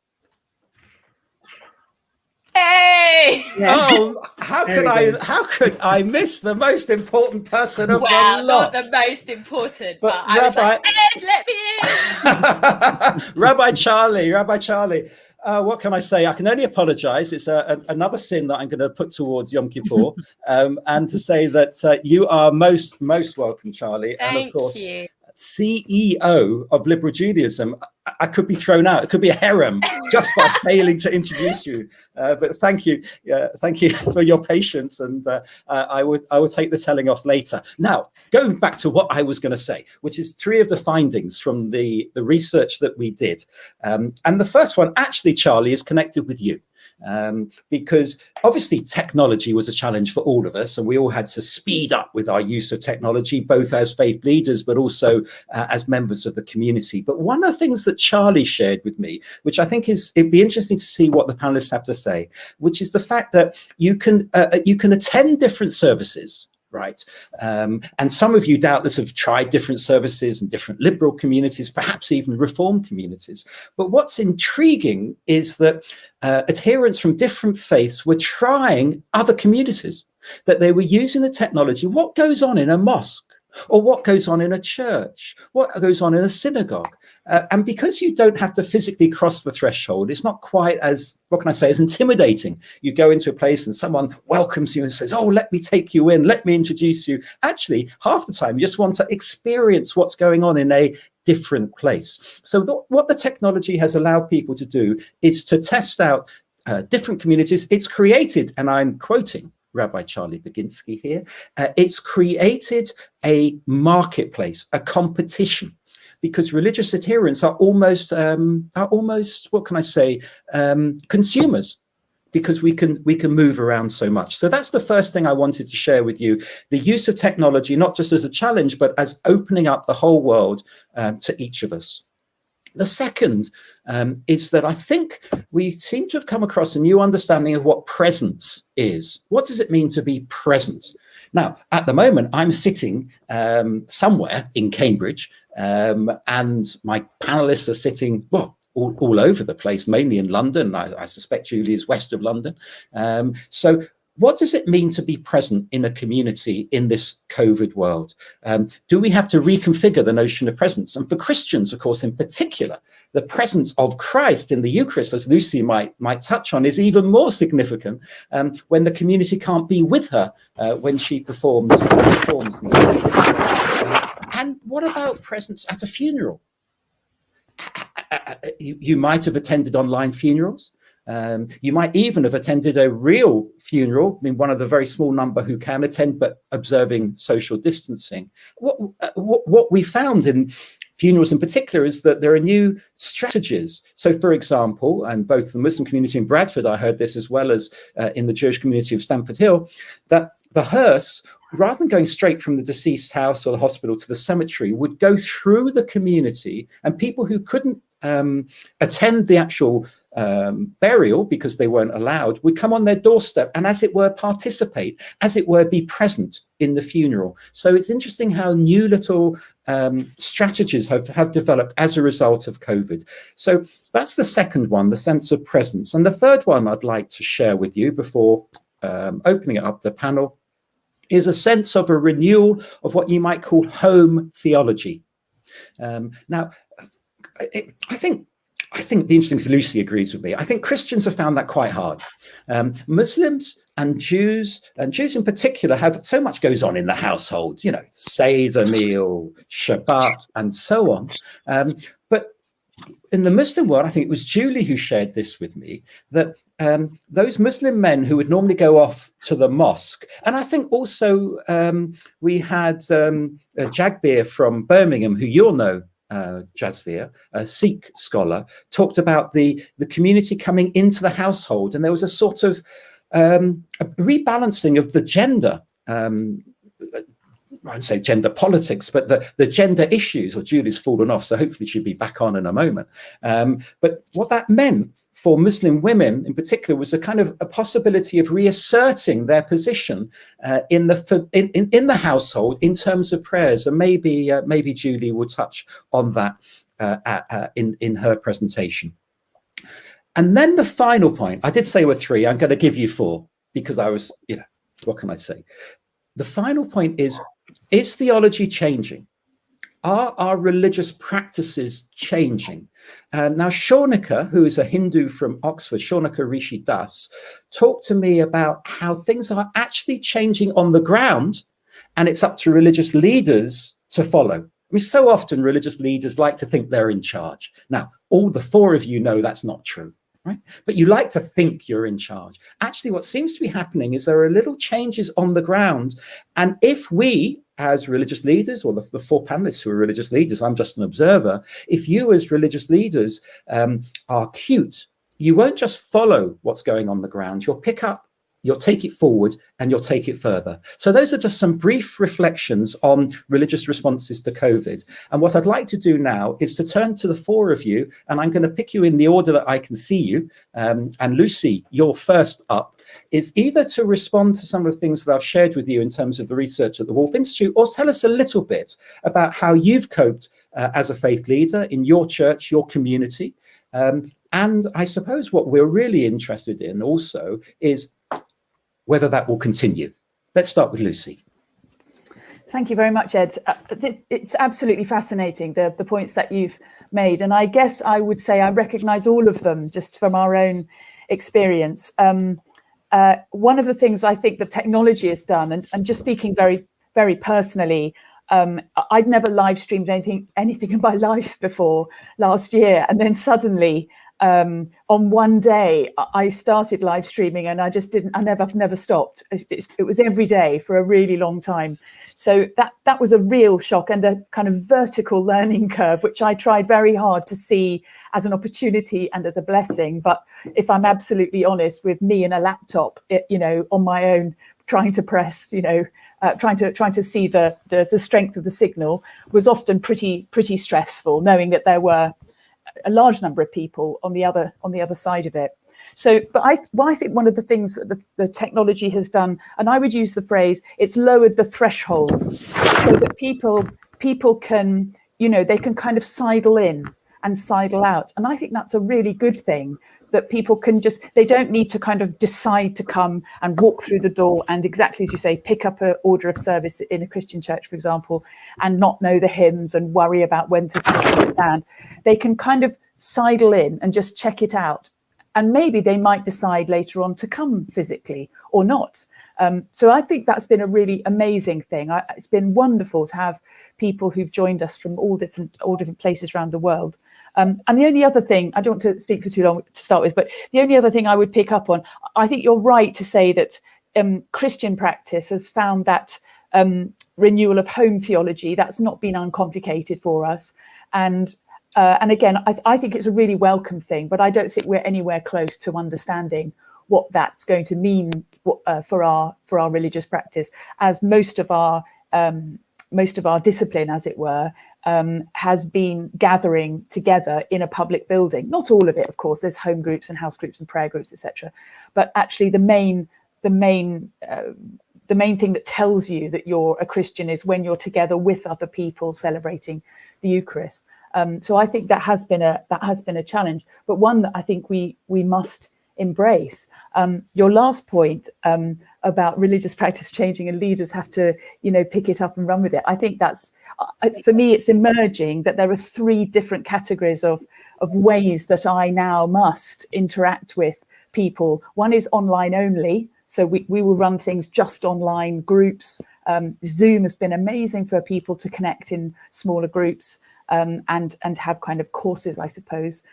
One would be a blended experience. So I'm thinking of one particular funeral that I took during the COVID, during one of the lockdowns where the numbers were very restricted. We live streamed the service, and not only members of our congregation, but people from the Caribbean and America and Canada were watching. And I was able to, well, I suppose you just include the camera as another member of the congregation, really. So you're speaking within the service, but you're also talking to the people at home. So that's been something to learn. So there's a blended religious practice. And then I think there will probably be religious services that we do that are not live streamed. So we don't just assume that everything now goes online, because sometimes you can have those types of discussions in a more intimate setting that you wouldn't have if it was on YouTube.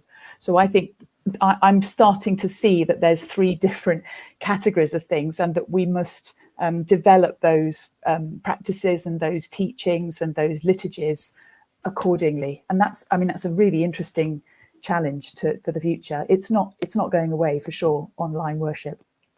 No, I'm sure you're absolutely right, Lucy. So here's one question before we move to Jasvir, following up what you said. Do you think those people who have got used to following your service on a Sunday morning in their pajamas and their dressing gown and their slippers, sipping a cup of tea and enjoying the words that you are sharing with them, will they come back and cross the threshold physically? That's such a good question. I mean, we've had lots of feedback where people say, well, it's great because I can just switch you off. I mean, if you're boring, I just turn you down. And we couldn't do that. We couldn't do that before. We had to sit there till you finished to be polite. So I think that's empowered the congregation. And I have to say it's in a really good way, although sometimes it's a bit tough to take if you realize people really are switching you off halfway through. I think from anecdotal experience, and it's only anecdotal with our congregation, people are so happy to be back in the building, but their pattern might change, I think. So it might be that while they really came, every week or every 2 weeks, they may now come a little bit less than that physically, but they'll also access it online if we continue the online worship for the other weeks. But I have to say that, and this may sound a bit old-fashioned, although the connection is real and intimate online, for sure, and holding silence online and praying online, I never thought that could be as powerful as it is, and it undoubtedly is. Sharing the Eucharist, and that's the problematic theological bit, that there is no substitute for being together and eating and drinking actual food together. So I think that's probably where those for whom that's a central part of their Christian practice, they will be, and they are coming back to be in the building for that. Thank you very much. Jasvir, you're next up. How have you responded, and how's your community responded to COVID-19? So with City Seeks itself, first of all, I'd never call myself a faith leader. I'd say I'm a faith activist who's in a community leadership role, which is distinct to faith leadership. Jasvir, that sounds very Jewish, because everyone's very careful about how they introduce themselves, but go for it. Tell us what you really think. Sure. So I'll start first of all with the community. I think City Seeks, we've always been quite forward-looking. We've had our events being streamed online for quite some time, because we've appreciated that even when we've had in real life events, not everyone can attend. So we do need to have them streamed on Facebook, on YouTube, and so on. So for us, the movement into online only events wasn't so difficult. It was more trying to make sure that others who were on the panel were able to present in the way that they needed to. So there was a lot of learning that had to be done. one of the interesting things has been just how many organizations have been able to upskill themselves during the various lockdowns and during COVID-19 to get themselves to a position where they can now provide effectively not services, but certainly talk about the faith online and do it in a way that's accessible to as many people as possible. And I think through that, it's led to a democratization of faith through online presence and resources. Now, the meaning of presence, I think that's an important one to bear in mind within the Sikh context. Sikh places of worship are called gurdwaras, or the place of the Guru, the doorway to the Guru. And that's because that is where the Guru resides, where our scriptures are treated as being the eternal teacher or the eternal Guru. And for many Sikhs, who a large majority of whom still haven't had the ability to go back into a place of worship or go back to a gurdwara, they've effectively been separated from their physical Guru. And that has had an impact on mental health, it's had an impact on well-being, and that's been quite a difficult aspect of dealing with how to come out of COVID and how to come out of the pandemic, because many people are far too scared to be going to places of worship, and so the number of the footfall, for want of a better word, of the congregation is much lower than it used to be. But that doesn't mean that the appetite for being involved in the faith and wanting to find out more and connect with the faith has diminished at all. Many people are practicing their faith at home. They do their prayers at home. They have copies of scriptures online, which they can then use, say excerpts for the prayers. And I know of family members who, for example, have become more engaged with their faith in a personal way rather than through the institutions. But one thing that's a very fundamental part of the Sikh community is the dual concept of Sangat and Pangat. Sangat being congregation and community, being with like-minded individuals in the Gurdwara, and Pangat being the participation in langar, or the communal kitchens, which are a form of service in themselves. And the idea is that if you go into a Sikh place of worship, when you go to a Gurdwara, you eat together and you pray together. And it's that sense of togetherness that fosters, which has been lost during the pandemic. It's been wonderful to see Sikh organisations try to bring that Pangat and the langar into local communities, providing hot meals to vulnerable people and providing a food service. But it's the Pangat itself, the idea of people being in rows, in lines, eating the same meal, consuming the same food, having the same water, or having it from the same jug. That sense of communality has diminished. And that's the one thing that I think can never be replicated online. It's as Lucy was saying quite eloquently, the Eucharist can't be committed in a way which is done online, which works in accordance to the theology. And it's exactly the same with the Sikh context. Langar is very much about it being blessed in a certain way, being created and consumed in a certain way. And without that presence and connection, it isn't possible to have that in an online-only world. Well, thank you, Chazfir. And let me ask you one question, as I did Lucy, and then Rabbi Charlie is up next. Now, you use the term democratization. And one of the challenges, I think, for all faith communities has been the issue about gender relations. And all our faith communities have to deal with elements of patriarchy of one type or another. And I know that's true of the Sikh community as it is of my own. How has that worked out with the fact that the gurdwaras are closed and that the separation of roles that may be traditional in the Sikh community in terms of a lot of the work I know in the kitchens is done by women, and a lot of the prayers are led by men. Has there been a rebalancing? I think in personal homes, perhaps. From what we see online, unfortunately not. And I think as a result of gurdwaras being closed, the quote-unquote gender traditional roles, which really shouldn't be there as gender traditional roles. The whole purpose of the Sikh faith was to overcome that difference and to allow true equality between the genders. But you're right, most of the, if not almost all of the prayers in gurdwaras, all of the liturgical work is done by men, and almost all of the cooking and distribution of food is done by women. I think it's actually led to a bit of a regression in that respect, because there's less of a connection with the feminine side one could argue, the nourishment, physical nourishment. And I think that's been slightly sad, well, very sad to see. I think once Gurdwaras do reopen properly, we'll see things start to be restructured in a certain way. It's a shame that there haven't been any, none that come to my mind, individuals who are Sikh, who are female, who've been able to use this as an opportunity to break through and to talk about and to do prayers online, to lead services. That hasn't happened, unfortunately. And I think this is actually a difficult time, really. That was very interesting. Thank you very much. And I'm sure Julie may pick up on that on her side. But we have next the Chief Executive Officer of Liberal Judaism, who may have come last, but she's arrived now. She's here. She's with us. Rabbi Charlie, your response, please, to COVID-19 and what LJ and what you have been doing in the aftermath. I think, given where we are, that I probably don't need to tell a lot of the people watching what our communities have been up to. But I think your last bit of what you addressed, and I think a lot of the things that both Lucy and Jasvir have mentioned are so similar. You know, this balance between the in-person, the online, and for me, this is the challenge. You said about what happens next. Where do we go? And I took my dog Lucy, who was barking at her door. In order to resist that, I took my dog for a walk just before this session. I was walking along, and our local pub has along the canal has opened up again, and all along the river are people sitting having a drink in the sunshine.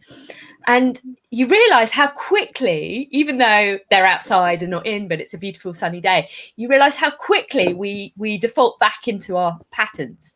And I know that at the moment there is fear both in our communities as well as other communities of actually going back into the building. And I think for some of our communities, it's a long way off.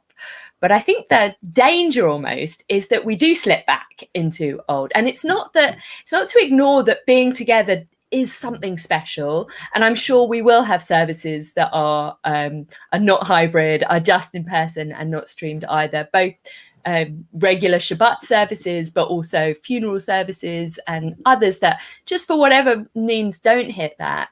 But I think we have learned during this period that we have the ability to change and change fast.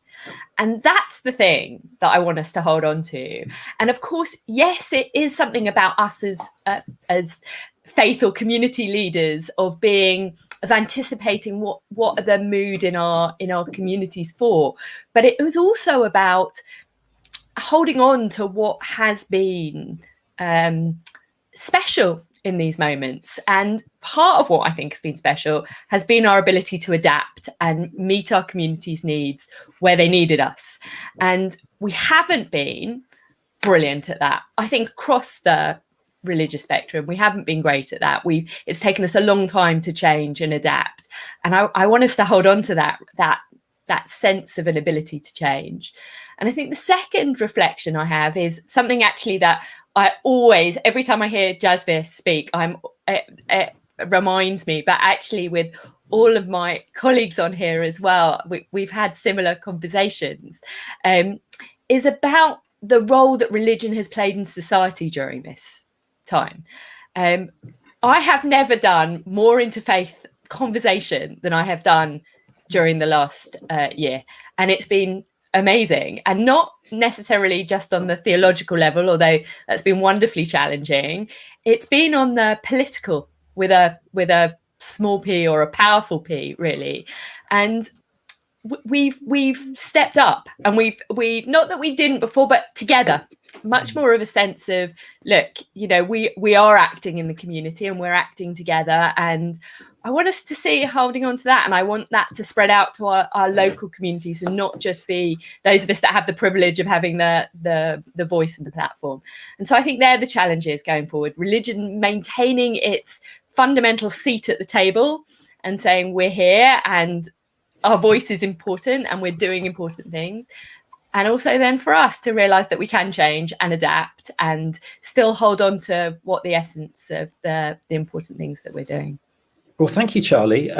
Two excellent points with don't lose the ability to adapt. And you're right, I completely agree with you there. And also, and this session epitomizes the ability of us to communicate and be with one another, whether we're a Sikh, a Christian, a Muslim, or a Jew. So the question for you, Charlie, before we go on to Julie, our fourth panelist, is there any point having a religious building anymore, Charlie? I mean, should we just, I don't know, you and Julie, St. James's and the Montague Centre, they're not so very far away. Why don't you just sell one and move in with the other?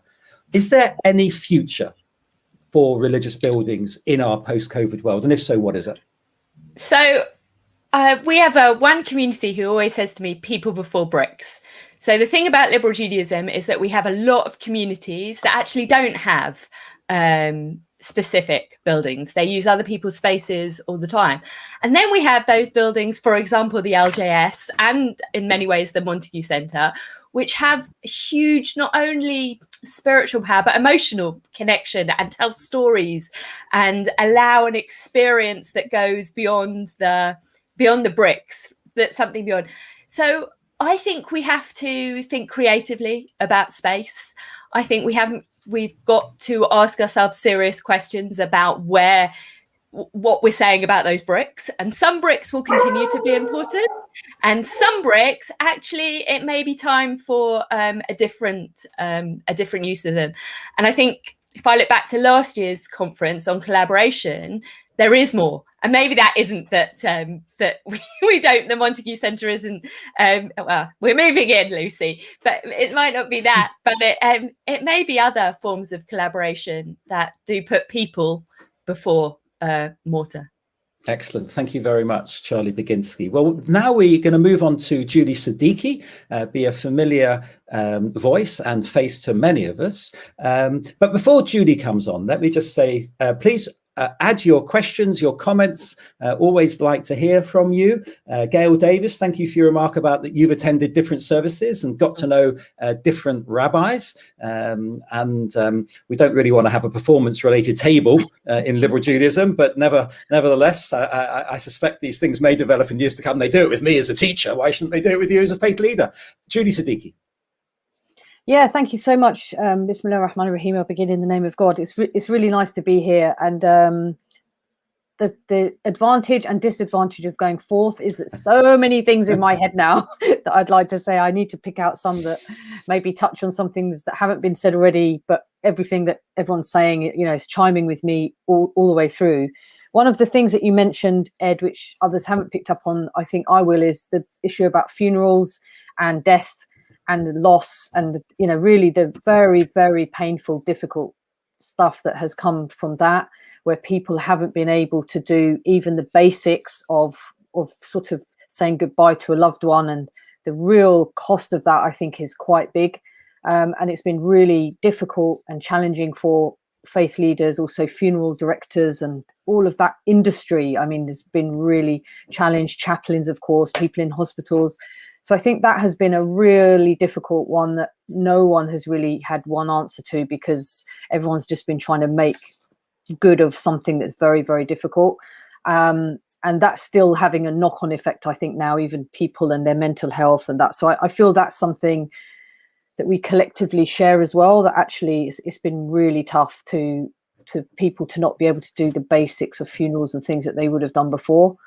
Having said that, as you were speaking earlier, I was thinking about two things. One was a friend of mine died of cancer a couple of months back, and we actually had an amazing online gathering of women friends of hers, which was incredibly moving, really powerful in terms of the way we were able to share our thoughts about her and all of that. I found it really made a massive impact on me, and we wouldn't have probably done a gathering like that in person with all of those women from different places. So I found that very powerful. And then I was also remembering a Jewish friend whose mother passed away, and we zoomed in to his shiva. And again, I found it very powerful. My husband and I just talking to him, because we were the only ones there at that time, it was very powerful. You know, I found it was a privilege actually to be doing that. We would have gone to his house, I'm sure, but actually doing it like that, I found it really kind of intimate and different. So I think there's pros and cons with these things, I guess, but those are the things that came to mind when you're mentioning about funerals. And I also just want to say about, I think the government sort of putting faith at the center of a lot of the conversations around COVID, I think was brilliant, and credit to the people who made that happen. I think that was very positive. I think having different faith groups right in at the heart of these conversations around places of worship and safely opening and all of that, I think was extremely positive. And I think let's hope that some of those interactions or some of those connections they made with maybe different people will continue. And I think then I would also go as far as to say that faith communities saved lives during COVID. You know, there's no doubt about it that faith communities stepped up, and some, when it came to feeding people, providing support.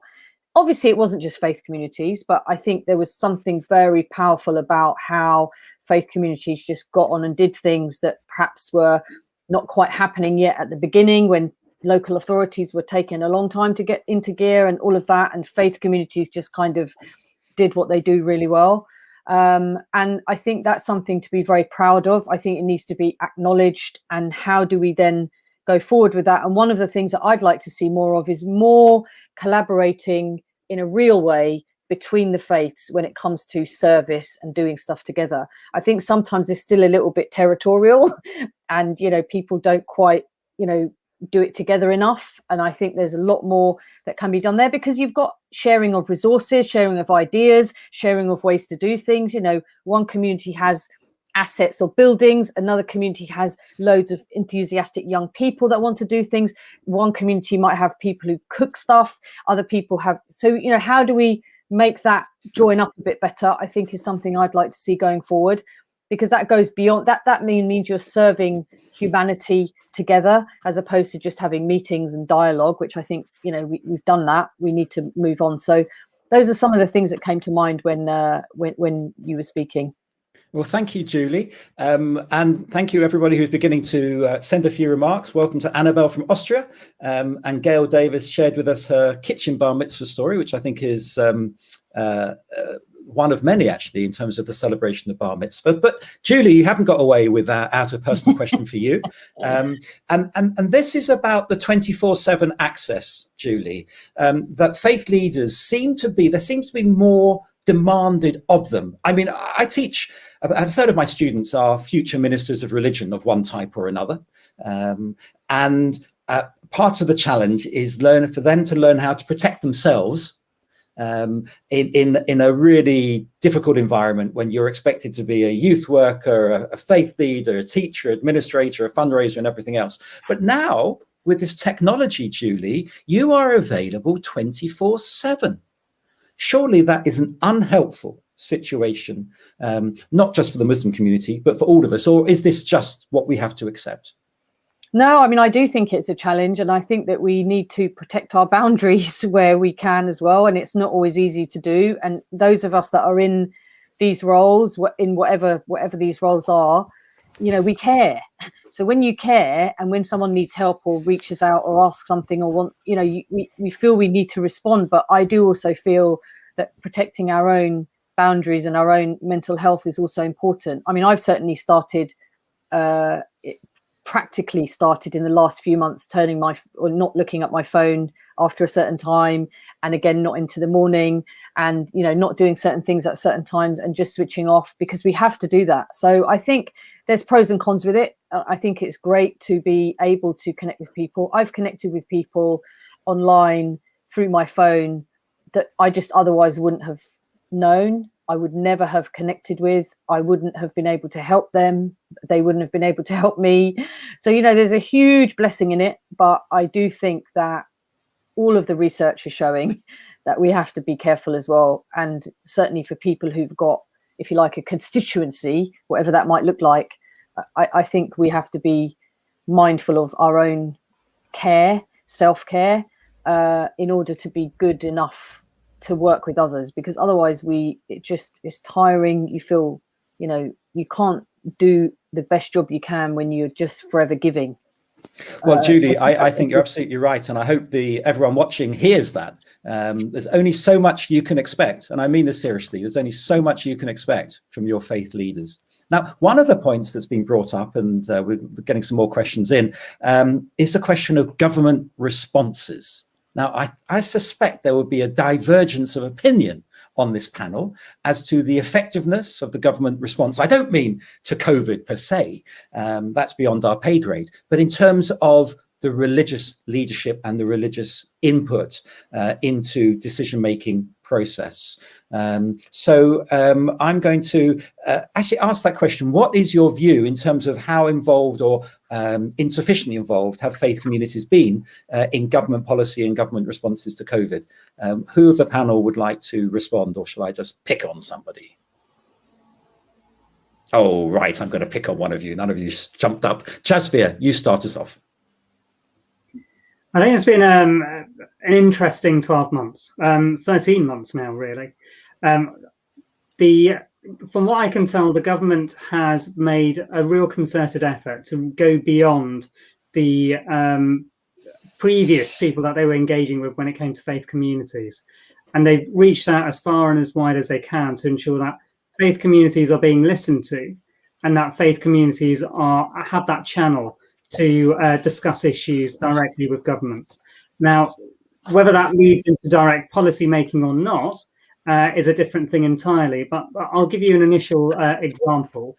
Back in April last year, when there were concerns about what would happen if we had a situation where the number of people who were dying, the number of excess deaths was such that crematoriums, mortuaries and cemeteries became overwhelmed, what would happen in those circumstances? The government started to put into place the effectively guidance which would allow local authorities to have what would be sensibly termed as being mass burials. And there was a lot of outcry about what should happen in those respects, what should happen in those circumstances. And one of the things that was raised was about delay and whether it should be a stacking up of bodies in a mortuary, or whether there should be respect being paid to the Jewish and Muslim traditions to ensure that burials can take place immediately. And when government became aware of that being a live issue, it listened, and they made sure that the guidance reflected that. And it said that if at all possible, local authorities should give preference to Jewish and Muslim burials because of meeting the needs of those particular faith communities.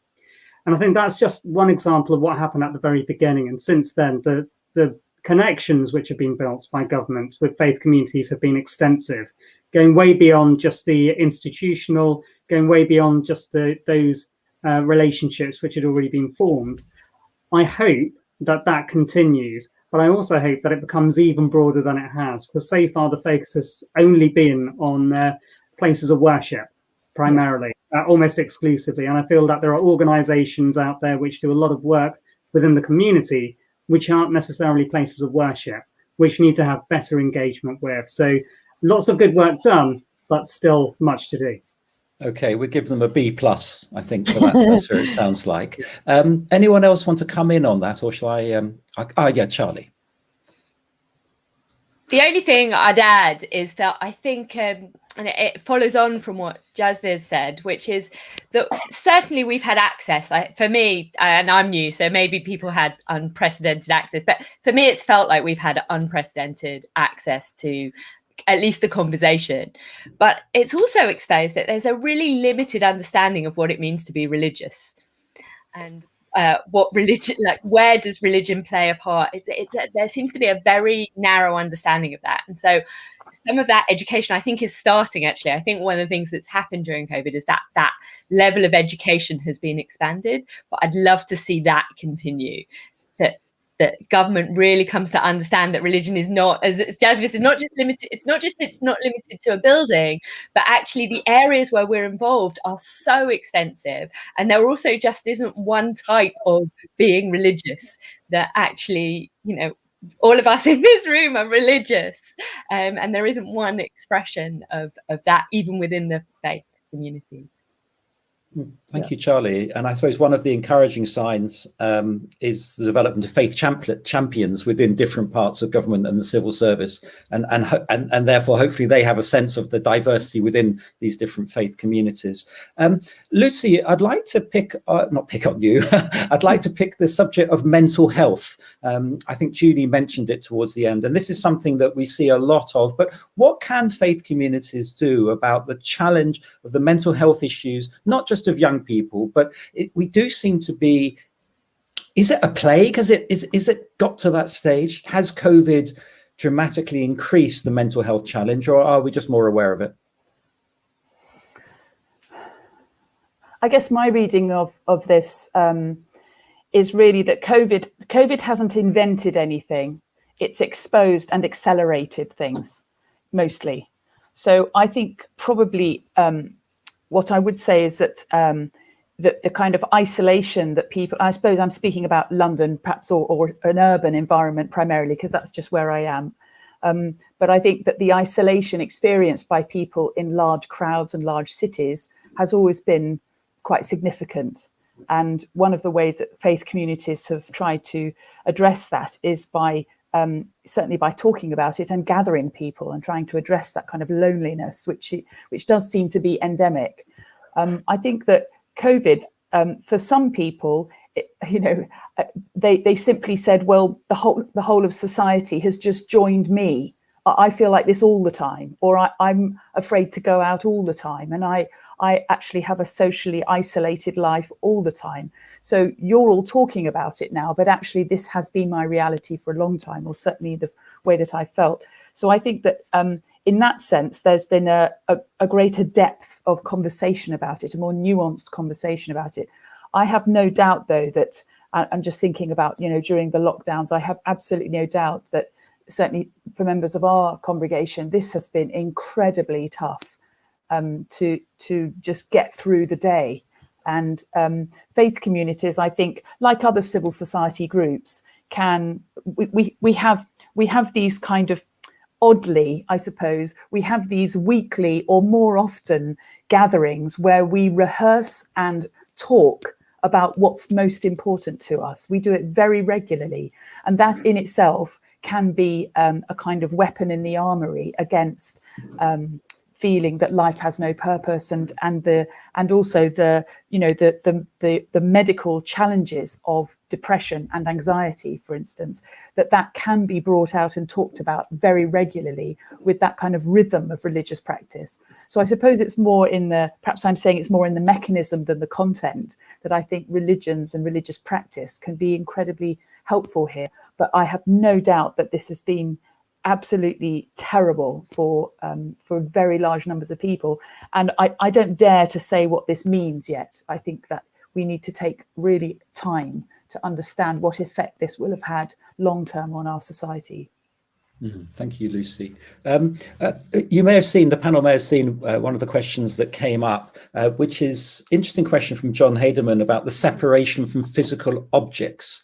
I won't, Lucy's just spoken, so there's the example that you gave in terms of the Eucharist and the physicality of Christian practice and ritual. But I just wonder whether Charlie or Jasvir or Julie can speak from their faith tradition about the fact that we can't undress the scroll, as John talked about, something that he's missing. What other aspects can you, in your own faith tradition, whether Sikh or as a Muslim, where there's that loss of the physicality, and we're not referring to, I don't think John's referring to my neighbour who I sit next to in the pew, as it were. There's something more than that in the actual physical practice. Julie or Jasvir, or Charlie, would you like to respond? I'm happy to speak first. So going into a Gurdwara, as I said, it's the doorway to the Guru. The Guru Granth Sahib is the name given to the Sikh scriptures, and that is our Guru, that is our religious teacher. For Sikhs who haven't been able to go to a Gurdwara for the last 12 or 13 months, it has been that physical separation from our Guru. The guru is taken to, is roused in the mornings from its resting place, which is effectively a bed, taken down to its day throne, where it's then installed for the day. It's looked after. There's a fly whisk which is waved over the top. There are clothes which are used to then cover it accordingly. And when you go into a gurdwara, you bow down to the guru, you put your head on the floor, you prostrate, and then some people decide to walk, circumambulate the Guru Granth Sahib, and if they get the opportunity to wave the fly whisk as a sign of their affection to the Guru. All of those are physical aspects which Sikhs have been removed from during COVID, and still are to a large extent. So if you go into the Gurdwara, you're able to prostrate yourself, but you aren't able to necessarily circumambulate. You aren't able to lift the fly whisk and wave it. So there are lots of aspects which are now heavily restricted as a result, even if you're going there. And for the vast majority, they haven't. I think of my grandparents who were going to the Gurdwara virtually every day prior to the pandemic. And since March of last year, they haven't been the once. And it's heartbreaking to see the impact it's had on them. And they're just one example of many others who haven't had a chance to go for the last 12 months. Thank you. Charlie or Julie, do you want to comment? Julie. I mean, to be honest, this is probably the area which is least impacted Muslims, because in terms of a mosque anyway, there are very few physical things. It's part of how it is. It's very much plain, and it's really about the prayers being led by an imam, and the recitation that you hear is very different. But even that, I think, is fascinating, actually, how people can change when they want to, because believe me, in the past, it was very much, no, you cannot follow prayers and actually pray online. Now, people have found all sorts of ways to do that, which I find interesting. And the whole conversation around gender is like a whole other thing of its own there. But so in terms of physical touching and actually having things, that's less of an issue for us than I think for all of you. I don't think that's been something that people have missed, because it's not really something that people do. People will have their actual Quran, but they would have that at home in the same way as they would in a mosque. I don't really think that's been the main issue for us. Thank you. We're drawing to a close, and I'm just going to set you up for what the last question is going to be. Michael Hart's come in with one about communication, so you could take that. But the question I want to ask is, what's the big question that COVID-19 has asked of you and your faith tradition? And whilst you're thinking about it, let me share one response I had from a Pentecostal minister. And you'll remember that the Black community in particular, and Asian community, suffered higher rates of mortality in the early stages of COVID. We weren't quite sure what that was about. And his particular he said 10 people, close people to him, died in the first few months. So we're talking about the spring of 2020. And it was a real challenge for him in terms of his faith. How could God allow this to happen? It was almost a Job moment, as it were, the test, the trial of Job. And for him personally, that was his personal and theological challenge, the question of theodicy. So what's the big question? I'm afraid you've only got about a minute each, because I do want a minute to thank you all. You can take Michael's question about communication or any other you want. I'm going to do it in the order that I see you, and I'm going to start with Charlie. Thank you, Ed. Come to me for that question. Now I wish I was still outside. I think that the big question that it's asked of me, and I wish that, or maybe I don't, but my own theology doesn't work in the sense that I haven't been thinking about the why for God, but more about the response. For me, is the big question that I'm left with. And of course, there's the response that we've talked about where is it for us as an institutional religion, but more about where is it for us as from a religious perspective. And I think we've got a lot of very difficult conversations ahead of us. And how do we enter that? The being slightly fearful of those conversations that are ahead and the task that's ahead, and how do we navigate that fear as liberal Judaism, but also as religious institutions. So what's that question? I mean, what is the question that you're not fearful of, but that may generate that fear? So I think we're in I think while we've talked a lot about cohesion and collaboration, I'm seeing more polarization, more struggle with turning into everything being either you're right or you're wrong. That, you know, as liberal Judaism, I really believe that we try to have the difficult conversations, but that's becoming harder. I feel like we've got a lot of work to do in terms of building, you know, that we've seen huge inequality, massive inequality. Okay, I'm going to stop you there, Charlie. That's great. So Charlie's big question and issue is the binary. Julie, you're up next. So I think I would probably go to the issue around inequality. So Lucy mentioned earlier about the mental health. I would pick up that, you know, that it has exposed things that were already there anyway. It wasn't that it's new, and that we need to really have serious questions and conversations around the inequalities in society. Not everybody was able to manage this in the same way as everybody else, because inequality is a thing. The very fact that people from certain communities died more than others is in itself something we have to all take responsibility for, and I think that's really important. I wanted to just quickly touch on Michael's point about the intrafaith stuff, which actually often is harder than the interfaith stuff. I would say that actually, as a Muslim, I feel quite proud of how Muslims, for once, because it doesn't always happen like this, but have worked together quite well on this in a number of different ways that I've actually felt quite proud of, and quite hopeful for that being something that continues going forward, because I think people realized they had to put stuff aside. But the intrafaith work, that is what Michael is alluding to there. I think there's still a long way to go in all of the faith communities. That inter-trust stuff is really hard, and you know, people need to put aside the differences and come together if we're going to do what, as Charlie's saying, address the big stuff together. We're going to have to put some of those things to one side, but let's see. I mean, that's down to all of us, I guess. Thank you, Julie. Jasvir, you're up.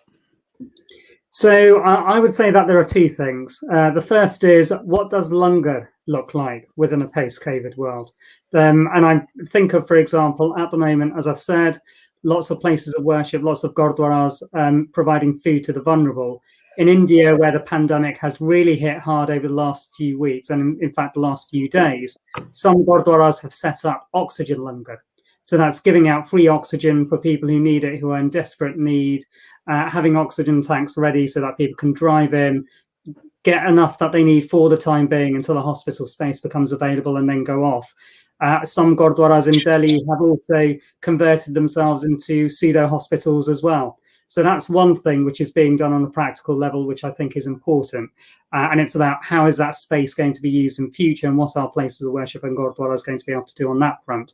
The second is, what is faith going to look like away from places of worship? We've seen a lot of evolution over the last year or so. We've seen a lot of focus on culture, identity, heritage.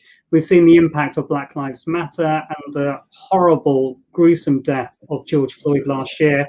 But then the impact that has had on us having to reevaluate what it means to connect with our heritage and identity, which isn't necessarily going to be connected with places of worship. So how do we foster that environment of inclusivity? Okay. To interrupt you there, Jasvir, you did very Jewish chutzpah to give two answers, and poor old Lucy has now can't use any of the following. Lucy, just so you know, you can't deal with binaries, you can't deal with the future of the Lunga, you can't deal with inequality, nor can you deal with what faith looks like away from places of worship. What have you got for us? Oh, that's a terrible challenge. Okay. I think, the thing that immediately came to my mind when you asked that question was God's question in Genesis to Adam and Eve, where are you? And I think I don't really know the answer to that. Where are you as a faith community? And that's related to the physical and the online world. We're in all those places, but to be able to build trustful community, I think that's going to be a big challenge for religions, I suppose, going forward. But I think the big question is how do we've learned to live with uncertainty, a very deep level of uncertainty. It's a riff on what Charlie was saying earlier about adaptability, but living with uncertainty is a really beautiful thing that religions can offer to society. because how do we know what we know? It's fear that drives us into that certainty that pulls us apart. So if we can learn to live with that level of not knowing but trusting anyway, and pledging ourselves and staking ourselves to build a better world together without that certain knowledge, I think that's a really good place to start for religions to offer to the whole of society. Well, I think that's a wonderful way to end this session. I'd really like to thank, on behalf of everybody watching and everybody who will watch the recording, Jasvir Singh, Chair of City Sikhs, Lucy Winkett, Rector of St James's Church, Charlie Baginski, CEO of LJ, and Julie Siddiqui of Nisa Nashim and Muslim Communal Leader. Thank you so much for your time. It's been a fantastic conversation, and I think we're drawing it to a close.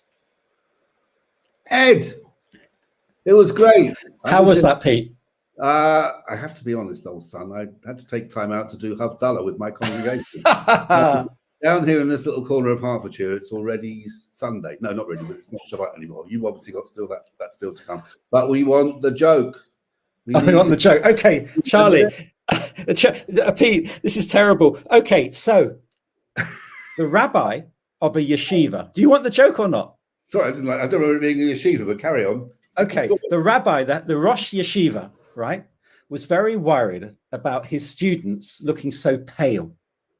So he decided to set up a rowing team, give them a bit of exercise, right? So they went out and they did some rowing, they did some practice, they entered a competition, they came last. He said, well, a bit of practice, do a bit more. They came last and last and last, and every time they came last. So he said to them, I tell you what, why don't you go and spy on the best rowing team in the country? And of course, they came up to the River Cam, to Cambridge, where I am, because we have the best team. They hid by the bulrushes of the River Cam and they watched, and they came back to the Rosh Yeshiva and they said, Rabbi, we've worked out what we're doing wrong. And this rabbi said, that's great. What is it? He said, they only have one person shouting. That's it. Bomb, bomb. I forgot about it being the rabbi. It was just a local Jewish team. So the rabbi of the yeshiva is a much better idea. Yes, they have 8 people rowing and 1 person shouting. Brilliant. That's the one. Ed, yeah. Thank you so much for your session. I'm sorry I wasn't able to see it all, but I will join it. I will catch up on the recording, as indeed everyone can. You can catch up. Any of the Liberal Judaism biennial sessions that you may have missed are available for you to find. So please don't feel that you've missed out if for whatever reason you're not able to be there. I understand that you guys are getting ready for dinner now. Well, we're all getting ready for dinner. I've got takeaway coming, so lucky me. Jess, what you got for dinner? Oh, what takeaway are you having, Pete? Chinese. Oh, such a Jewish tradition. I actually just had my dinner. I had Domino's. Thought I'd treat myself on the Saturday. Pizza, or you ate a box of Domino's? Which? Oh no, definitely the pizza. Oh, for sure, it was the pizza. Yeah. We should say there are other pizzas available. Okay. There are other pizzas available, indeed. Thank you so much, Dr. Kessler, for your session. It was so informative, and it was so lovely to hear from so many different people from different faiths. We now have our dinner session, which once again, if you would like to speak to Ruth, you will be able to over on our watch party, so please check your email for the link to that. That won't be something that's live streamed, it will just be on our Zoom watch party. Then later on this evening at 7:30 we have got our Havdalah, led by my wonderful co-movement worker Josh Powell and ex-movement worker Rosa Slater. So that will be really lovely, a nice communal way to bring in the new week. Following that at 7:50 we will be having an LJY run Erev Tarbut, which will be a classic Ganga Shlaf for those who were at Biennial last year. It will be along the same sorts of lines, all of the fun, the silly, the excitement of a classic LJY evening session, and that will then be followed by a good old-fashioned quiz. So please come back and join us at 7:30. Amazing. I hope you like the Havdalah compliment. I do, always. Give my love to your old man. I will do.